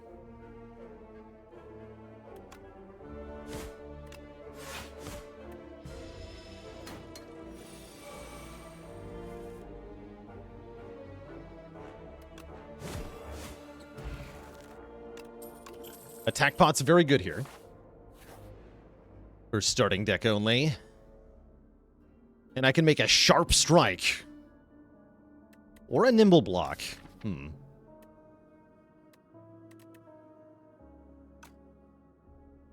Actually, with Vambrace, I think I want the nimble block.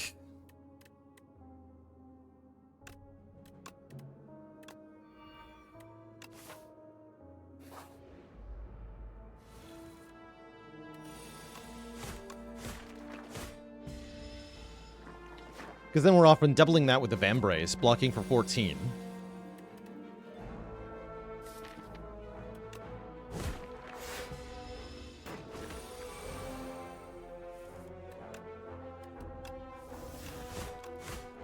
Lipstick.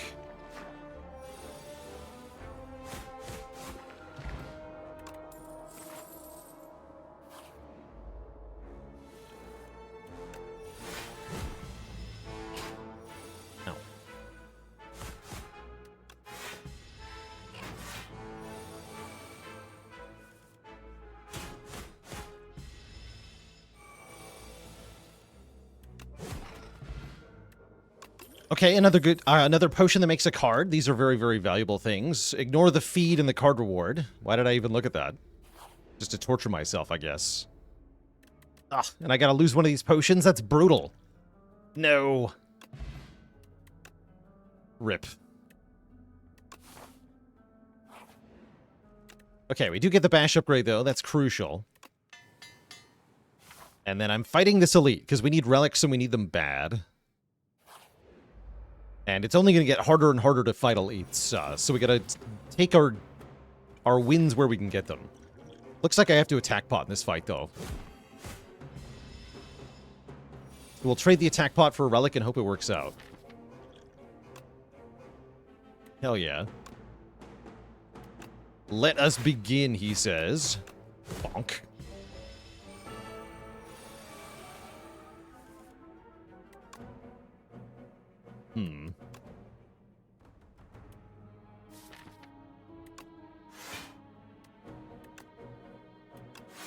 Block twice. Cool. More strength. Okay, that was super worth it. Super worth it. Okay, this is good. This is good. Am I allowing myself the break card? No, it's an ancient card, not a starter card, so it is not allowed.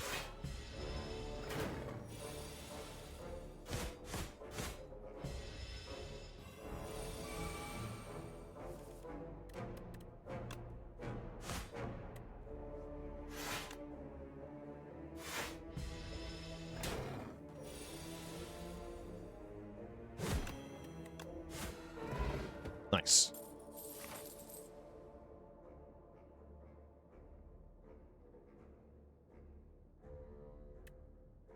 Just had to close the window there. I believe I'm going this way. Okay, Ornamental Fan. We get blocked for playing 3 attacks in 1 turn. Our triple strike turns just got better, although Ironclad is not often triple striking because of Bash.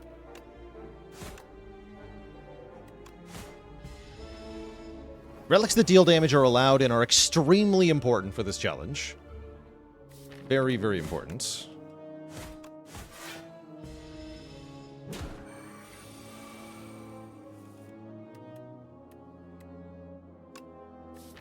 Let's try Defend, Strike, Strike. I'm not sure how I feel about that.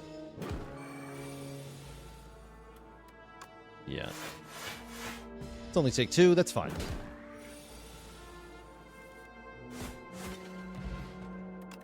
Blood. Am I allowed to fight Phantom without, going to his shop? I would really like to fight that elite and get a potion and stuff. What relics would I most want to see now? I'm trying to think what would help the most here. Happy Flower would be pretty good. Scales are pretty good. Mr. Struggles, yeah. Mr. Struggles or Hourglass are okay.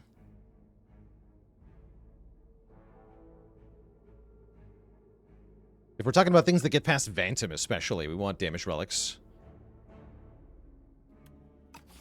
Sure hope I can beat Phantom. I'm gonna go this way, but I'm kind of scared.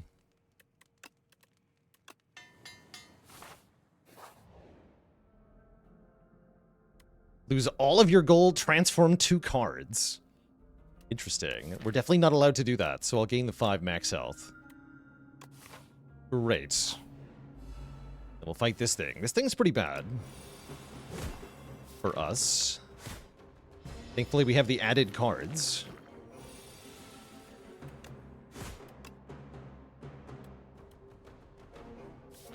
They gotta push damage here.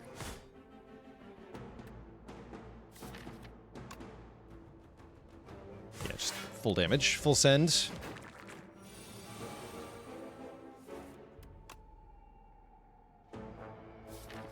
Yeah, gotta stop the second round of infections here. Crucial. And then I think I actually want to hit the ones that are adding the infections initially.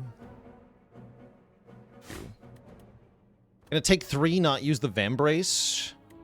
But I have double block on the first block card I play.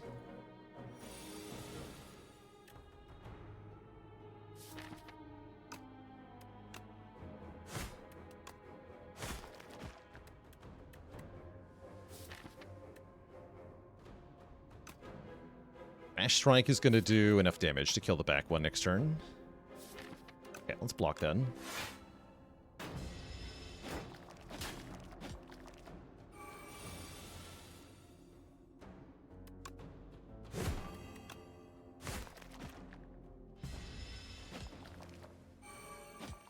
Strike Dummy would be really good. Yeah, that's one of the better relics we can get as well. Is Strike Dummy. Gotta make sure we're trading health in this fight. If we're too passive, we will get slaughtered here.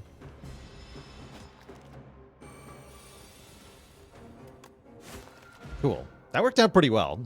Red Mask is welcome. Not helpful in the boss, but welcome. I'm a little bit worried about our offensive abilities into the boss.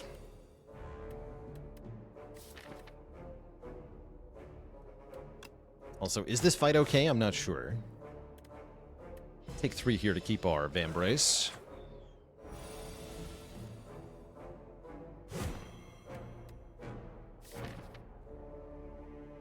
Hmm.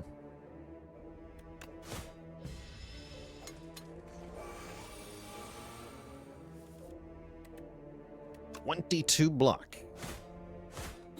Giga block.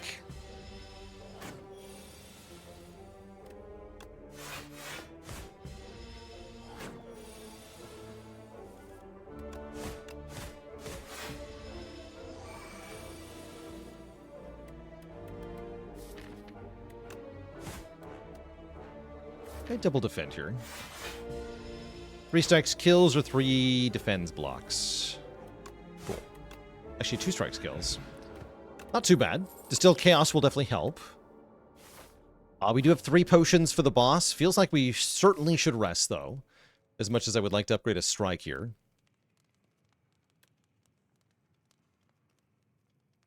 I'm gonna rest. And good luck to us against Phantom. I don't think we have great odds. But I will do my best.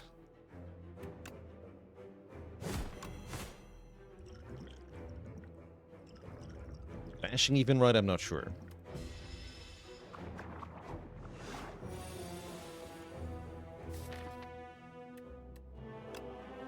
You like distilling the first cycle? I'm kind of into that.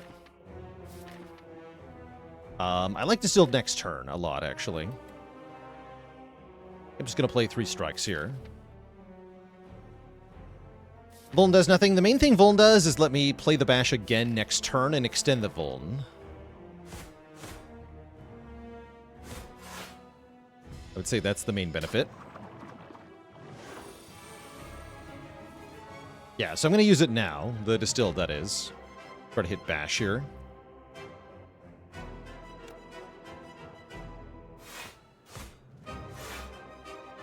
Good enough, I guess.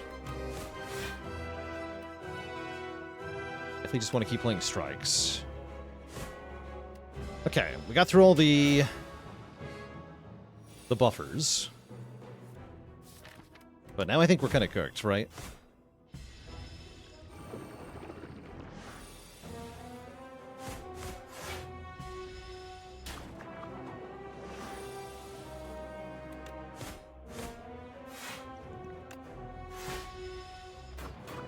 Gonna play every attack we draw. I don't think it'll be enough, though.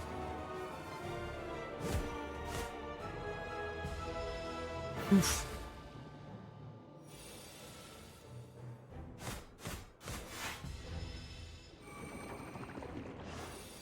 How's it going, AK Coop? Yeah, this is the hardest of the challenge runs that we're trying. And agreed, you do have to get lucky for starting deck only. Definitely. Yeah, you definitely have to get lucky.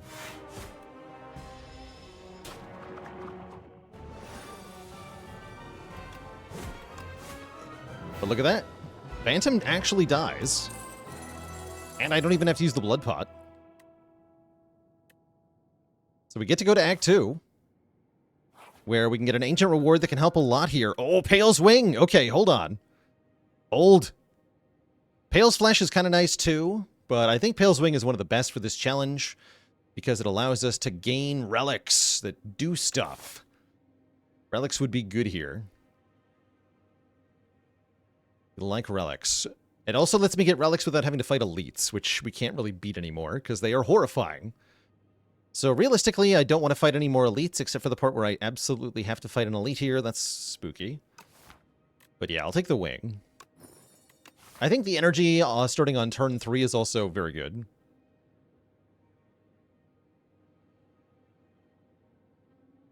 Let's start with some combats into a shop, since we have lots of money. Yeah, where's the Knowledge Demon when you want him? Do I want the Knowledge Demon? Is my question. Guy sounds like a jerk. 7.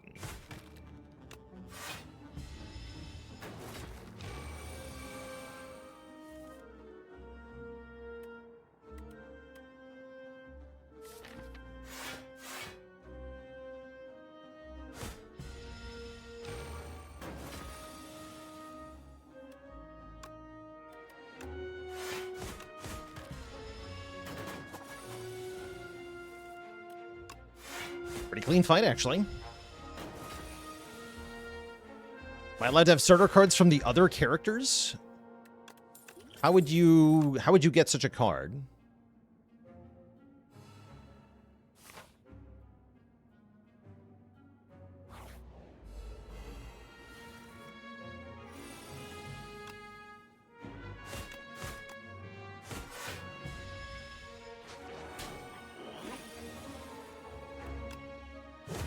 Color Wheel event won't give you starter cards.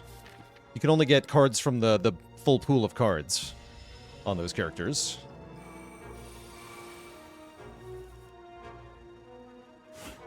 Ow.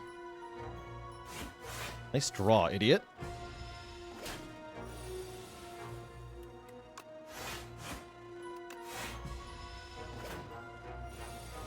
Is he getting away with my strike? Do I want him to get away with my strike? I guess I probably do, huh? Might as well kill him, though.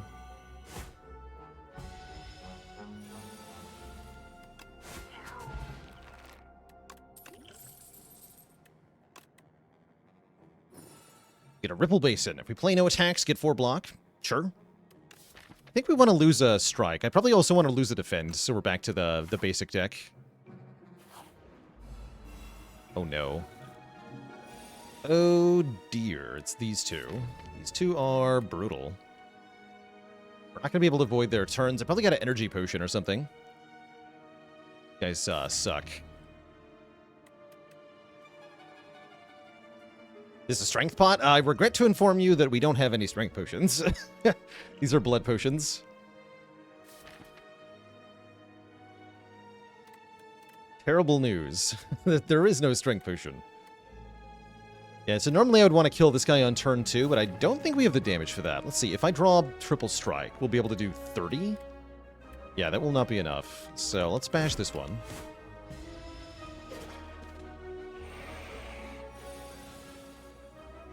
Then we can play this defend for 20 block.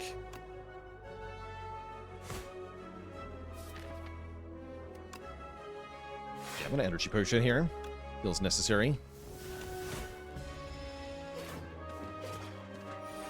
Buy new potion at the shop. And this turn is kind of unavoidably terrible.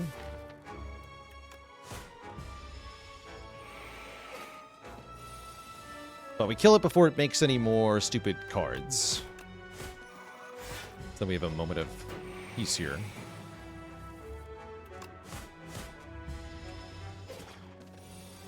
And this turn is again kind of bad.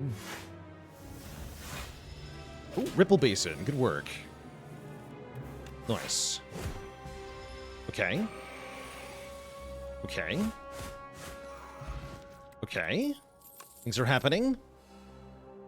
Cards are being sacrificed. Happy Flower and bread.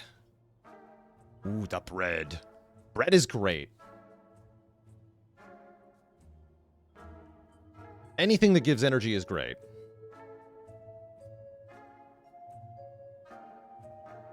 Regal Pillow is pretty good too, but we definitely want energy. Yeah, we can also use the Vambrace on turn 1. Then the subsequent turns aren't that bad. That's pretty nice. Yeah, I think I want Happy Flower as well. Can I also buy removal? Not quite. But I can buy a Flex Pot or an Explosive Pot. I like Explosive Pot as we have no area damage options. I'll buy Explosive Potion. Okay. Means we're kind of defend heavy. Oh yeah, Explosive Pot, instant payoff, by the way. Horrifying. This fight is no good.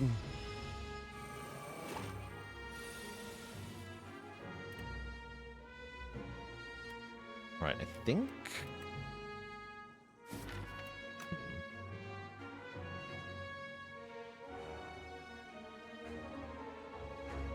I think I want to Explosive Pot 2 of them here. I'm skipping Bash. Feels bad.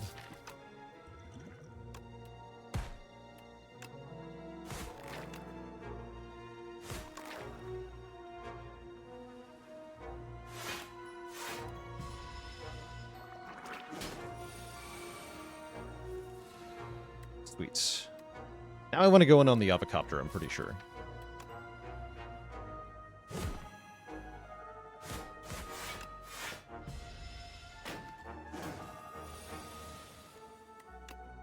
Yeah, just keep hitting it.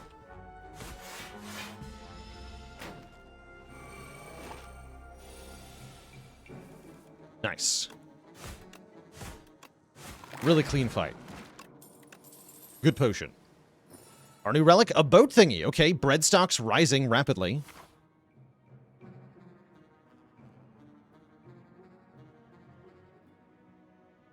Huge bread.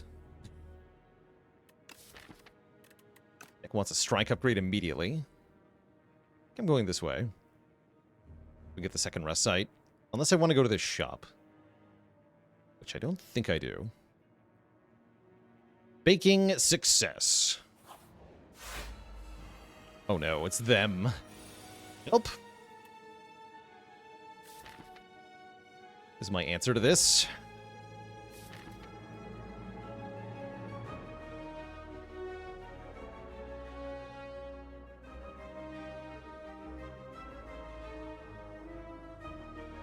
I think I have to kill the chomper first.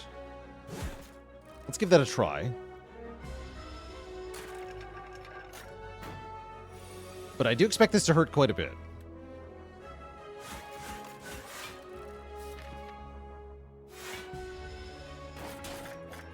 Yeah, thankfully we have 2 blood potions, 23 damage incoming. Can I stop it? Not really. Although, actually, yes I can. They're both going to attack me next turn. That's the worst part here.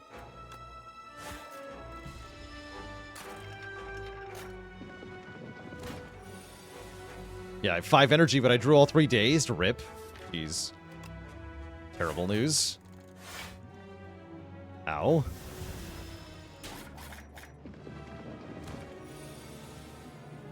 Yeah, this fight is genuinely awful. Okay, Chomper's dead, though. I'm gonna go ahead and drink both of these. Not convinced about focusing the Chomper first. Let's say that... Yeah, me either, actually. Maybe I should use this as a learning moment. Although we're okay now, right? Nah.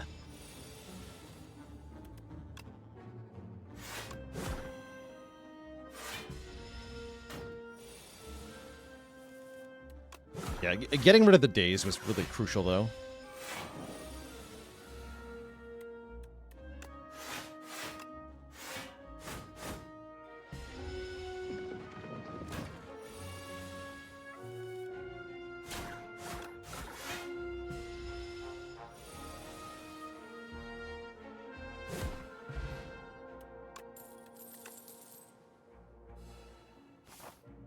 Okay, that got spooky fast. This one's a lot easier, though.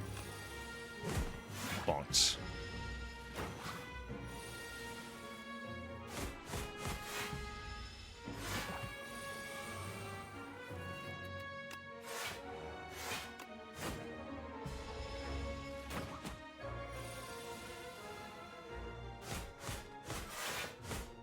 Strike Mania.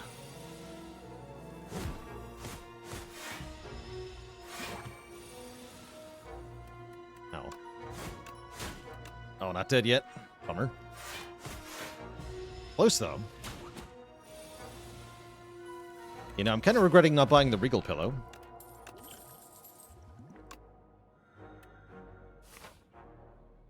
That's fine. We can rest.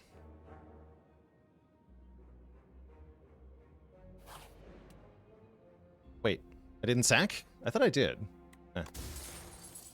Letter Opener. For every 3 skills we play in a single turn, deal 5 damage to all enemies.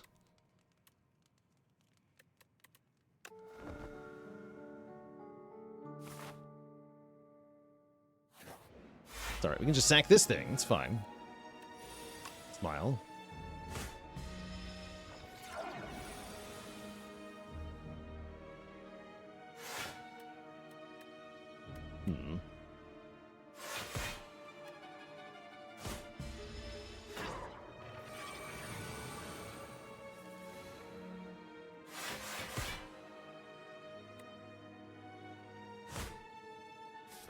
That is kind of spooky.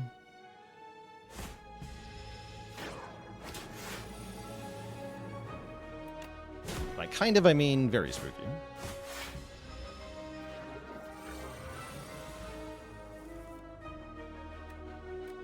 It's afraid of that.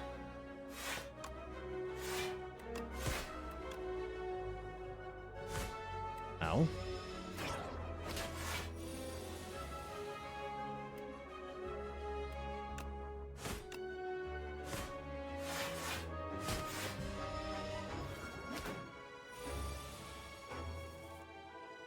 Terrible news.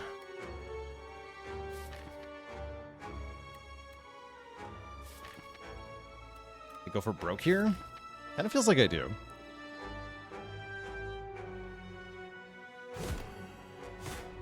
Oh wait, shoot. Foolish. Definitely had lethal there. I just bungled it because I was looking at chat. Don't look at chat. Very important. Sacrifice. Okay, we get a useless relic. Great. Looks like we're dead. Yeah, looks like we're dead. Not that we were ever going to beat the boss, really. So that's fine. What do you got, event? Money. Okay, this is the elite that we could at least theoretically defeat. That's kind of nice.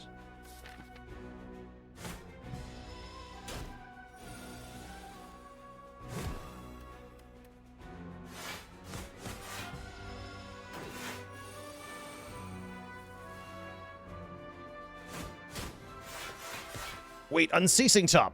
Go! Holy. I forgot to account for enemies that give me energy.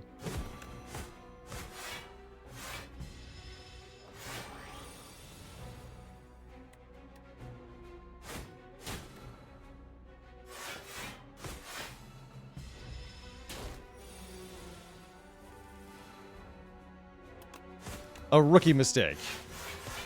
The power. It's only when the happy flower turn happens, though. Wait, am I just dying anyway? Not quite.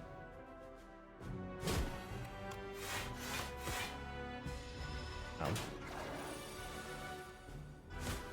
Okay. Winning. We get a useless relic that does nothing. Sacrifice. Then we die. Okay, good try, though. Good try, though. Didn't even get a potion from that elite. That feels bad. But yeah, there's not really any realistic chance in this fight. With all the statuses. I think this is the hardest Act 2 boss for a starter deck only challenge.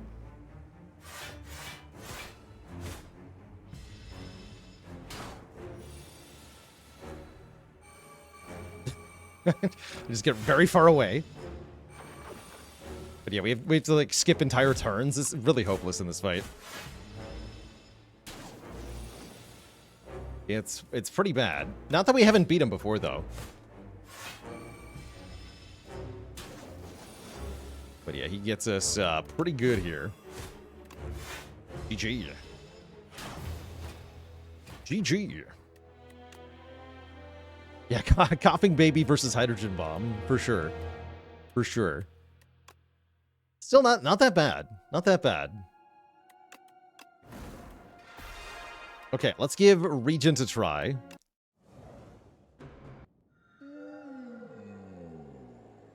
We can start with an upgrade, or we can start with greed and money. Is greed good?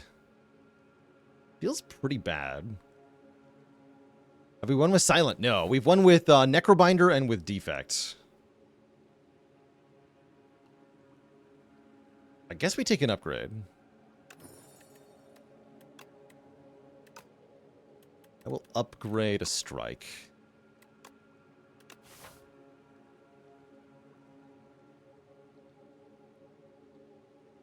Okay, I kind of like this path.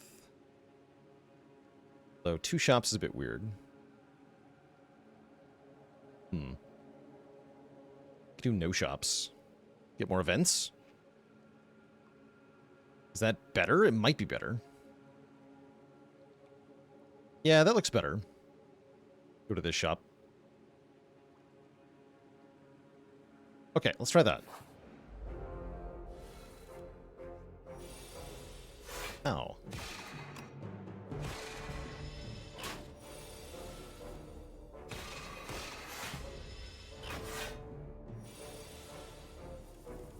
Curse you, nibbit.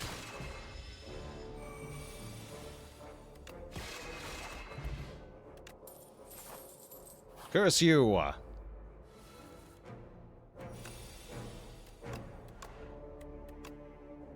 Curses.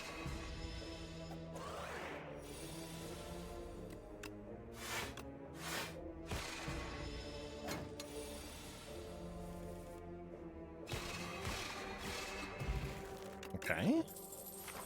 Acceptable. We've learned that you have to lose the 5 health to this guy in starting deck only. It's the only way to skip the card.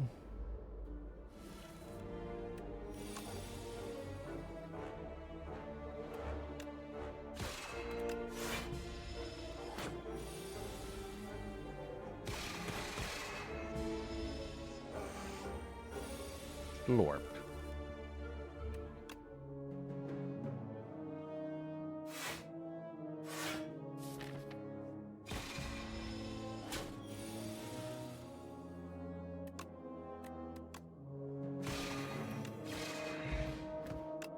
Okay.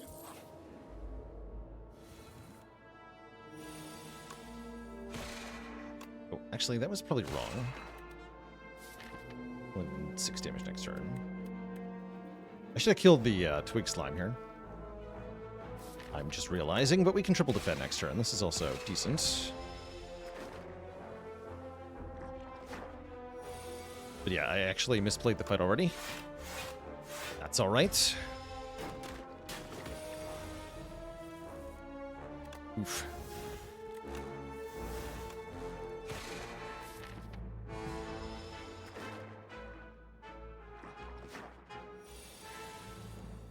Okay, at least get to go Venerate, Falling Star, Strike, Strike. Kill that one, take A's.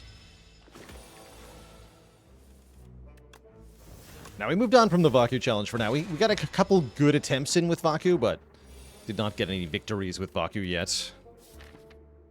Not yet.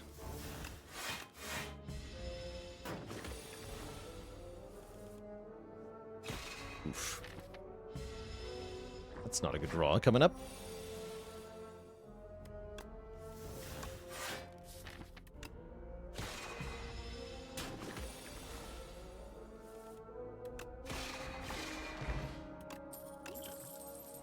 Cool shirt. Why, thank you. Yeah, you can get this shirt and many others like it at the merch store, baylord.com.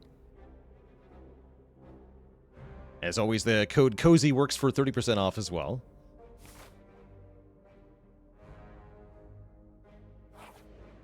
We are going to upgrade. I think Defend is due for an upgrade.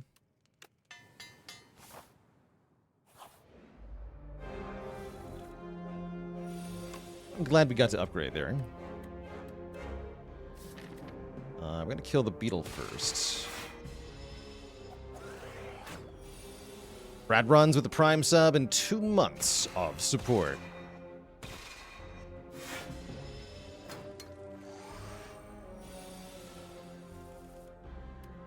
Bummer. This is all Venerate's fault.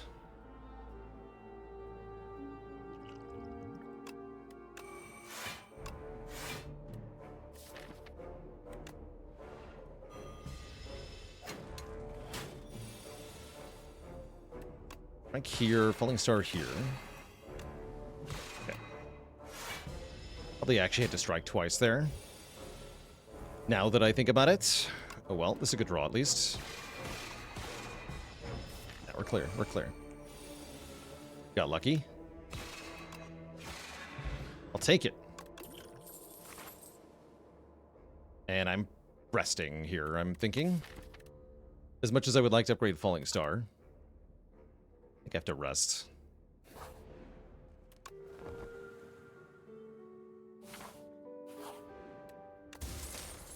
Okay, meat on the bone is huge here. That's probably heal 12 in most fights.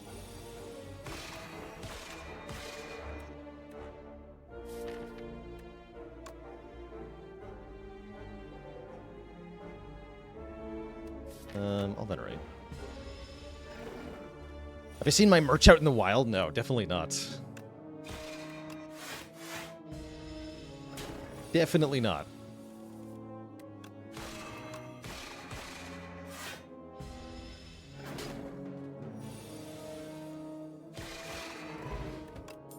Okay, Cure All. Our first elite is going to be the statue. Kind of a spooky fight for the statue. Got an idea, though.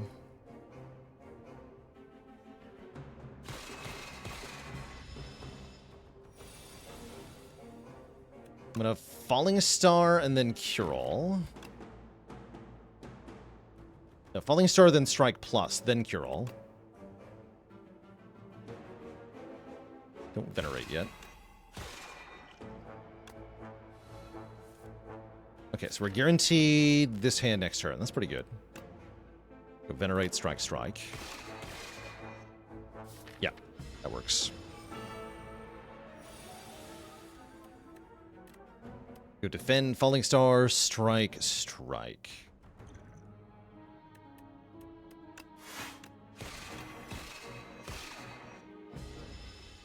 No. Can't play that.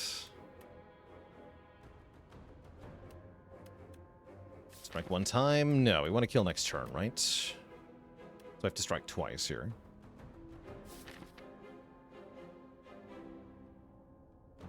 That is enough damage, right?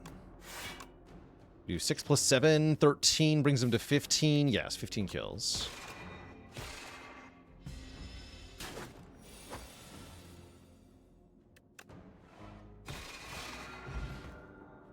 Okay. Get a bit of max health, plus the heal from the meat on the bone. Not an inspiring fight by any stretch of the imagination, but we are accumulating stuff and money. We've learned that this fight sucks. Like it sucks. Let's see, how much damage is in my hand? We have 8 plus 9 plus 13. 30. Next turn I can deal 12. So we can kill Leaf Slime next turn, but we can't kill Flyconid. So let's kill Leaf Slime first. Because of our breakpoints.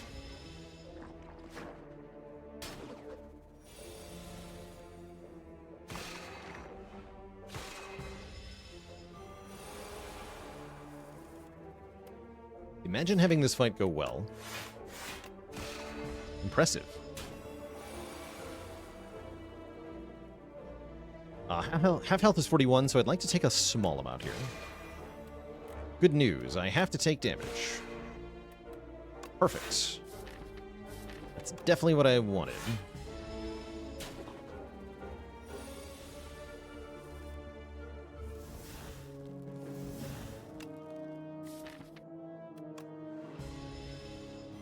Cool. Clean fight, actually. We'd like to see it. We get a Fortifier Potion, also good. Should make this elite quite doable, although this one is very scary and bad. Very scary and bad. Actually, I might just be cooked anyway. Even with everything I have here.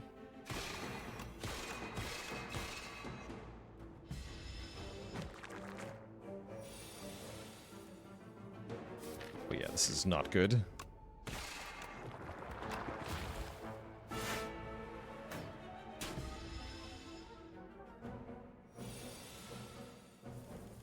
We just straight up not win this fight? I feel like we can't.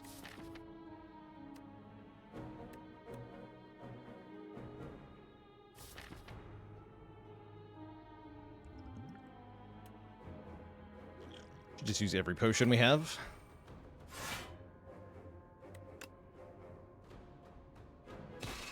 Bring this one down to 5. Yeah, too many infected.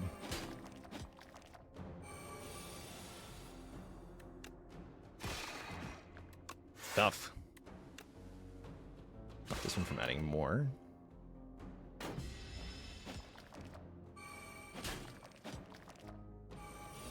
Yeah, this might be actually impossible without explosive potion.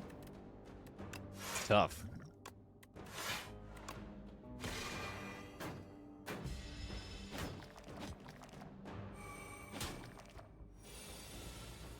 Oh, that's no good. Yeah, we're just dead. We are just dead. Damage relics seem like they're very important for Regent.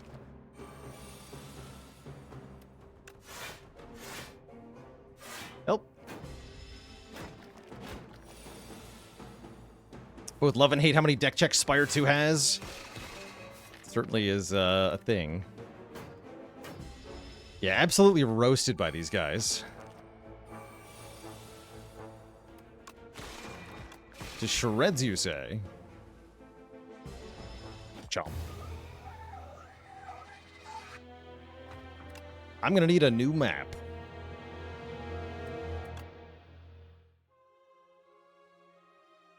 That's tough. Okay, let's try Silent. Same challenge. Still doing starting deck only here. Okay, upgrade 1 strike, 1 defend is another one of the good ones. Feels to me like Underdocs are way better than Overgrowth for this challenge.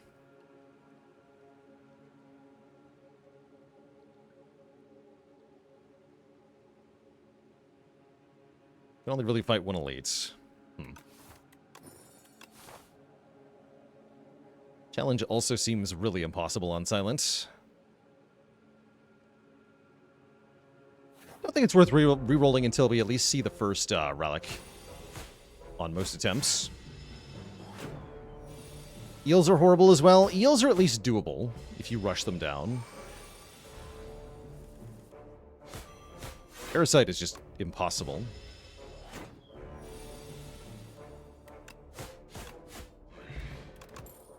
Look at those cards. Cards are evil.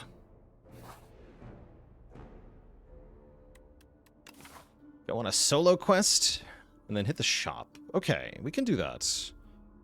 Yeah. Yeah, that gives us something to look at least. Feeling misanthropic, you wask past their frowning faces. Is the Neo bonus that upgrades 2 starter cards good? Yes, it is. Yeah. I think it's one of the better ones at the moment. Just makes your Act 1 so much smoother.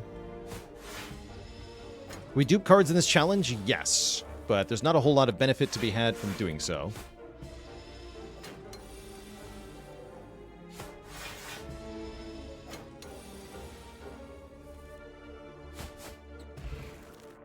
Okay, Firepot is huge. Firepot's really huge.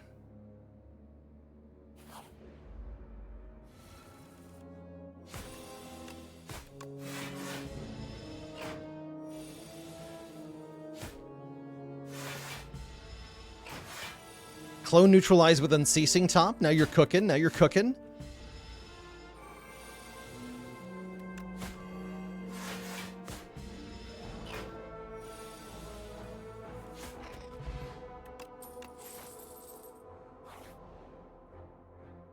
Upgrade.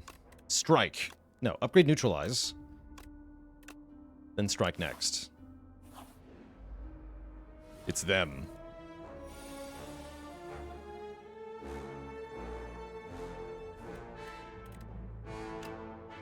Neutralize, strike, strike. Full block. Okay. Not okay.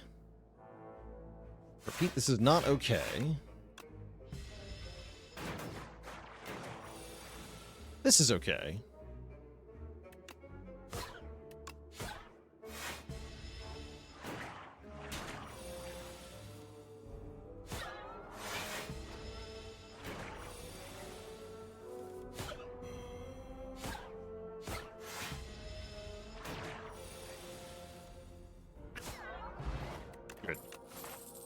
Okay, we have loads of money for the shop.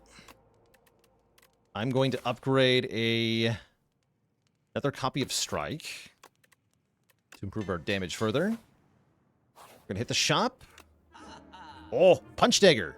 Enchant an attack with momentum 5, making it do 5 more damage each time we play it. We're going to put that on Neutralize. Now we have, like, a thing that we can do. That means it's kind of good to remove cards now. So I'm going to remove 1 defend. Punch neutralize. Okay, and maybe we get a good relic here as well. We do. Smoothstone. Plus 1 dex. 1 more block per block card. Excellent. Okay, this is something. This is the start of having better value than just a starting deck. And therefore maybe living for a little bit longer. Is it enough to get past Phantom? I have no idea. It might not be.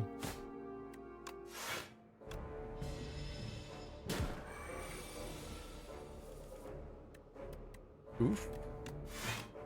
That's okay. Smooth stone delivers, yeah? Yeah, it does. Giga Neutrali, where are you? Hello? Brutal.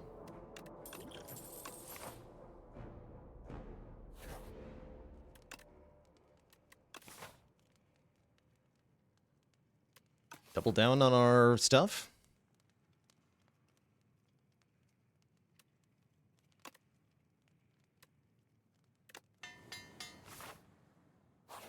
Sure, it's fine. It's not fine.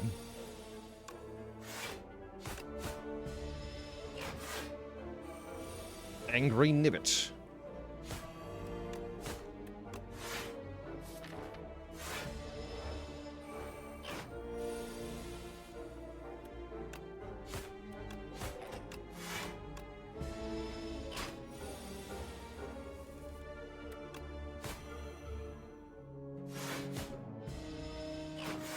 Yeah, this fight can be quite tough. We're actually doing pretty well, though. Am I allowed to pick up relics that sack card rewards? Yes, I am. We had that last run with one of the characters, and it was pretty good until we died. On Clad, we had it. We'll take another fight before the elite. Try to get a potion here. This guy's not too bad. The Vine Shambler.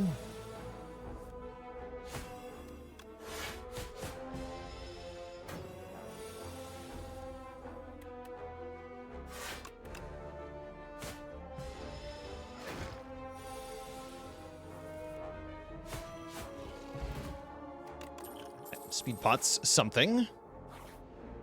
We are fighting the frog parasite again, but this time we have a secret weapon. A fire potion. And we have more cards in our deck, which is also something.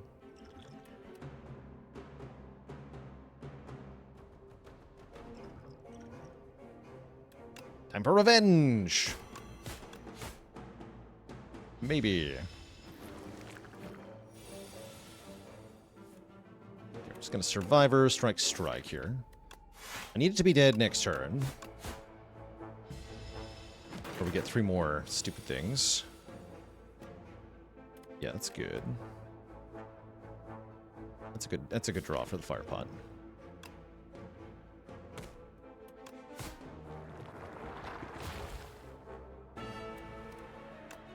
And again, I want to prioritize the ones that are adding the statuses first. Prevent the statuses. It's actually more important than blocking the upfront damage when you're really bad into this fight. You want to target the ones that are immediately giving you the statuses.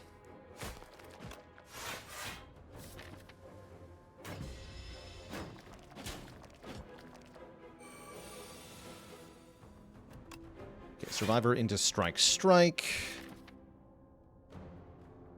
14, so I can kill both of these next turn. That's pretty good.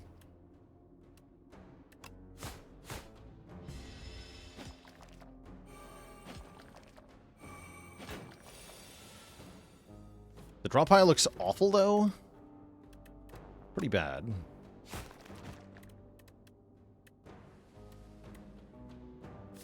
But it is enough damage to kill this guy. Okay, I'm going to keep my potions.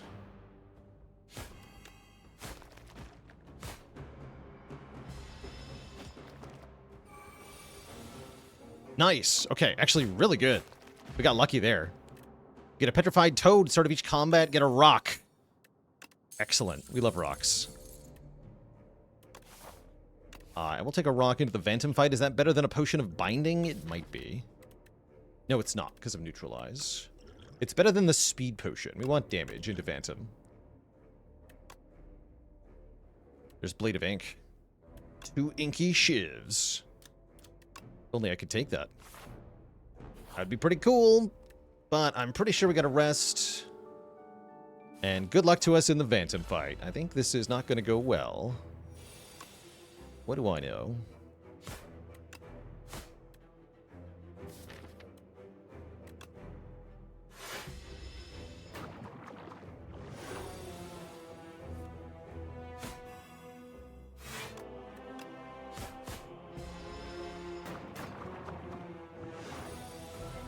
Looks different. Yeah, the new background was added. And it looks pretty cool.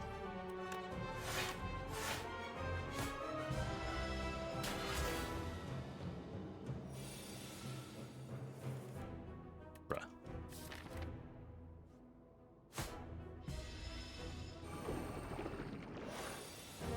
Okay, I didn't bottom deck neutralize twice. There's hope here.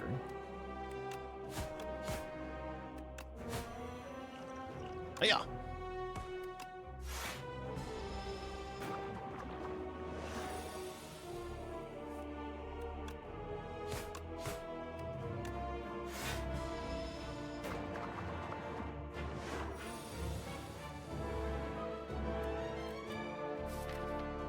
Oh no.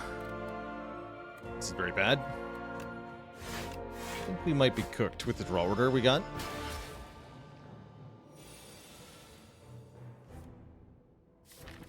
Yeah, I think we're cooked here.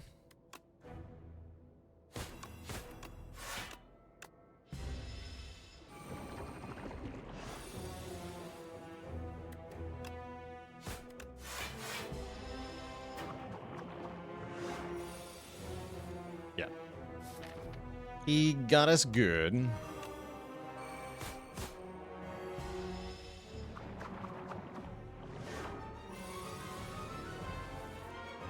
Hold on. Hold. 23 plus 9 is 32. I live on 1, right?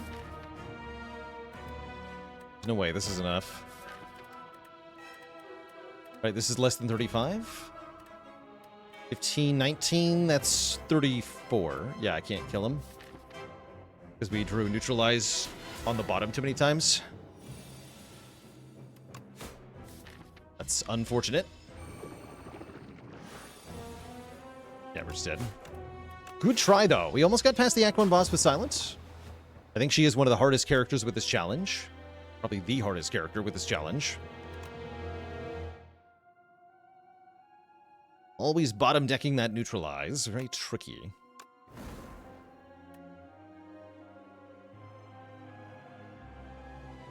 Let's do Clad again.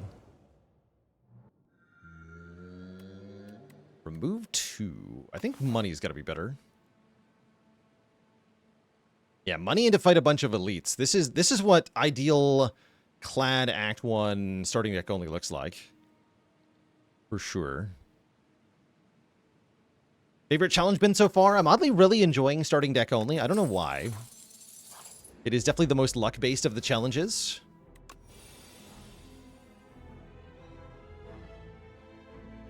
And yet, I like it. Yeah, the runs are fast.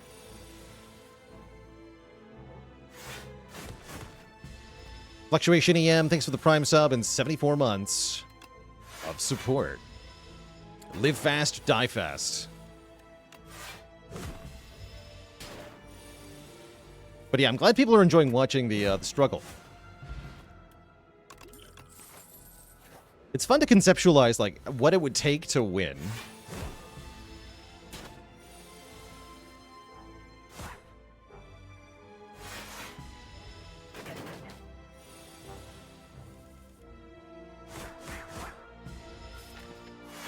Hit. No, you have 16. We win. Great.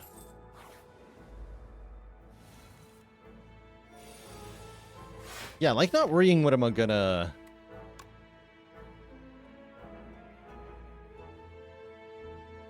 let's see. You do big hit next turn. No, you do multi-hit next turn. You do big hit.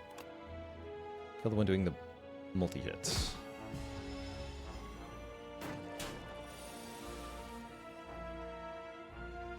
Yeah, I think that's right. Can't do 21 in one turn, though, so we always get hit by this. It's fine, though. Take 6.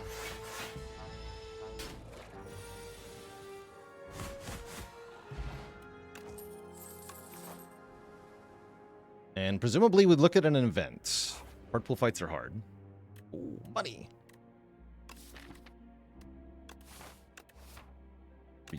One greed's not that bad. I'm gonna take this.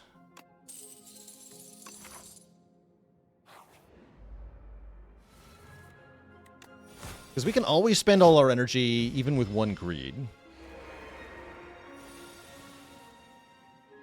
So we draw it a lot, but it never actually stops me from doing stuff. Although it might make me bottom deck my bash. That part's kind of bad. That is a lot of dazed.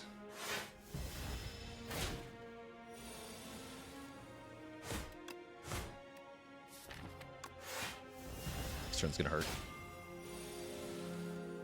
Not bad, actually.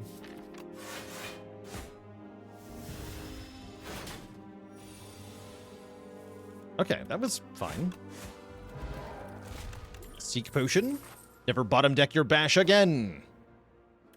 What's up, Merchant Man? Chemical X is not doing a whole lot. Cloak Clasp is just a tiny amount of block every turn. It's pretty sad.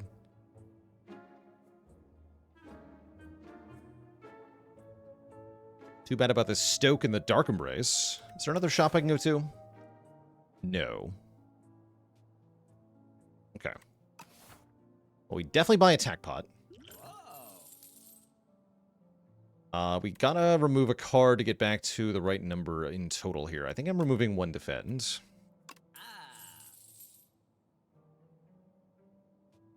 And then I might just buy the Cloak Clasp, even though it's kind of bad. It's 2 or 3 block per turn, currently.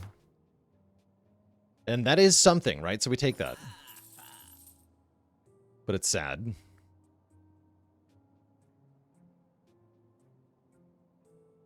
It is sad. I don't think I'm going to bother buying T-sets.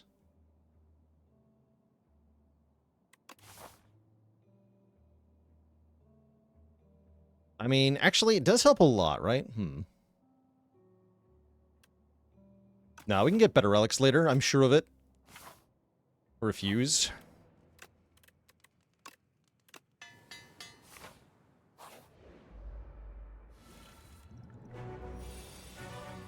Yeah, fighting the elites will be sad, that's for sure.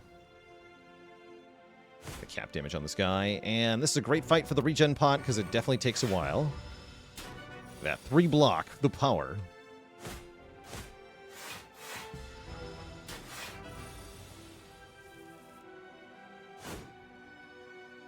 Let's go full send.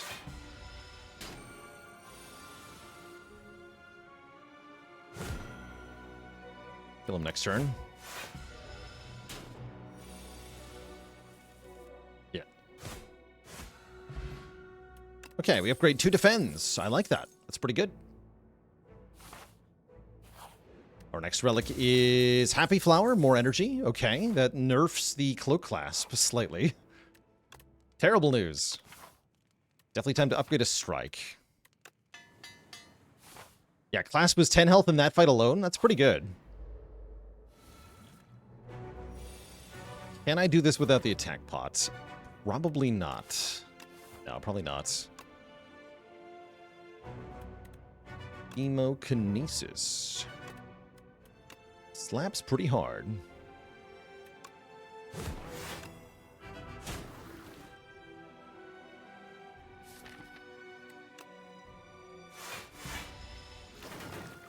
Should have played Strike there.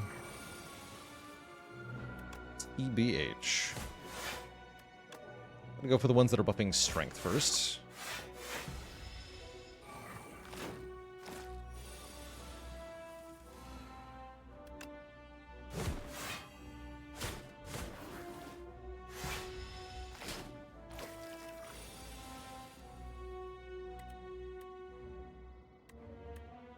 Point.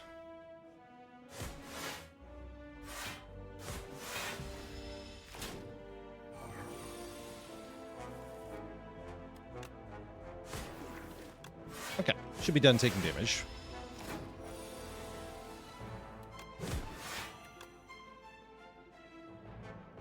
Kill it, but I would rather have Happy Flower on a higher number.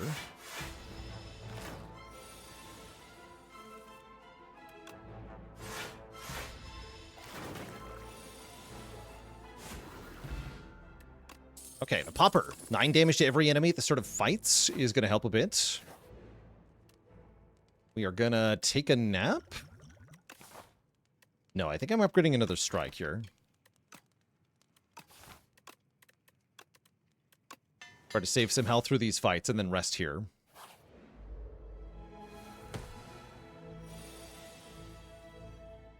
Suffolk says, you recently got this challenge with Silent. Really? I've not heard of anyone doing this with Silent yet.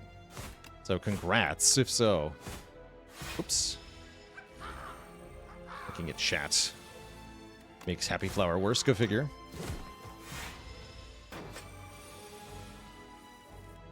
Yeah, doing it with Silent is crazy.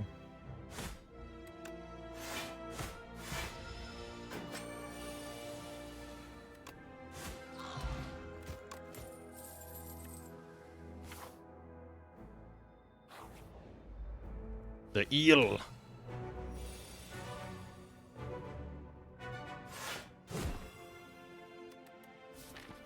A little unfortunate. Not that bad, though. Thankfully, this jerk does not scale. Ow. Guess we just stun it, huh? That works. But then next turn is terrible?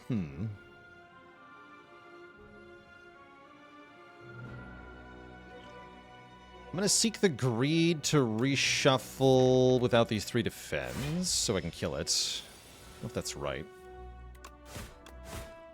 I actually do 44, do I? No, I don't. Boo! Okay, mistakes were made. Not quite a kill. Ow. Yeah, mistakes were made. That's good, though. Get a big ol' heal going into the boss. I'll take it.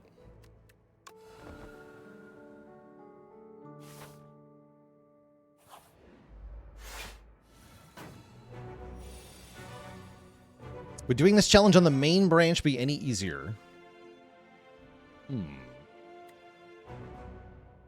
Only slightly, I think. Yeah, this boss seems kind of impossible, I'm going to be honest. I think we lose here, but I will try. At minimum, we absolutely have to play every strike we draw.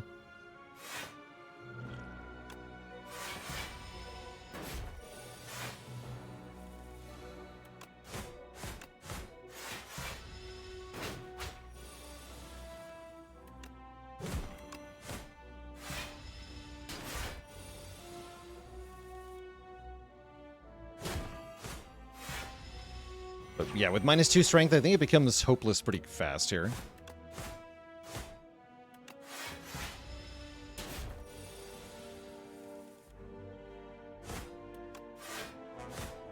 Just can't do enough damage before we get too debuffed.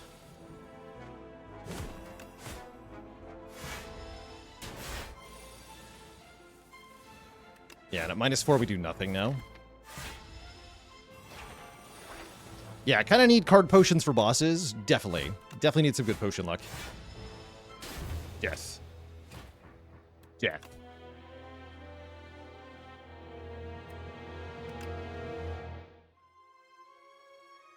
We're only tickling the boss.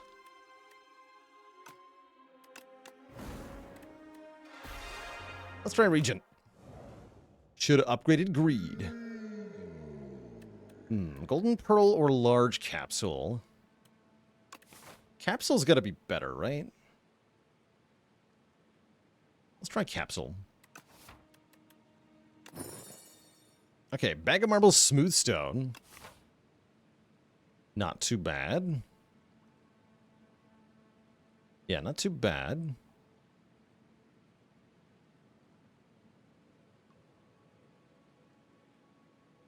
Act boss is the fish. A lot of the Act 1 bosses are hard, is what I'm learning here. At least we're in the docks this time.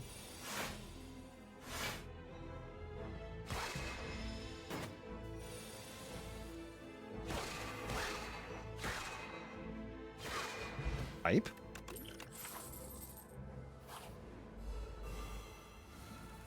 Would I say mirroring a base card is allowed for this challenge? I would say that. Yeah, I would say that. Oh, I should have just triple striked. What am I doing? Is wrong.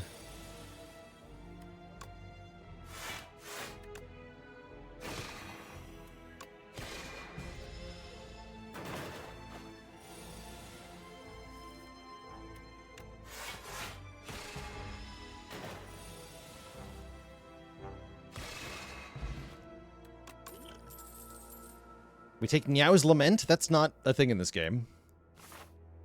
Or do you mean the ancient card from Niao? That's not allowed. I feel like we need damage so bad, I'm just going to upgrade a strike here. Critics and cultists agree that sharp and pointy weapons are the best way to inflict damage, says the tip.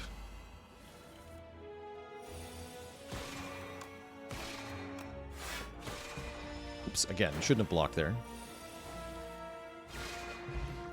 Just kind of surprised when I have lethal. Not something I'm used to having on this character.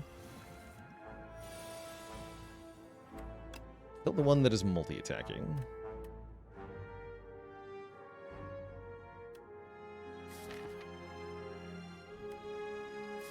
And then next turn is Suffering. Next turn is Suffering, but I won't be debuffed, actually. Next turn is not Suffering. The Haze with the tier 1 sub. Welcome to the Koozie Sub Club. Try to kill this one. Best scaling relics for starting deck only. Shuriken and Kunai are pretty good.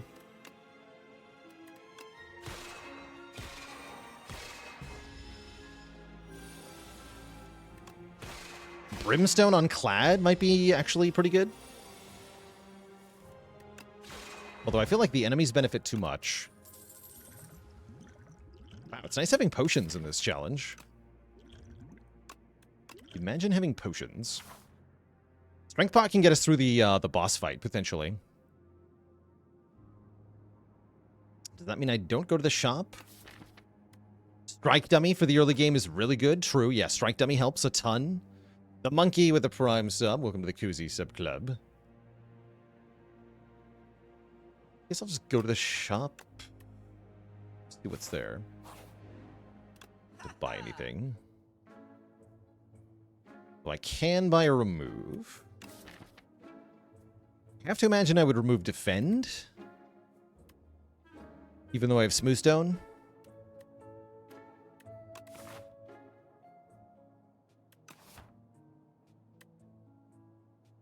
Sure. Enjoy your purchase, he says. And then I'm going to fight this elite. Because we don't get stronger by not fighting elites.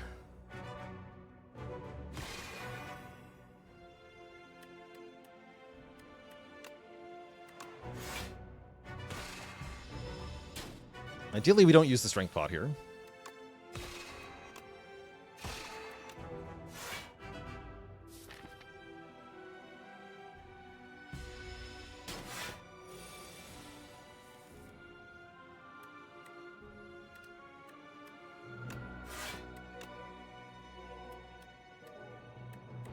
I'd only do 4. Take 3 to deal 4. Doesn't really matter that much.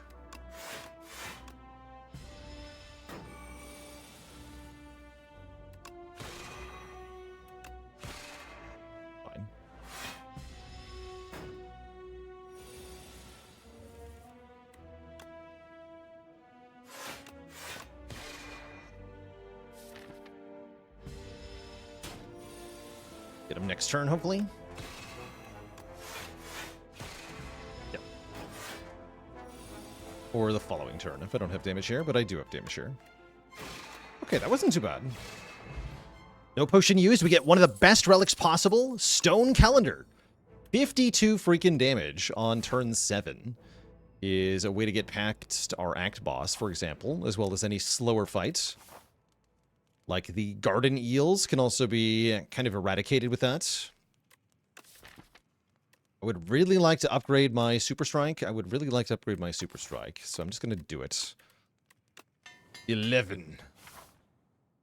All we have to do is survive until turn 7. How hard could it be? Okay, energy. Energy's good too. And it is them. The eels. How much upfront damage do I have here? We have 16 plus 18. It's 34, right? So I can kill the front one or the back one. This looks like a good energy potion, actually. Play all 4 of my attacks and 1 defend. Yes, I like that quite a bit.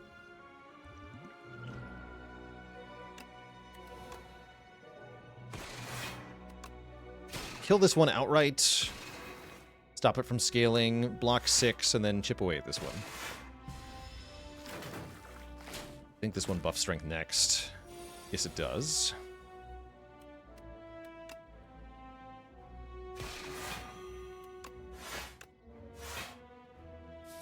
Go Venerate.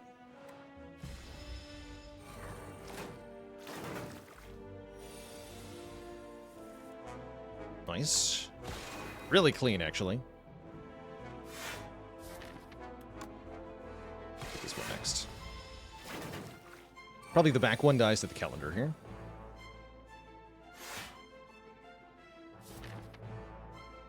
I can double defend because we drew no Falling Star here.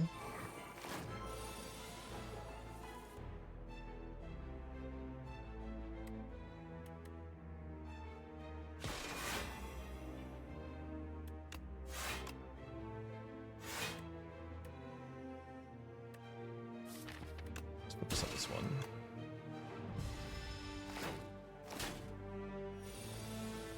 Cool. Then we win next turn. What do I think of the music in Spire 2? I like it quite a bit.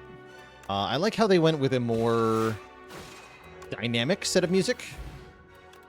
Most of the bosses have their own theme that like ebbs and flows as the fight goes on. I think it's quite cool. Final Lens. When you add a card that adds block to your deck, enchant it with Nimble 2. That doesn't really work, though, because we're not adding cards.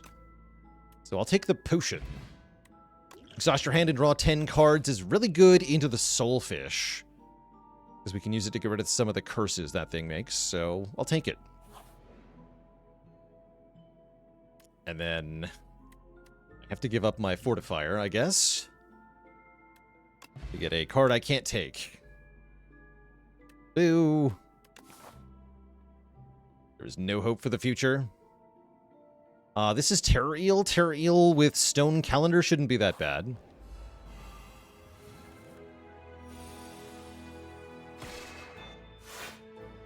Shouldn't be.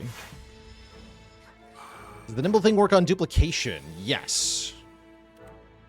Yes, it does.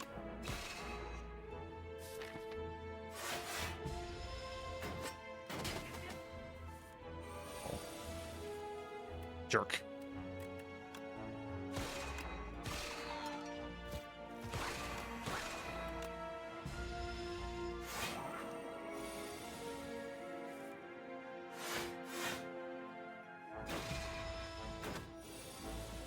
Get him.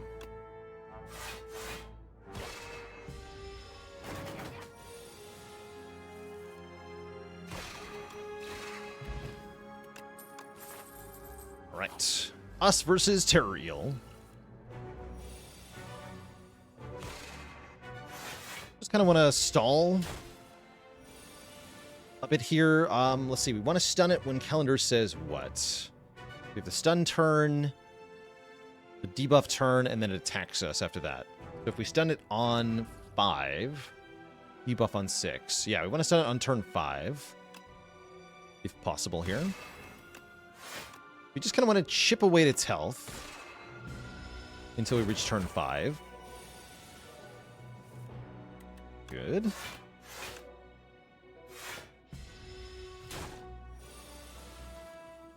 Ow.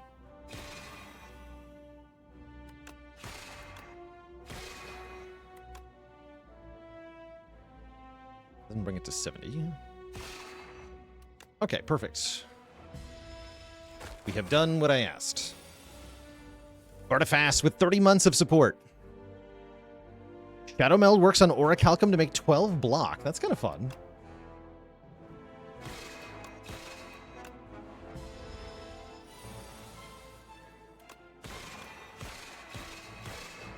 And we win without the calendar. Good job, me. Yeah, I just win without it. Foolish. We'll let Calendar take the last hit point. We get a Strength Potion and a Vajra. Okay, this is coming together now. These are good things. Yeah, I'm going to rest here. I'm going to try using only one strength potion this fight. I think with Stone Calendar and one strength pot and maybe the Glow Water potion, we should be fine here. Oh man, and our turn 1 is excellent as well. Huge damage. We're definitely going to Act 2 here. Look at that.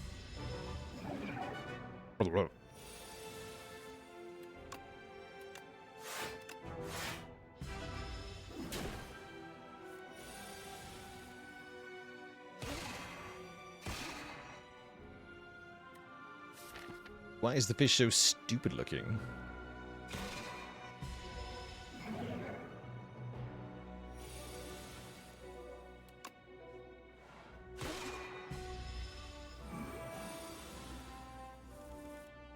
Ow.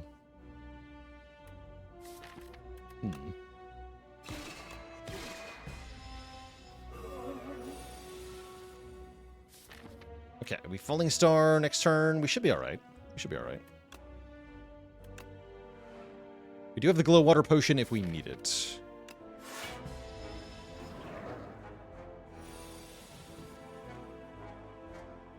I think I might need it here. Yeah, I think I need it here.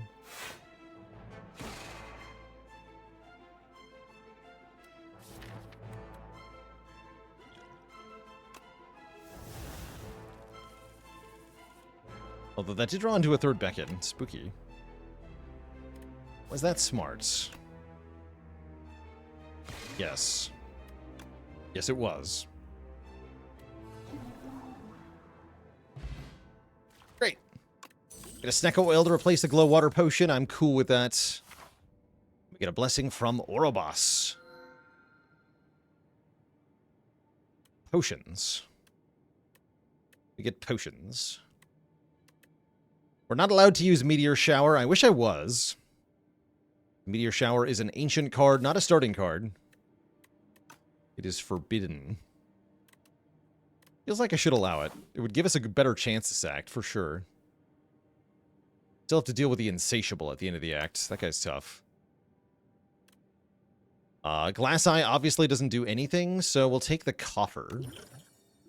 4 potion slots with 4 potions, including a very valuable Power Potion. We do like those.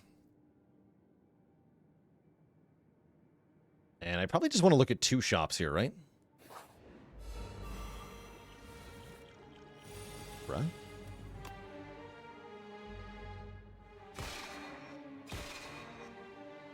Bruh. All energy potion, I guess. We shouldn't be doing this, but here we are.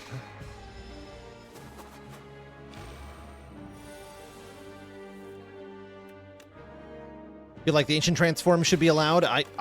I kind of agree, but that's not how the game categorizes them. They are a different kind of card.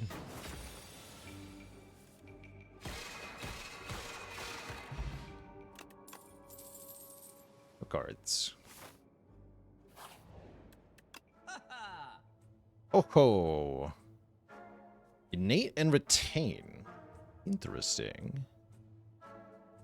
Very interesting. Strength pots are pretty good. I'll probably buy another strength potion. I'm wondering about Retain Venerate. This makes my turn 1 worse, though, doesn't it?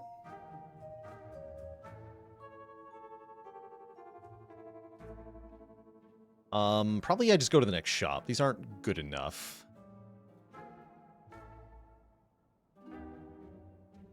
Yeah, these aren't good enough.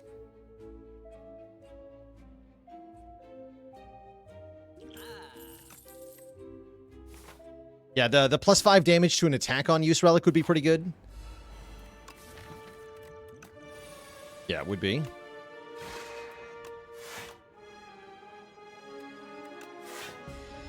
Draw me some cards.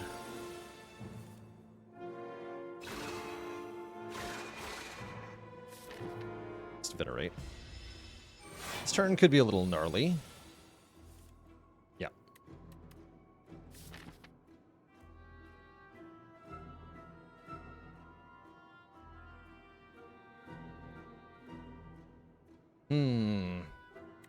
think I have to play 1 strike plus if I don't want to use a potion here.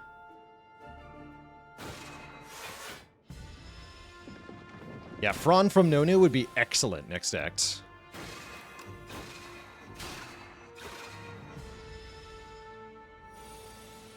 Mini Cannon, Strike Dummy, these would help a lot as well. Strike Dummy especially. Cheese. Get the chosen cheese. Okay, Gnarled Hammer and Strike Dummy. Hey, we get the Strike Dummy. Strike Dummy is cheaper than the Hammer and better, so we take Strike Dummy, I think. Yeah, we take Strike Dummy.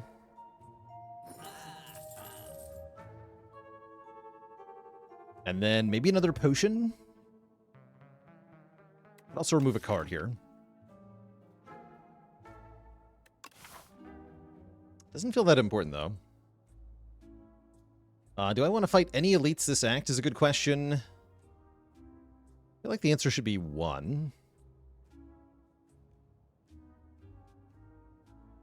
Maybe this one? Like the upgrade pot with the Centennial? I'm into that, too. Yeah, if I want to fight an elite, I should buy a potion. But it should be an explosive potion because of the jerks. You know who I'm talking about. That knows what I mean. The Decamillipede.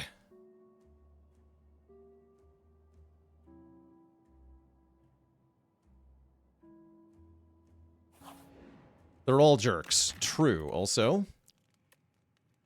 You're truing.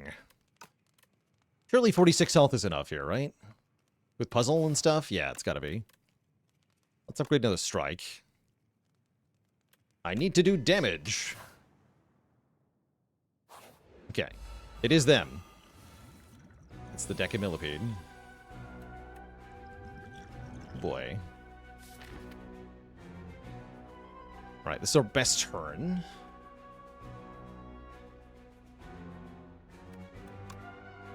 $22 is a lot of damage. 19. So I think I just explosive pot. Kill the one weakening me. And then we have huge damage next turn. Do that.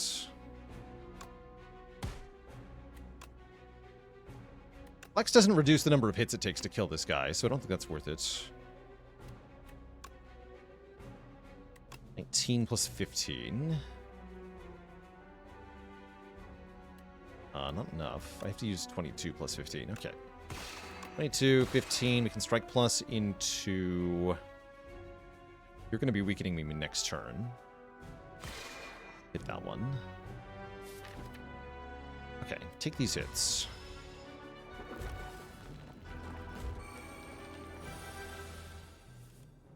Yeah, we get strike plus back. Immediately does exactly 13. Falling Star does 9, 15, 15. That kills them both cleanly. Excellent. No need to fuss. Only 1 potion. Sick. Very good. Every 3 turns, we draw an extra card thanks to Pendulum. We like that, too. Yeah, that was a great fight. Is the Ornithopter in this game? It is not. No, there's no heal on potion use, Relic. Hey, man, what an easy elite. Bag of Prep. Okay, hype. More cards on turn 1 with our vulnerable. Now I wish the Lantern was back, but oh well. Everything must go, he says. Block on turn 1 is kind of welcome. Energy every 5th turn is kind of welcome. Maybe I go for another elite here. Yeah, I think I'm going to go this way.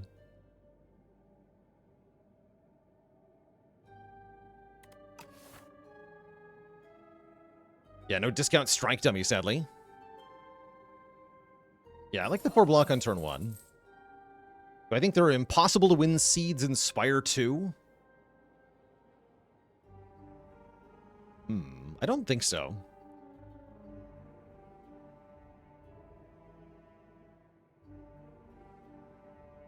Well, actually, there might be impossible dailies, though. I saw somebody complaining about that.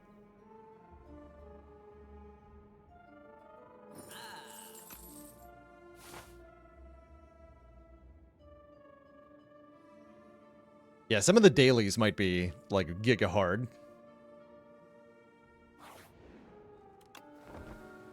I'm deciding to fight Nether Elite because I'm crazy.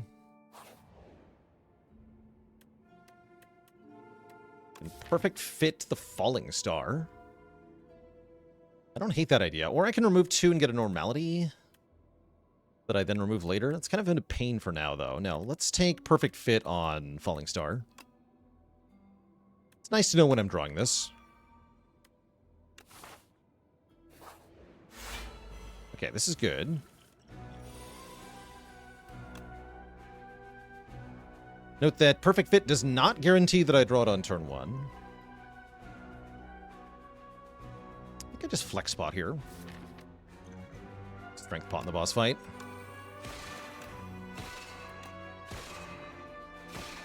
Huge damage. 100 damage on turn 1 with the starting deck. That's pretty cool. It's kind of hype.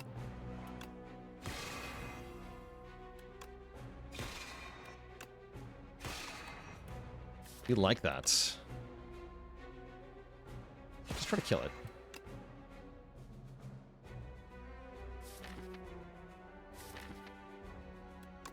I will block 6, though.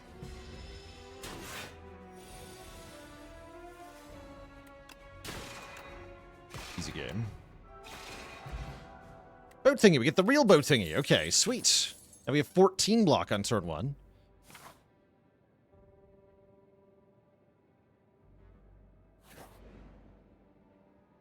And I can lose health, upgrade a card. Sweet. So I'm going to upgrade Falling Star. Maybe Venerate. Let's upgrade Venerate now that Falling Star is perfect fit, actually. So I can play it 3 times off of 1 Venerate play. Wait a minute, the first one was fake? Confused Clad. Okay, I'm resting here, and I imagine I'm using at least 2 strength potions in this fight. Possibly more.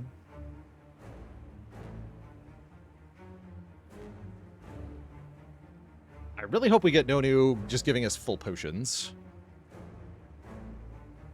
Yeah, do we need the power potion? Maybe. This fight's pretty hard. I guess let's see what the power potion is first and then decide how many strength pots to use. Spectrum Shift. At the start of our turn, put a random colorless card into our hand. That's gotta be pretty good, right? I don't believe Arsenal works. He's not. This is not us creating cards, so we don't get 6 strength here. Black Hole is just a tiny amount of damage. Let's take colorless cards. I still think I'm using probably 2 of these. Yeah, let's use 2 of these. 28 damage. Nice. Happy Flower next turn. Hype. Okay, good luck to us. Rolling Boulder incoming. Oh, Flash of Steel. That's great. Oh, that's really good. Definitely want to play Venerate because we know we're redrawing into our thing. Huge damage. Get away from me. No. Card number 2, Mind Blast. Not bad. Wouldn't call it good, but it's not bad. It is the same damage as Strike. So yeah, I wouldn't call it good.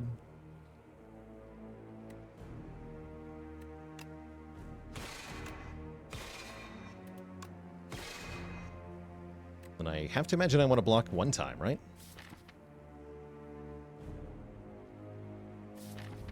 Vital?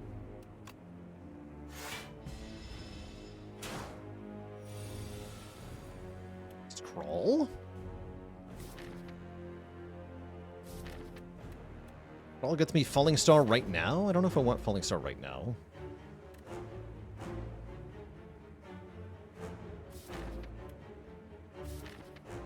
I do, though. Well, let's do the damage. We shouldn't have been counting on Stone Calendar. I think we have to kill before Calendar goes off. Concerning.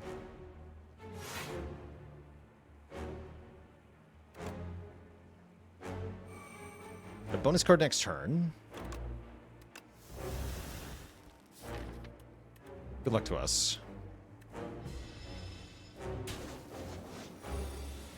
It's only 10 by 2. Okay. And we also seem to win. So, hooray for winning! GG! We've defeated the boss. That was kind of close, so I think we used about the right amount of resource there. Please be no new. Yes, come on. Okay, hold. Frond? Frond? Any Fronders in chat? Damn it. It's either 31 max health or the fur coat. Fur coat seems good. That'll get us through the act at least. Fur coat's actually pretty good.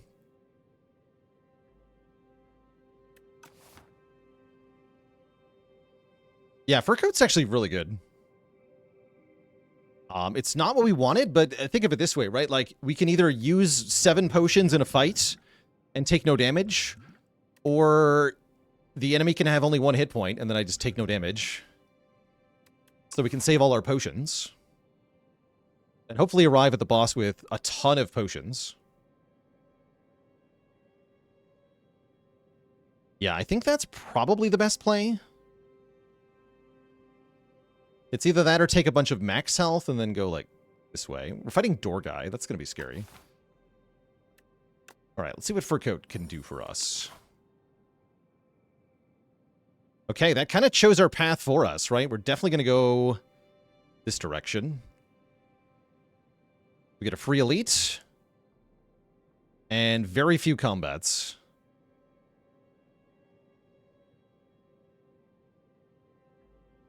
Yeah, that feels like the best path. We have one combat. We have one easy pool combat in Act 3. That's it. Okay, hold on. This is good. This is really good.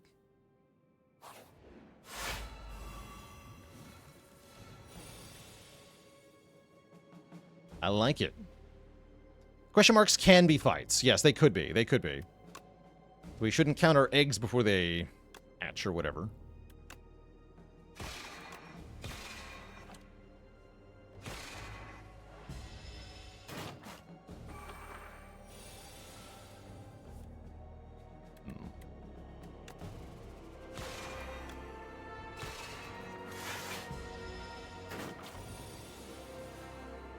My hit points.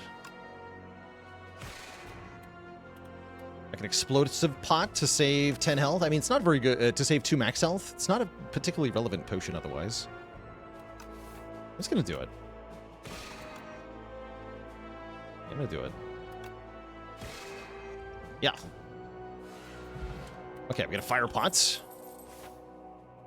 Our first event is the Potion Courier. Procure 3 foul potions. Go to the shop immediately. Multi-Brad X with a raid. Welcome, welcome, everybody. To the Spire here. We are trying to win with the starting deck only, which is very hard. And we're currently in Act 3 on Regent. Wait, Mini Cannon is here and Kafuda is here. Okay, that's also hype. I can buy both of these, and I will. Because these both further improve the output of our strikes. Kafuda gives us block. Mini Cannon gives us more damage. We'll buy them both. Let's add block to my strikes.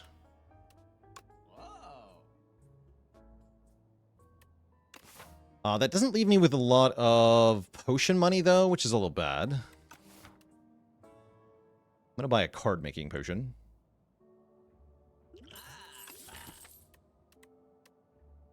What do you mean, why not the improved strike? This one, you can't enchant a card multiple times. There's only 1 enchantment slot. Oh, yeah, and those enchantments will benefit from dexterity, if we can get any dex somehow.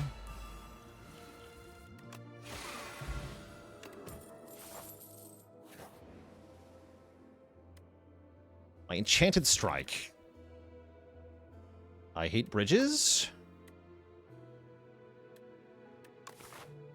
Okay with that. Apparently I don't have to rest. This one time. Falling Star. Okay, lose defend. That's good.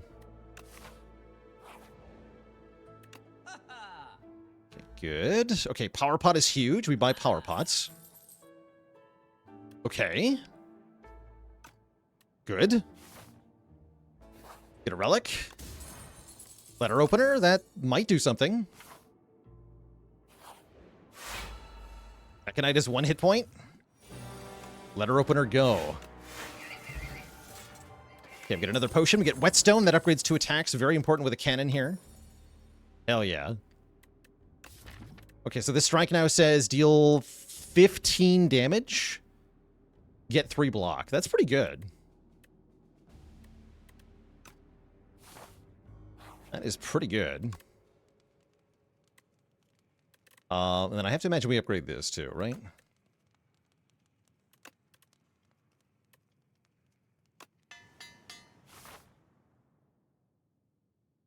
Why do these enemies have 1 health? Because of the fur coat, our ancient reward.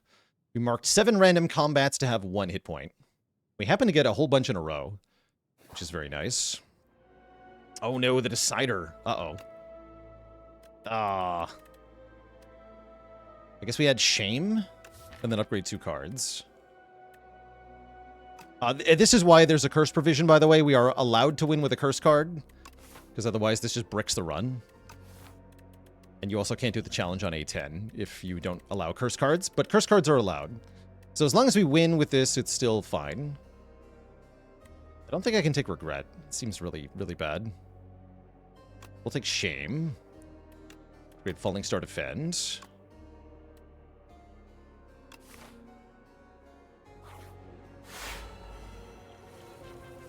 That's a damn shame. Okay, we have max potions. That's good. I wouldn't call these the best potions, but these are potions. And having 7 of them sure is going to be great. Flex Potion, probably better than Fire Potion. If I had to guess. Is that true? This fight's going to be tough. It's going to be very tough. Is Necro Potion valuable here? I think it is. Yeah, I think it is. Okay, Demise is good. Strength Pot's good. Radiant Tincture's pretty good. Power Pot's essential. Skill Pot's essential. Yeah, I think the Fire Pot is the worst one.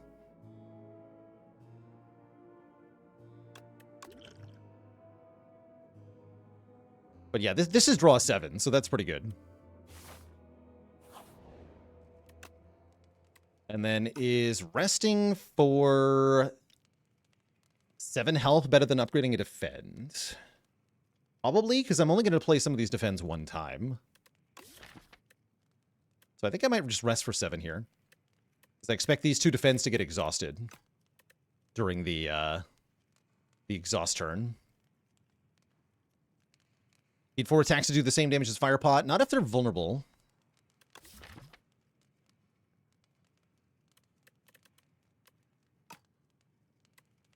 I'm gonna rest.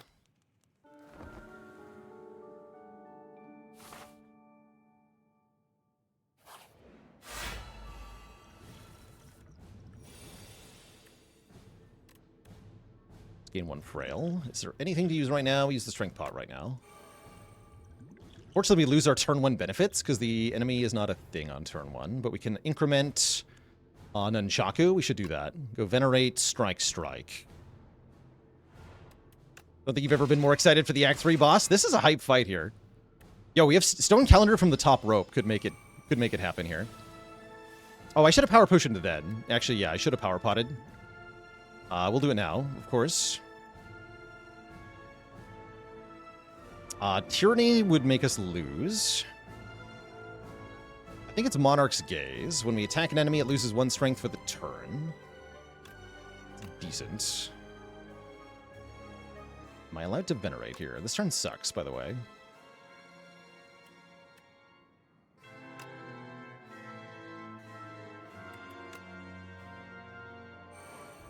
So any attacks or skills we play this turn get exhausted. I'm wondering if I can play play Venerate this turn.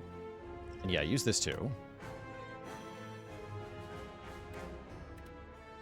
Should maybe play 1 strike These are the good strikes, though. I don't want to exhaust these. I want to exhaust these. Unfortunate. Yeah, is 4 Falling Stars enough to win the fight with? I'm not sure. If I want to exhaust stuff in the draw pile, I can use the Snecko now. I guess that's a good idea. Yeah, let's use the Snecko now. Okay. Get rid of this strike. This is the worst strike. Get rid of 1 defend. Do I get rid of the sharp strike too? I think maybe I do.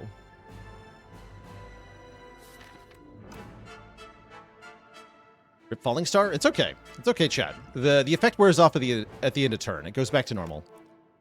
So do not fear.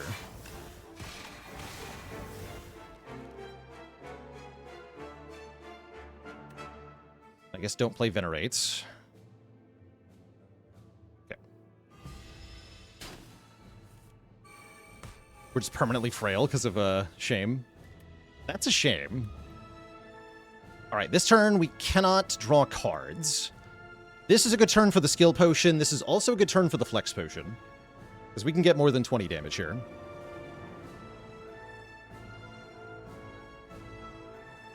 In fact, our entire deck is currently in our hand. So let's just use basically everything. The Smith. Wait, that's awesome? Wait, that's awesome. Holy. The Smith. So it's free the first time, and I can play it again. So we have the Sovereign Blade now. Pipe. Okay, let's use everything. Falling Star. If I play 3 strikes, I get 1 energy back, and then I can play the blade too. So yeah, we just go full ham here.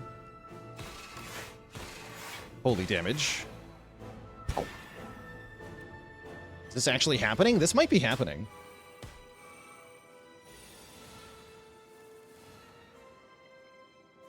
Okay, every time we play a card, we lose energy during this turn. Smith first. I like the effect. Weighted, it's called. Defend. Venerate. Falling Star.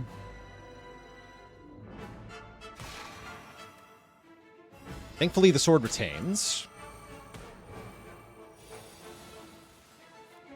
It does 72 damage. Bruh.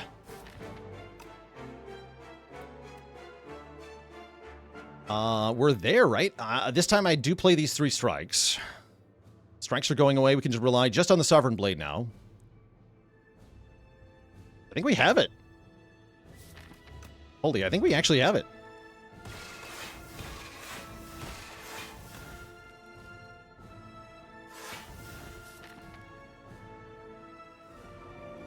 Then we always draw the Falling Star next turn. Yeah, we're good here. You can taste the power.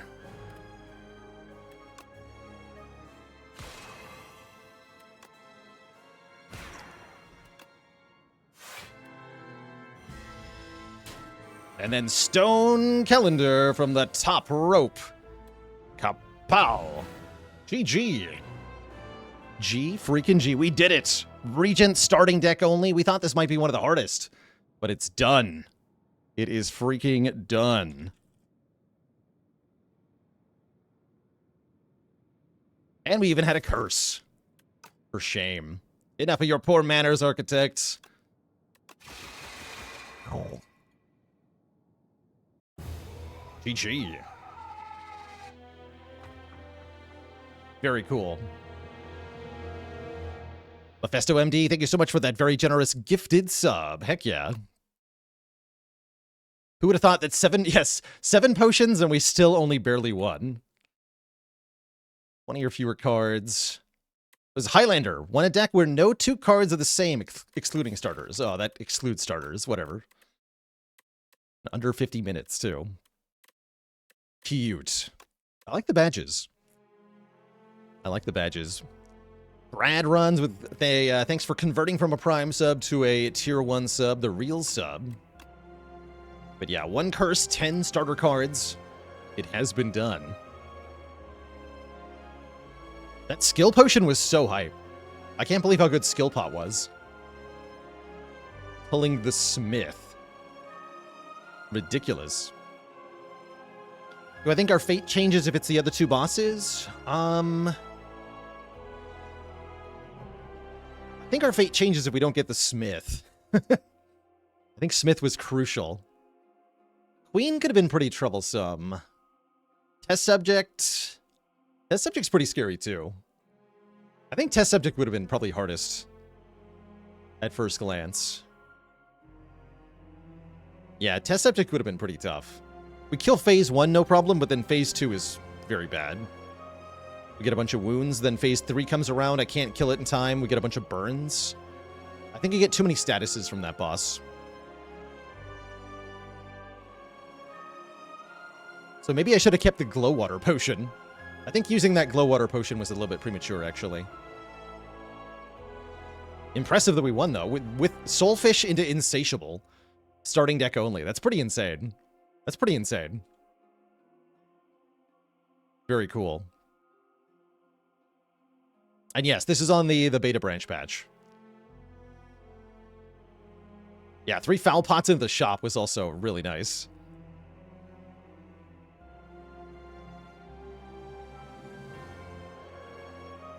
Overdrive with the AI Overdrive with the 300 bits. GG and thank you.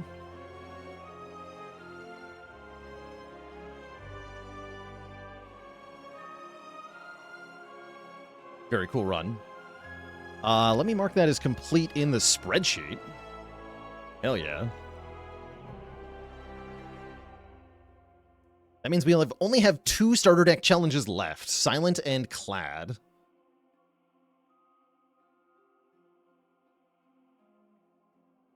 Silent and Clad. The Madman Challenge. Who knew being forced to take the potion bonus to be so beneficial? That worked out better than I thought. All right, chat, before we jump, we'll do a little bit more. I'd like to do another couple attempts with Silent. Starting deck only. Before we wind down the stream, but I am going to take a break. First, Twitch chat. Got to refill the legs, stretch the water. I'll be back in a few minutes for more of whatever nonsense this is. BRB.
Alright, chat, we are back.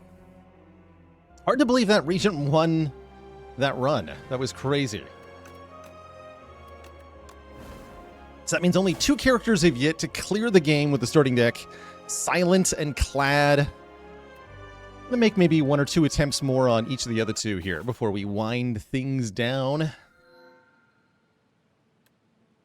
How do I feel about Greed? I think it might actually be kind of good.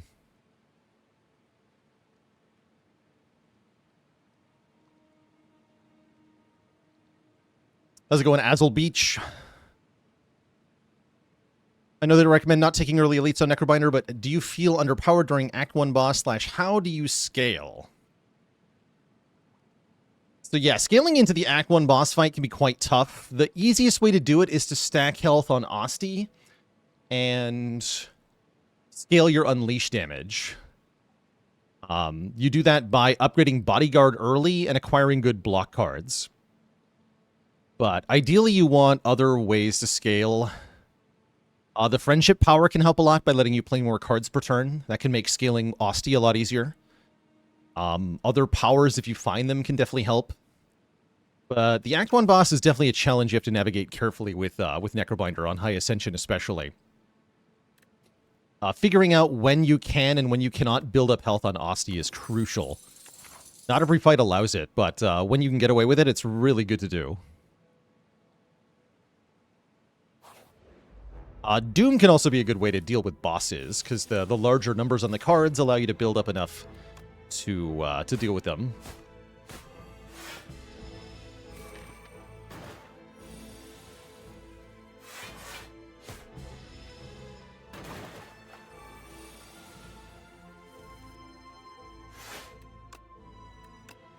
Go neutralize here, strike here. Am I enjoying the beta patches? Yeah, they're definitely a mixed bag. Each individual patch adds changes that may or may not be great. But collectively, I like the direction that we're headed in. So I'm enjoying playing on the beta branch and having access to like new stuff all the time and seeing things evolve. Okay, the Abacus is quite good for starting deck only, because the small deck reshuffles very often, and this gives a lot of free block. We like that quite a bit. I have to imagine Silent wants the Lantern, too. That would mean no remove here. Maybe I just buy the Abacus, though. The shop coming up is a thing. Why is Silent the hardest? Mostly just the lowest base damage of any character, and therefore has the furthest gulf between where she starts and where she needs to be to get past bosses. So without a solid plan for bosses, you're really in a tough spot. Yeah, so the challenge restriction here is that we cannot add cards that are not starter cards or curse cards. Curses are allowed. And I guess I'll remove here if I want to remove. I'm going to not buy Lantern, which feels weird, but I think we need better relics than just Lantern. Is currently how I'm feeling. Silent have the weakest powers. She's got a few good ones, like Noxious Fumes could make a big difference in a boss fight, for example.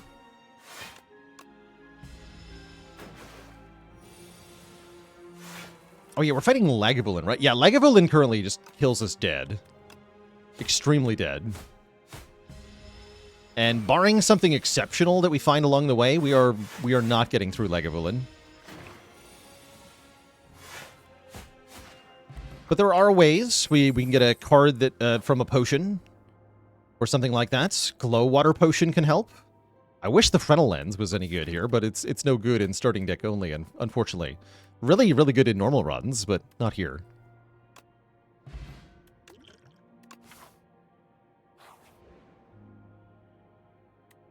Okay, wait, the Sword of Stone? How can I possibly fight 5 elites? No, we should take the money, right? We're gonna go to a shop right now. Yeah, let's take the money. There's no way I get 5 elites. Although I think 3 strength would be really, really good. I just don't think it's reasonable to actually get it.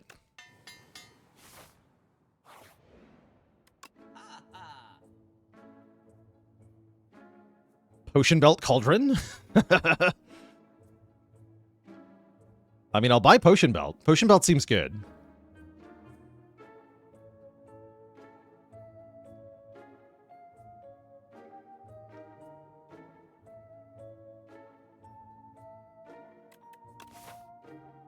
Wish I could buy both. And then we can do card remove and Shiv Potion, probably. The Boulder... Yeah, Boulder would solve lag if you were doing a normal run. Would highly recommend the Boulder here.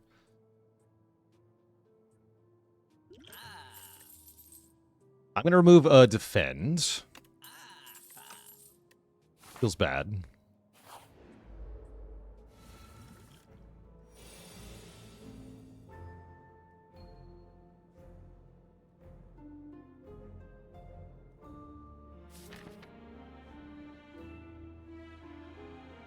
So next turn we're Frail. This one's doing a big attack. This one's doing a multi-attack. So I just want to kill one, right?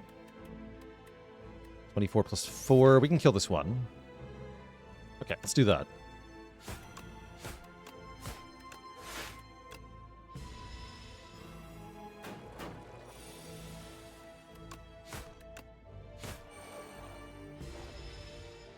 Then I have 6 free block from Abacus into this turn, which we can just full block. And then next turn, this one debuffs again.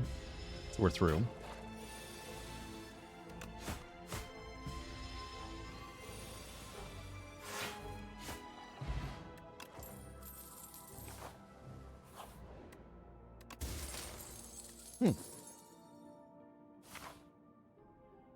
Turn 1 Vuln isn't the best thing in the world, but it's definitely helpful. And I am definitely going to fight 2 elites here. For better or for worse. We have to get something we can use to beat Lagavulin. Or we're not getting out of Act 1.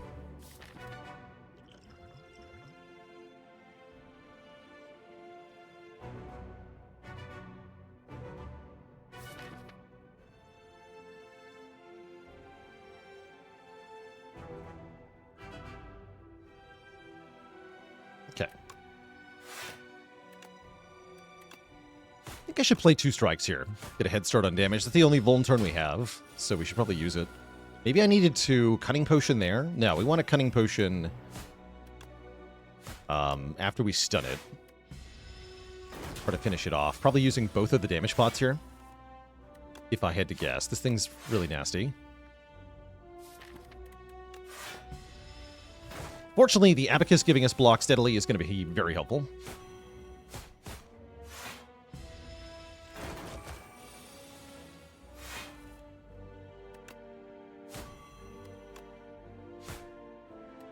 Cool. We want to stun it when it doesn't have Vigor, so now is a good time. Yeah, now is a good time.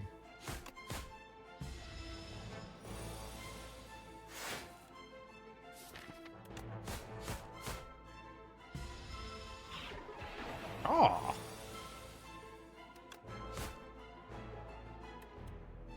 And then we either take 14 or we use both potions.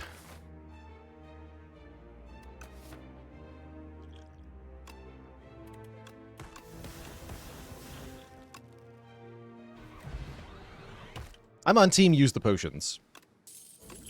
Okay, skill potion can beat Lagavulin, maybe, if it gives me a poison card. Frozen Egg, unfortunately, does nothing. It's a very sad rare relic to get.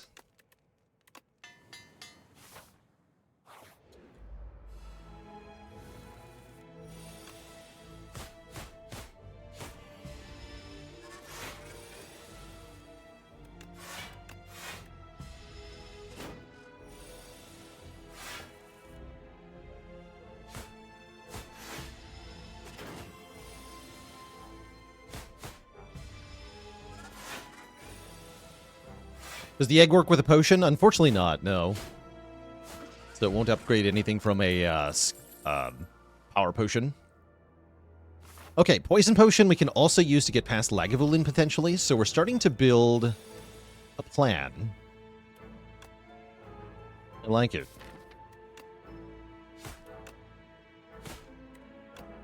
Oops.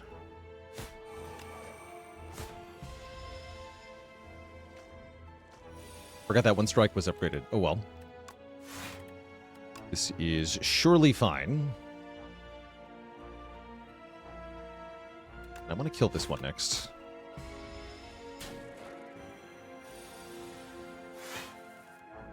Or just block it. Block it is fine too.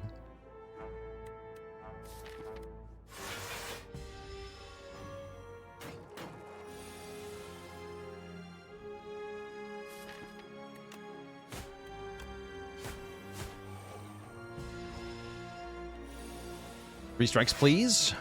No. Sad. Okay, take more damage than I would like.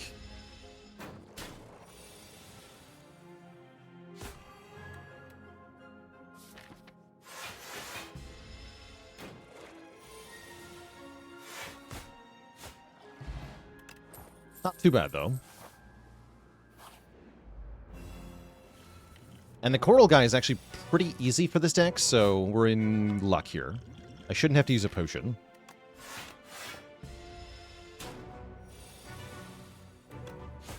This is, again, the buffed version of this fight. The buffed after they nerfed it. It got buffed, then it got nerfed, then it got buffed again. That's where we're at.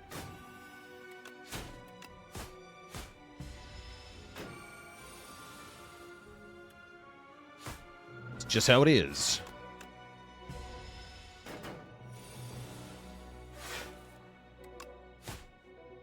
Okay, not a good draw here.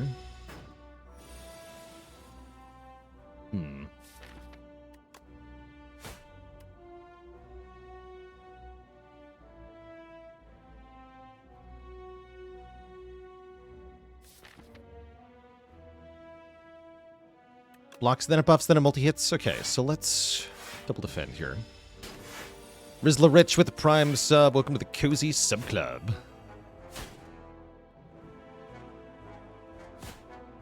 Okay, just 9 damage. I would have to get both strikes. Let's just make it 3.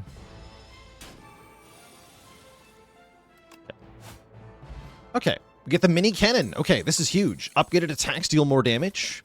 I already have 2 upgraded attacks. That's a big deal. That can also really help with Lagavulin. And that probably means I want to upgrade a strike here rather than upgrading or rather than resting. And I think there's a way. Yeah, I think there's a way. Yeah, it's effectively +6, which we desperately need, so I'm going to go for it. Just hope I don't need too much health.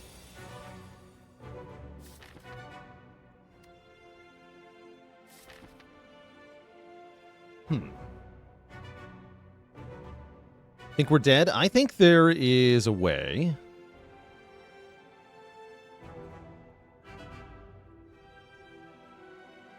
I think it involves this glow water potion.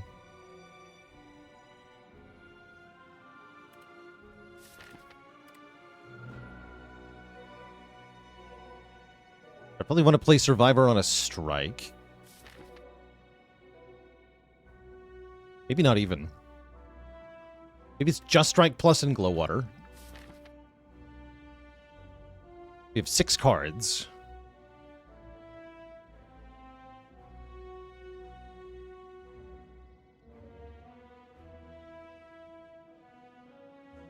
I don't think I want to skill pot until we actually get attacked.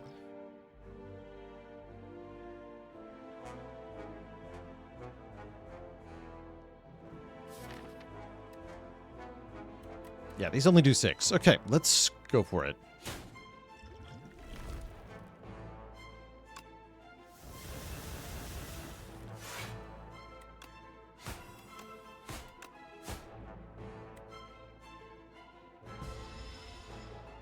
Now we get Abacus block every turn as well. Yeah, let's do this. Ooh, okay, Shadow Step. Shadow Step works.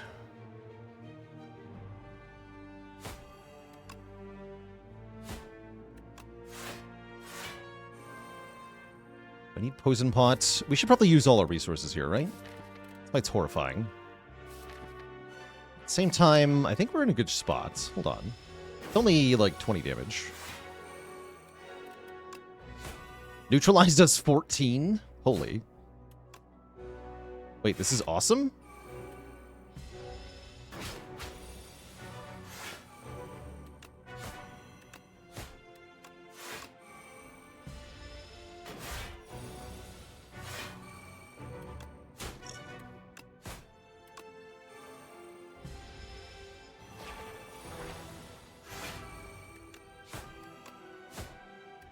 Damage.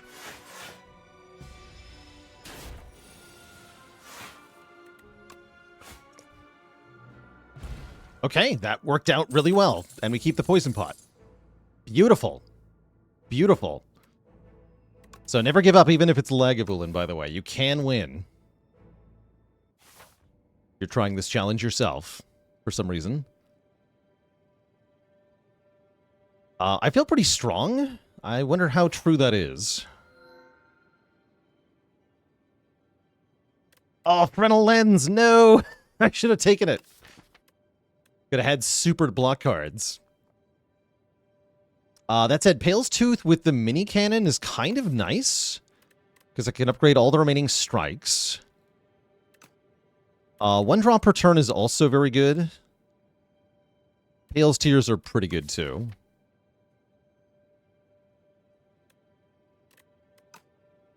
Tough call.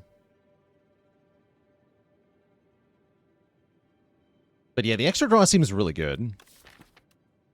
Makes the greed really less impactful. Lets us get back to the upgraded attacks more often. Cycle neutralize more. Abacus more. That's right. Pale's Tooth works with the frontal lens. So had I taken the frontal lens, I could remove all of my block cards, and then they'd come back in with the enchantment. So that'd be pretty sweet. But yeah, I'm going to try the blood here. Blood. And then we'll kind of see what path we end up taking. Let's start with the shop. Removing one more card would be good, because if we have 11 cards, then we activate Abacus every turn.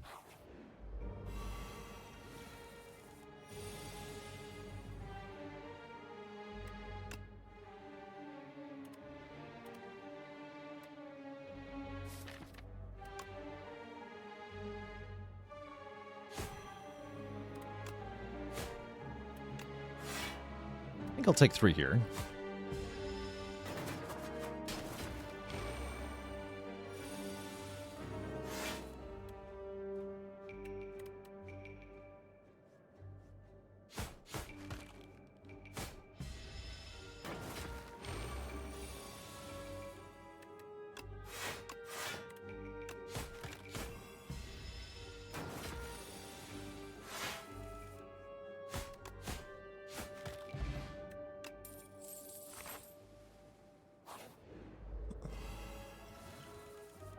Yeah, without the potions that we had, Lagavulin would have been impossible. Definitely. Yeah, definitely.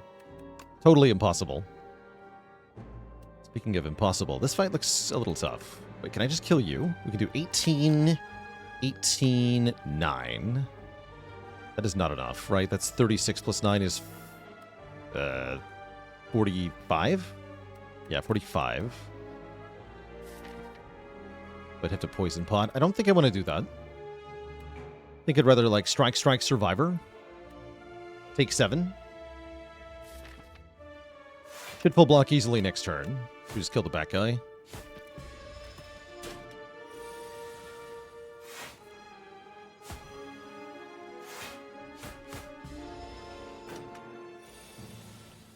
It's amazing how far you can get when your strikes do 12 damage, though. Okay, Power Potion. This could be crucial for our Act boss, so we probably want to hold on to this. For the Knowledge Demon. Knowledge Demon, not too bad, by the way. We can take the drawdown without feeling too terrible. So I think we can last a long time in that fight.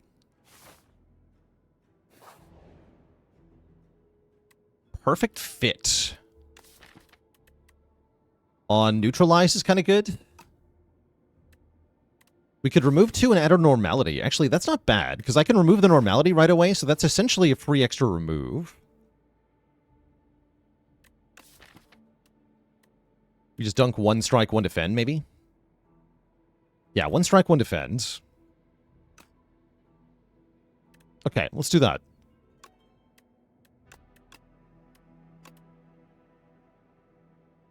Why didn't I go inside? I've been in that hole before. Strike dummy, yo! Okay. Things are happening, chat.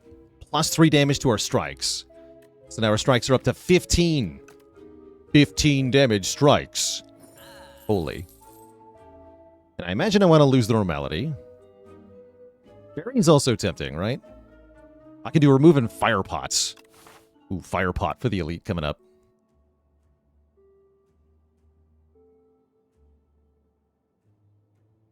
Maybe we can do 2 elites.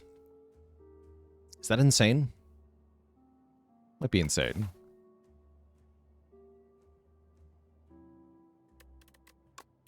We're pretty strong, though.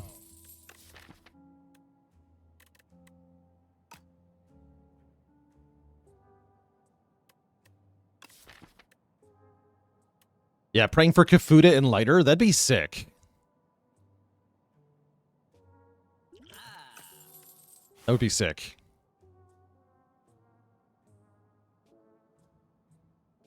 So I was originally thinking I would go this way. I'm not so sure. What if I go, like, this way? Yeah, we get a rest site between the elites. It's 1 less rest site, but 1 more elite. Question is, how eager am I to fight elites here? The guy seems pretty hard. The Decimillipede I'm actually not that afraid of. We just do enough damage with the strikes now. The Decimillipede's not too bad.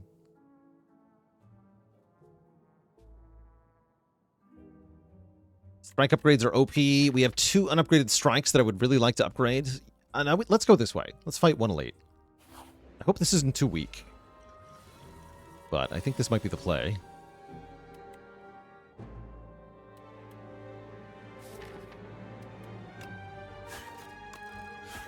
Must perish.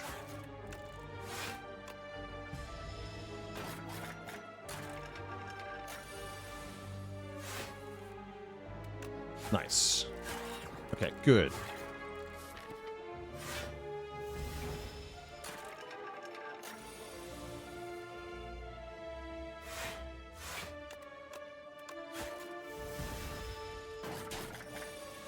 Any fight we can beat without using a potion is a good fight.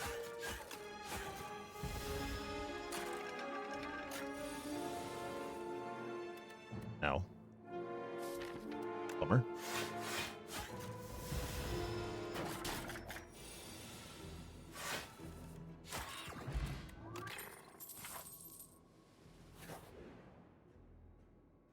I can't take these, but I'll look at some defect cards just to kind of look at them. That'd be fun. I wish. We could take Hailstorm, Cold Snap. How fun. Skip. Yeah, Hailstorm, Cold Snap would be cool. We upgrade Strike, then we upgrade Strike.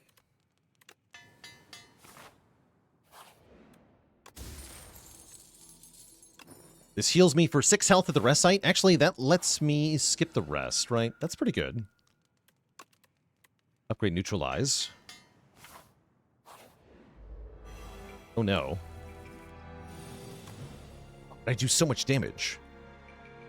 Well, this fight is way easier if you can just kill one on turn 1. Hell yeah. 3 strikes is 66. I cannot kill the front one, but I can kill the back one. Huge. Like, even on a good run, I'm not doing that in this fight. This is crazy.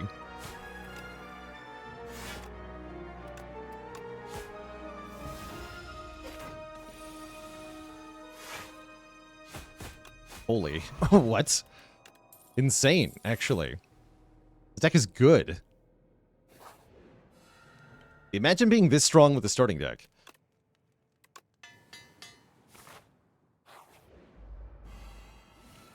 Ascension 10, here we come. Look at that. 22. 22. And full block.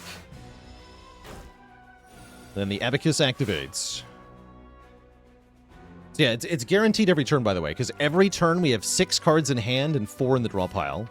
So we always reshuffle every turn. This is 6 block every turn, starting on turn 2. It's pretty good. I don't think I need any potions for this elite, by the way. This is the easy one.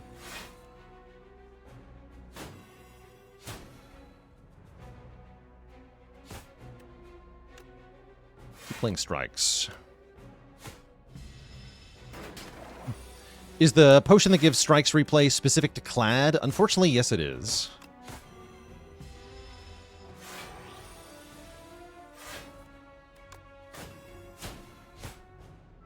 The damage.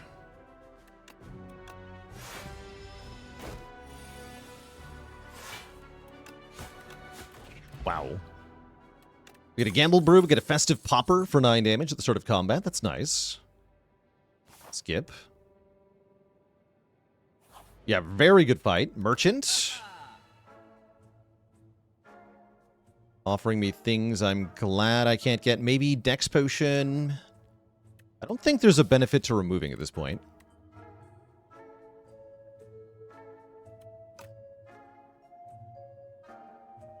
I think we want to save money for good relics. Or better potions. These potions aren't good enough. Like, maybe Dexterity Potion, but I don't think so. Okay. And we heal. Yeah, let's just upgrade here. Surely we destroy Knowledge Demon. Although we shouldn't be cocky here. Probably want to use the Power Pot. I could try using the Colorless Potion, and if it's good enough, I can skip the Power Pot. Keep that for the endgame.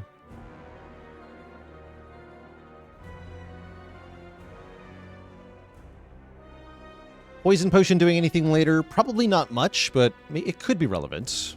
It's only doing 21 damage here. Unless the Power Pot hits Fumes. Let's see what Colorless Potion makes. If we get Jackpot or maybe Rolling Boulder, we can do this without Power Pot. Ultimate Strike is pretty good. That does 17 damage, so it's better than our regular strikes. I don't think that's good enough, though. Let's Power Pot as well. Serpent Form. Okay, Serpent Form's good. Master Planner's fun, but not as much damage as Serpent Form. This should be enough damage now.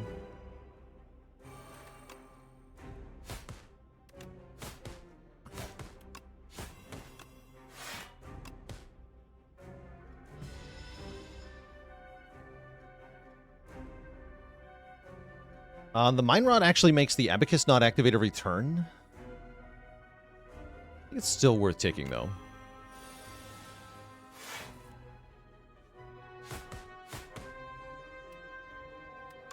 We just want to be aggro here. Oh yeah, we added a card anyway. Kind of same thing applies, though.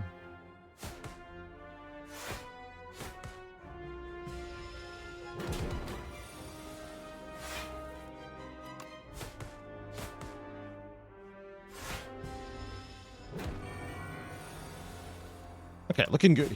Looking good.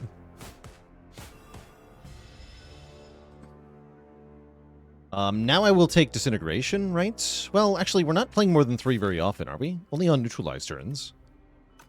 Let's take Sloth.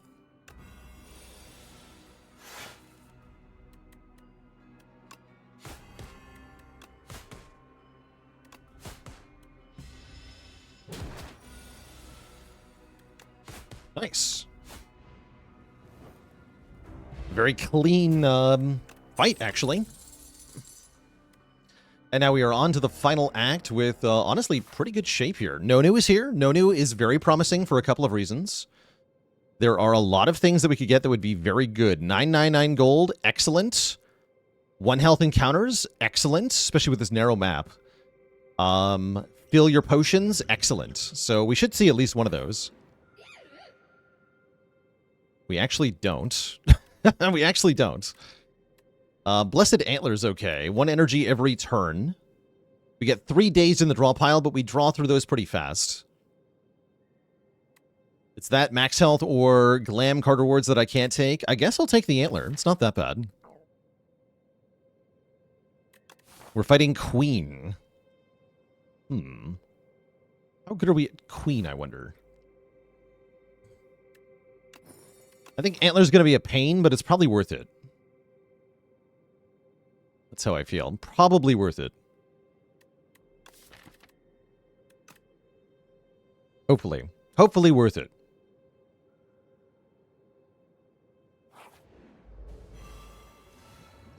Yeah, it's going to help a lot in the boss fight. But as you can see, our turn 1 might be bad. This guy's freaking dead. Dang. And we still actually activate the Abacus on turn 2. That's kind of cool, actually.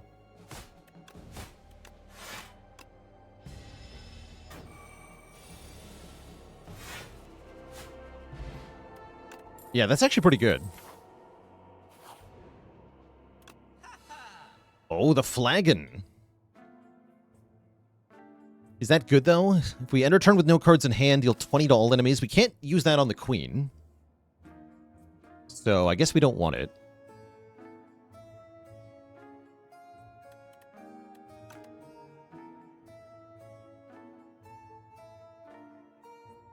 Looks like we go next. These potions aren't good enough either.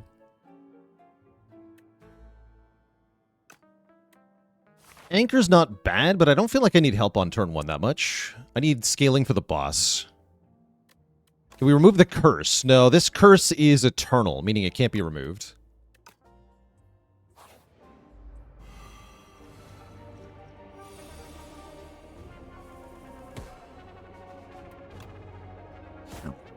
Wait, you're alive.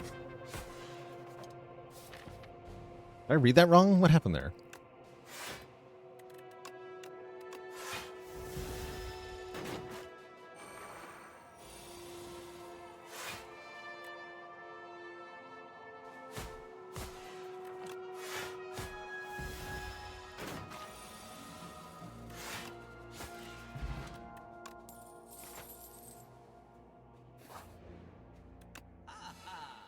Belt buckle. Well, we have no potions, we have more decks. That is quite good. That is quite good.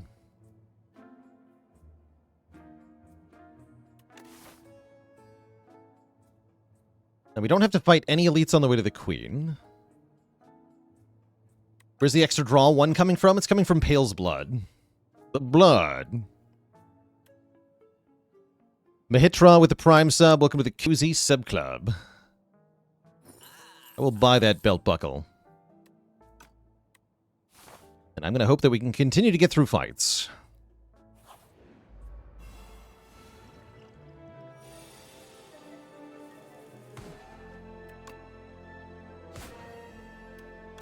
Potential lighter? We have no enchanted attacks, though. It doesn't do anything.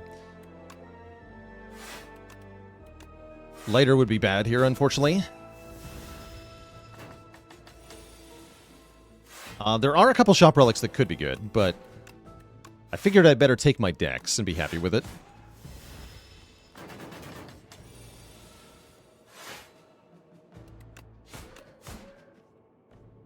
Definitely afraid of the queen fight, though.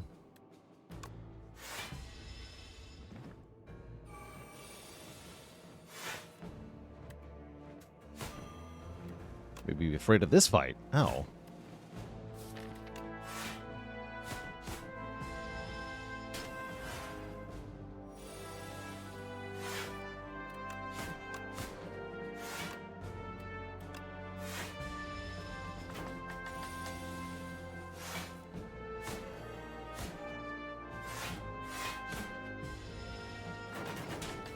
Now again.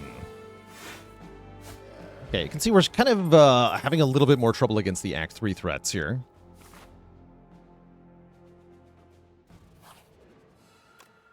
At least we get healing.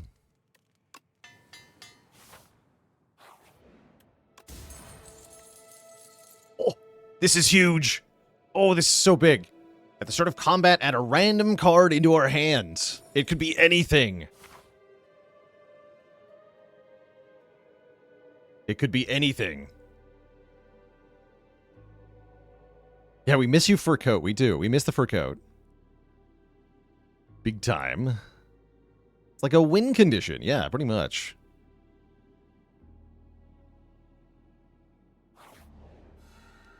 Now I have to remove a card to get every turn block, huh? We can get to that shop. Let's go to the shop.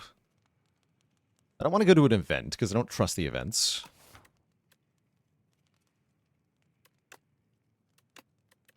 The Decider would be really bad in particular. Although I could go to the event before the shop. Why upgrade if we're removing? I mean, 3 hit points.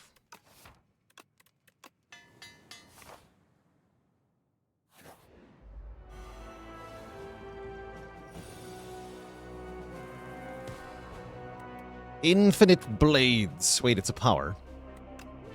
Nope.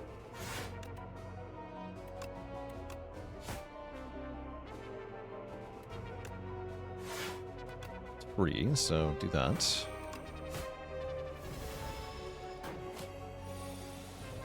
Free shiv. Imagine having a free shiv.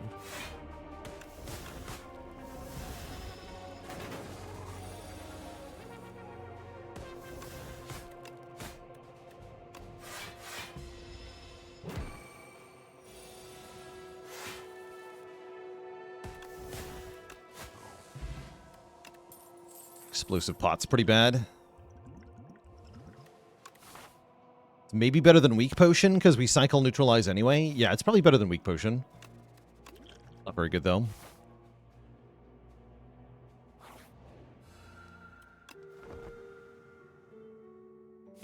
Again, I'm actively avoiding this event.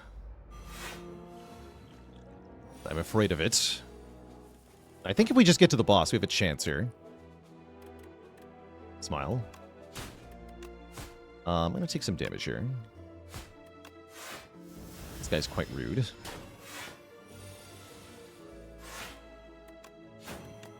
a lot of plating, too.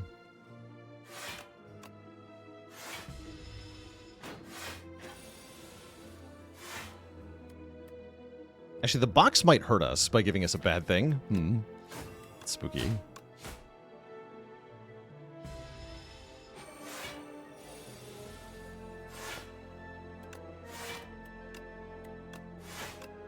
Do you just block that, though? Nice.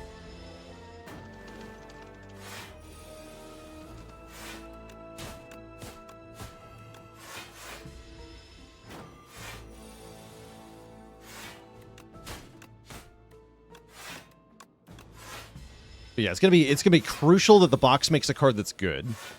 Otherwise, we're just kind of cooked. Berry? Okay, that's way better than Explosive Pot.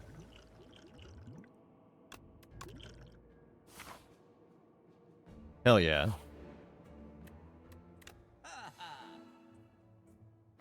Touch of Insanity. Choose a card in your hand. It's free to play this combat.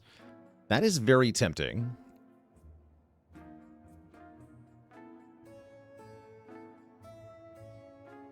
That is very tempting.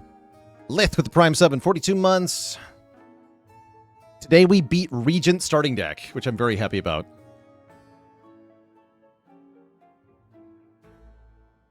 Gamble Pot feels bad. It is kind of bad.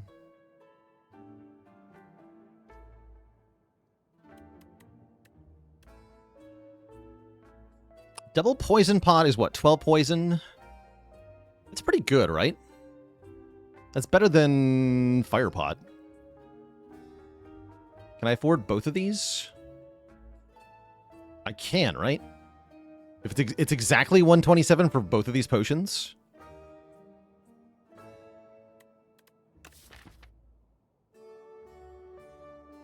Yeah, I'm thinking the touch is really important if we get an expensive card.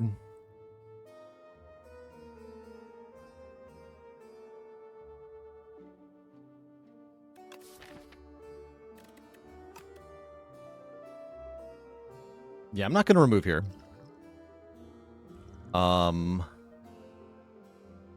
Discard this, buy this, and yes, I have 50 gold exactly for the Poison Pot. So we're going to swap Gamble Brew for Poison Pot? I think so. We can double Poison Pot the Queen. Alright, I hope this works.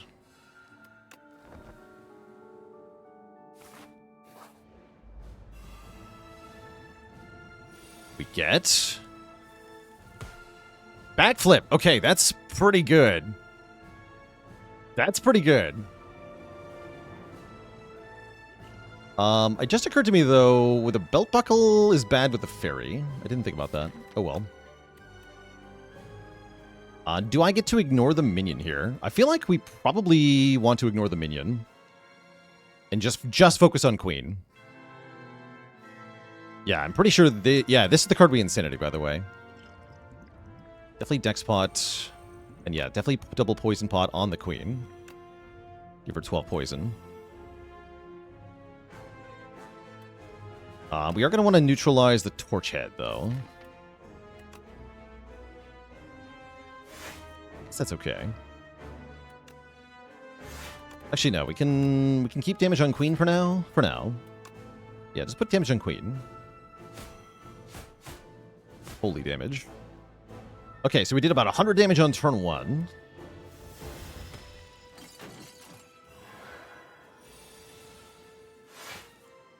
There's our backflip. All right, backflip. You are now free.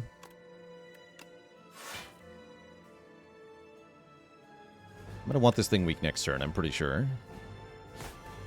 Get the Queen a bunch.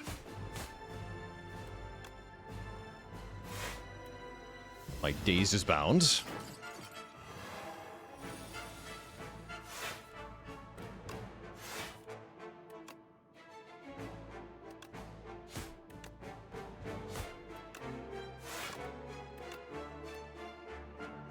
I'll block here. Keep the weak going. Okay. This is looking pretty doable. The block is annoying, though. That's what I always forget about in this fight, is the block on Queen is... becomes untenable, because our damage output is not that good.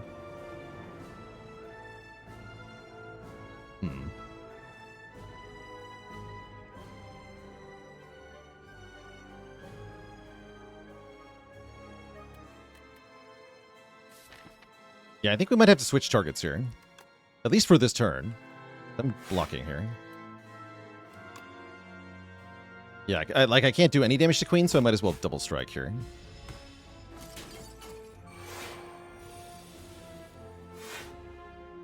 They don't effectively have the same health, because the Queen is getting 20 block every turn, and that changes the math.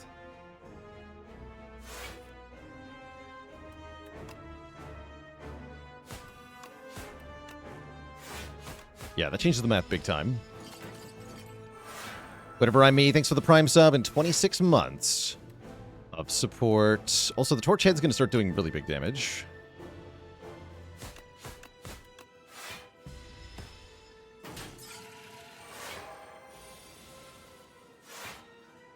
Sure hope this is doable.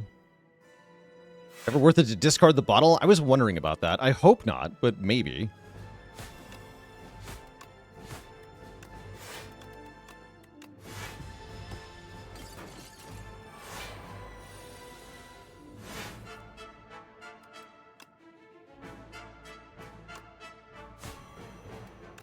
Yeah, I hope not, but maybe.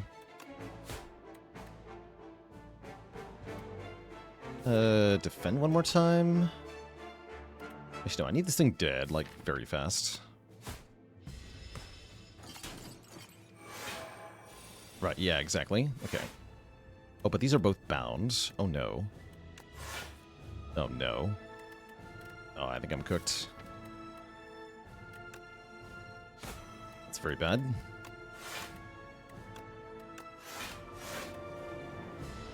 I don't actually take that much. I have to block the 9x5 after Queen expires. Or after the Amalgam expires here. Which I guess we're doing now.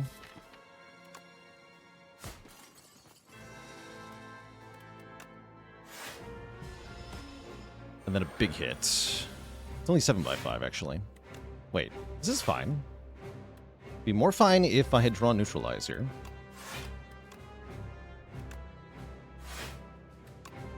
Definitely want to push attacks, right? I'm sure of it.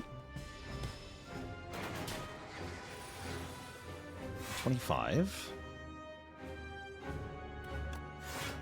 This is a bad draw. Okay. I think we can get through another cycle, though. Yeah, these draws are tough. Oh, yeah, these draws are tough. 10 by 5. We still have the fairy.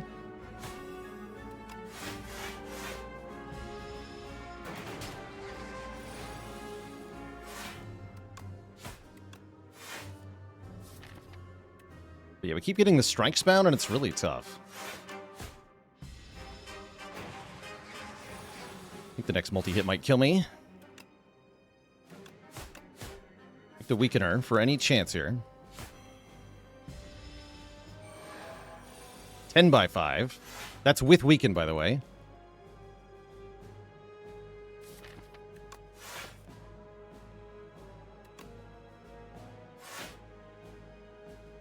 We have fairy, though.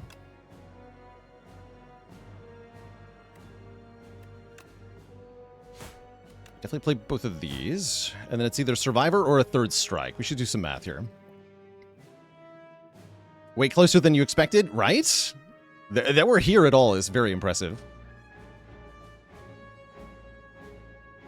Blah, blah, blah. So, currently, we die on the third hit.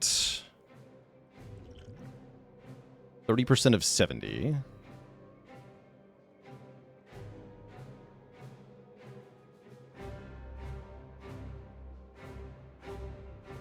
Should be 21, right? Yeah, 21. So I'd go to 1. Can I live on 1?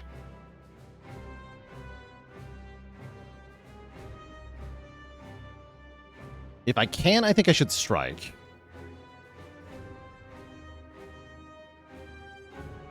At 11 with Survivor. Oh yeah, we only get 10 more health. It's not that big of a hit next turn, right? We're gonna have 2 bonus dexterity. We're gonna have 6 block from the thingy. I think I go for strike here. She's doing an attack next turn. Oh, these are being bound though.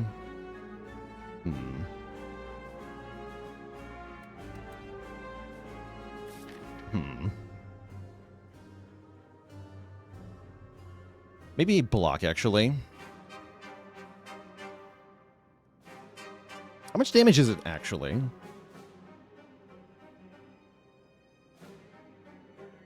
gonna look up her move here.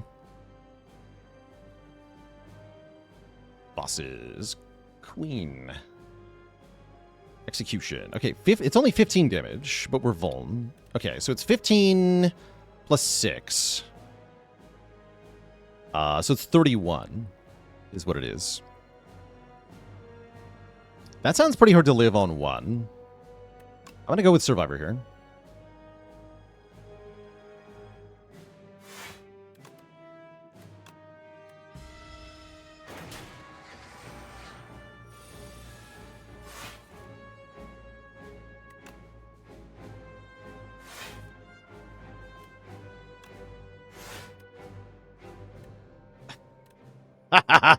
We'd be exactly dead if I didn't block.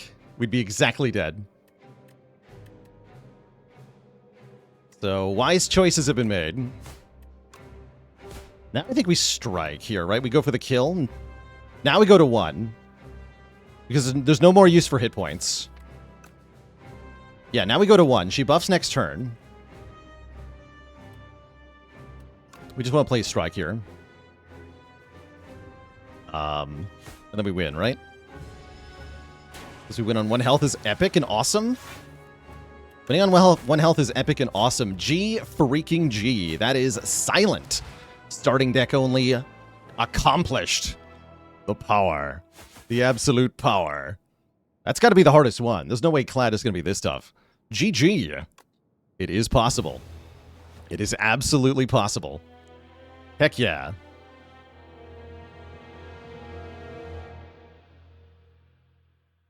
Very cool run. GG. Ka-ching. We won with 10 or fewer cards. Heck yeah. So it turns out if your strikes hit for 15, that's actually just kind of enough. That is the magic number. 15 damage per strike. 19 turn queen fight. We lived on 1 hit point. That's really cool. That was a cool fight. Very cool fight. GG. The greed. Yeah, we liked that. We liked that a lot.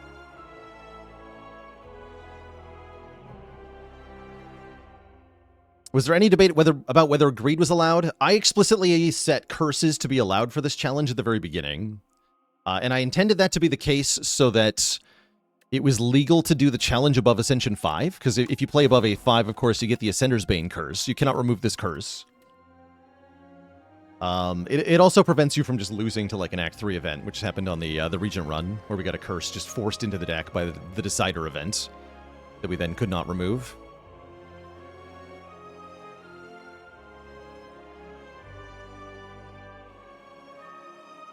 Thought this challenge would be a lot harder. It's surprisingly doable. I think what we're learning is that strikes, if you enchant them, are pretty good. Although these weren't even enchanted. This one with no enchantments is actually crazy. Because I'm pretty sure every other win has involved enchantments. Yeah, the other two were lighter runs. This one didn't have the lighter, but did have enchantments. By the way, we did those back-to-back. Wait, what? Back-to-back? We did those back-to-back. With no failures in between. That's kind of badass. We're rotating streaking. Bruh. Starter deck win streak. World record holder, Baylor Lord. That's how you'll introduce me from now on. Ironclad attempt for the back-to-back-to-back. I feel like we gotta go for just one clad attempt, just to see if it happens. I do have to go soon. Should probably end stream now, but let's see how far clad can get with one attempt. With one attempt. Looks like he's already removing 2 cards. So this is not promising. Dies immediately. Okay. What am I doing here? Yeah, it looks like it dies immediately, but we'll see. Maybe this way? No way to fight 2 elites, right? We have to rest already? This is horrible. Surely I can just heal from the fights. No, that's fine. Just heal from fights. Next turn you attack big, right? So we're gonna go defend, strike, strike. Double defend on this turn if possible. Not possible. So much for healing.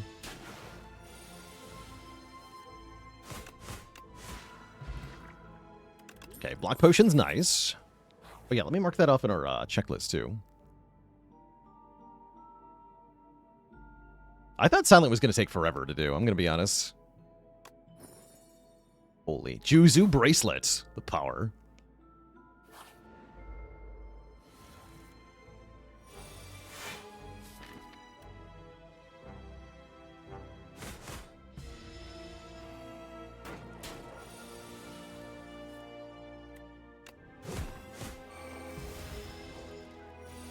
Turn hurts.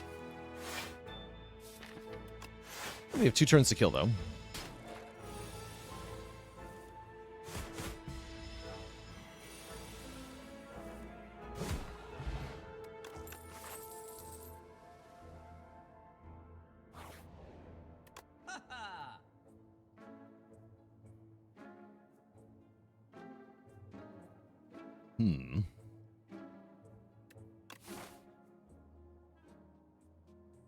Doesn't seem very good.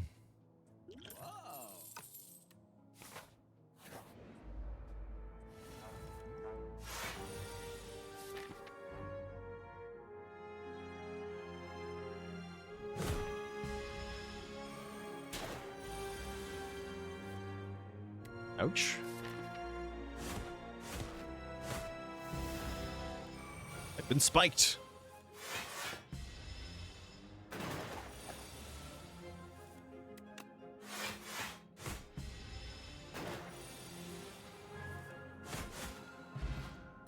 Okay, attack pot's good. Okay, that should get us through the elite. Along with our upgraded bash, which is kind of mandatory. Orbs only run was today as well. That's correct. Okay, we have to attack pot right now. Thrash. Alternately, Cinder just kills something right now. But Thrash is very good for this fight.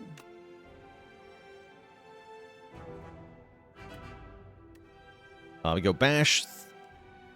Thrash is 12. So we have 10 plus 21. We can't kill. So they get 6 block. Boo.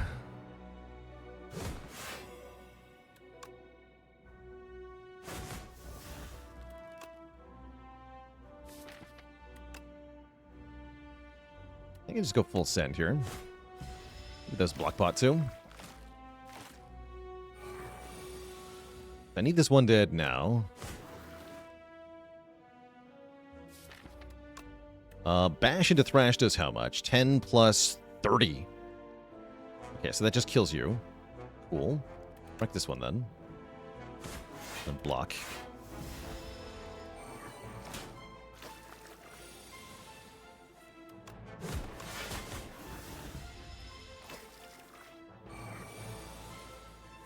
We're thrashing.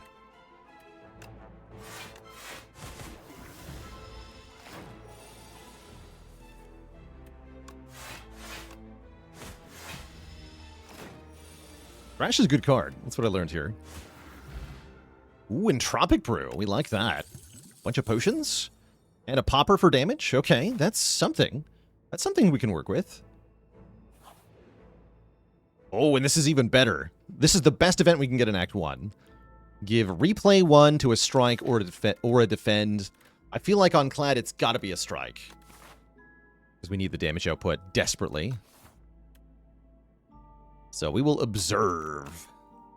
Get our replay strike. We want to upgrade that immediately too. Strike dummy would be good here. Unfortunately, Book of 5 Rings, awful. Terrible. There's essentially no use case for that.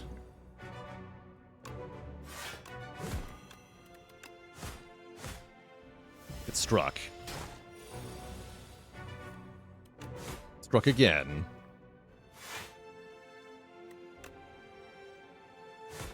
Gonna rush you down. Time to die.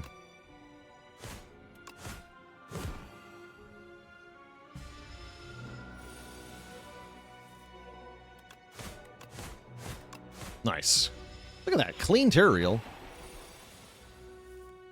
He's clean by Clad standards. Strike dummy. Wait. Hold. Chat. The power.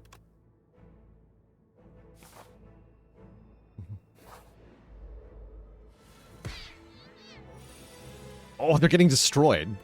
Hell yeah. The run is won. Yeah, do we go for the third elite? I think we do. Although I really want to upgrade my strikes, too. 3 runs, 3 strike dummies? Yeah, it's a common relic now, right? Yeah, it is.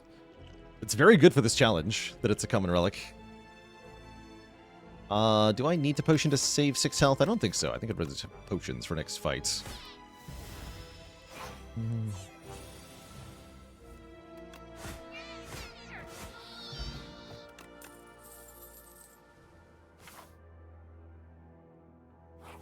And this is, yeah, this is the Skulking Colony. We're not great in this fight, mind you, but we're fine. We should be able to cap damage basically every turn. That's the good news.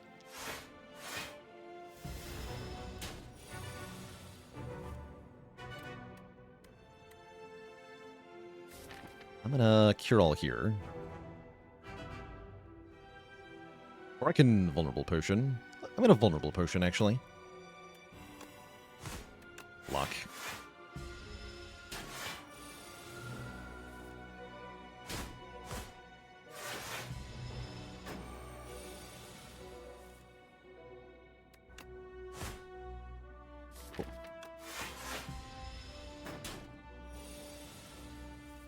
Okay, this turn hurts a bit.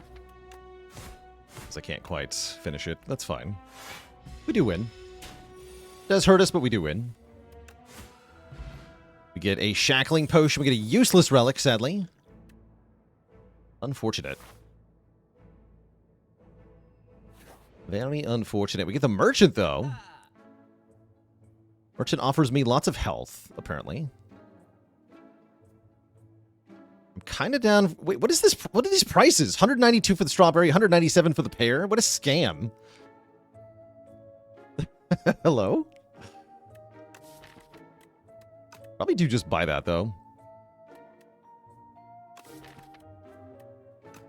Yeah, I don't really want to remove a strike or defend here. But I think we just take the max health. So I was kind of hoping to fight Soulfish with an upgraded replay strike. Yeah, is this allowing us to not rest into boss? I sure hope so, because that's what I'm going to try. I really want to upgrade the strike.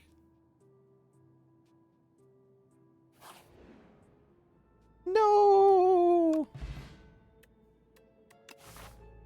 We should have taken the fight and tried to heal? Maybe. Might have been smart. Alright, we're here. I'm happy to use my Entropic Brew in this fight.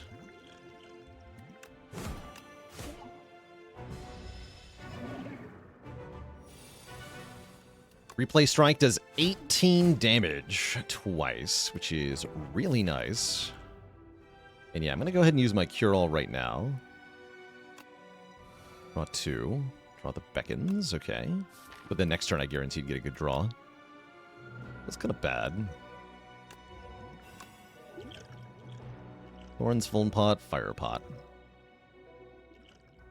Thorns is quite bad. It's Twin Strike on steroids, true. I don't think I want to use the Thorns Pot. Probably the others, though.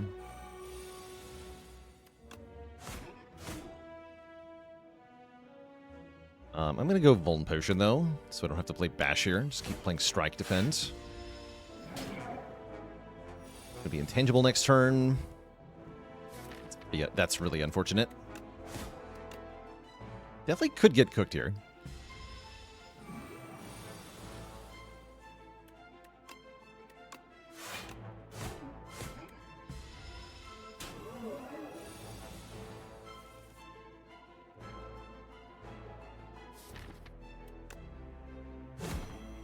Looks like I needed to be dead next turn. It's going to do the big hit for 24 next turn. We never survive. We have to kill it.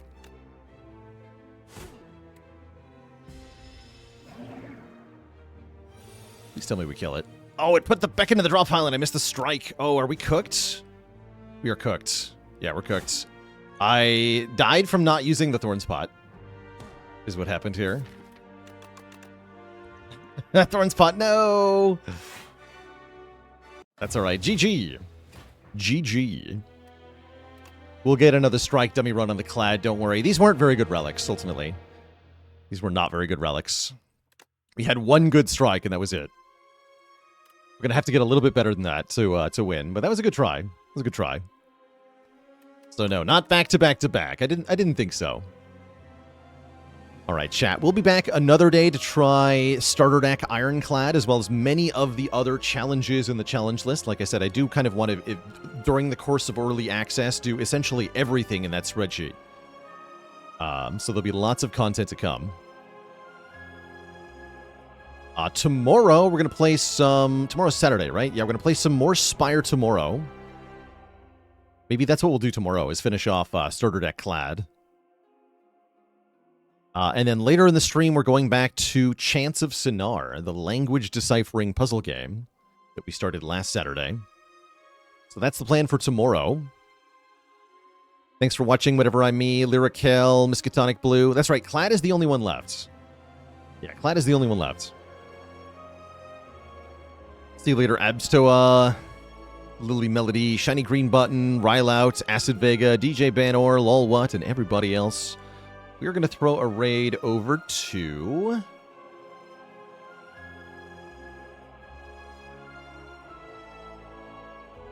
Let's see. Let's say hi to Billy Kirby. I see Billy Kirby's doing some Some Spire, too.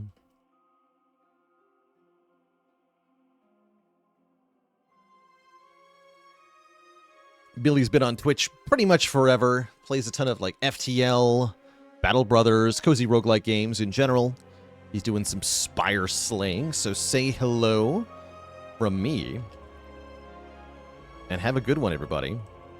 I'll catch you all on the flip side. Toodaloo, my friends. And night-night.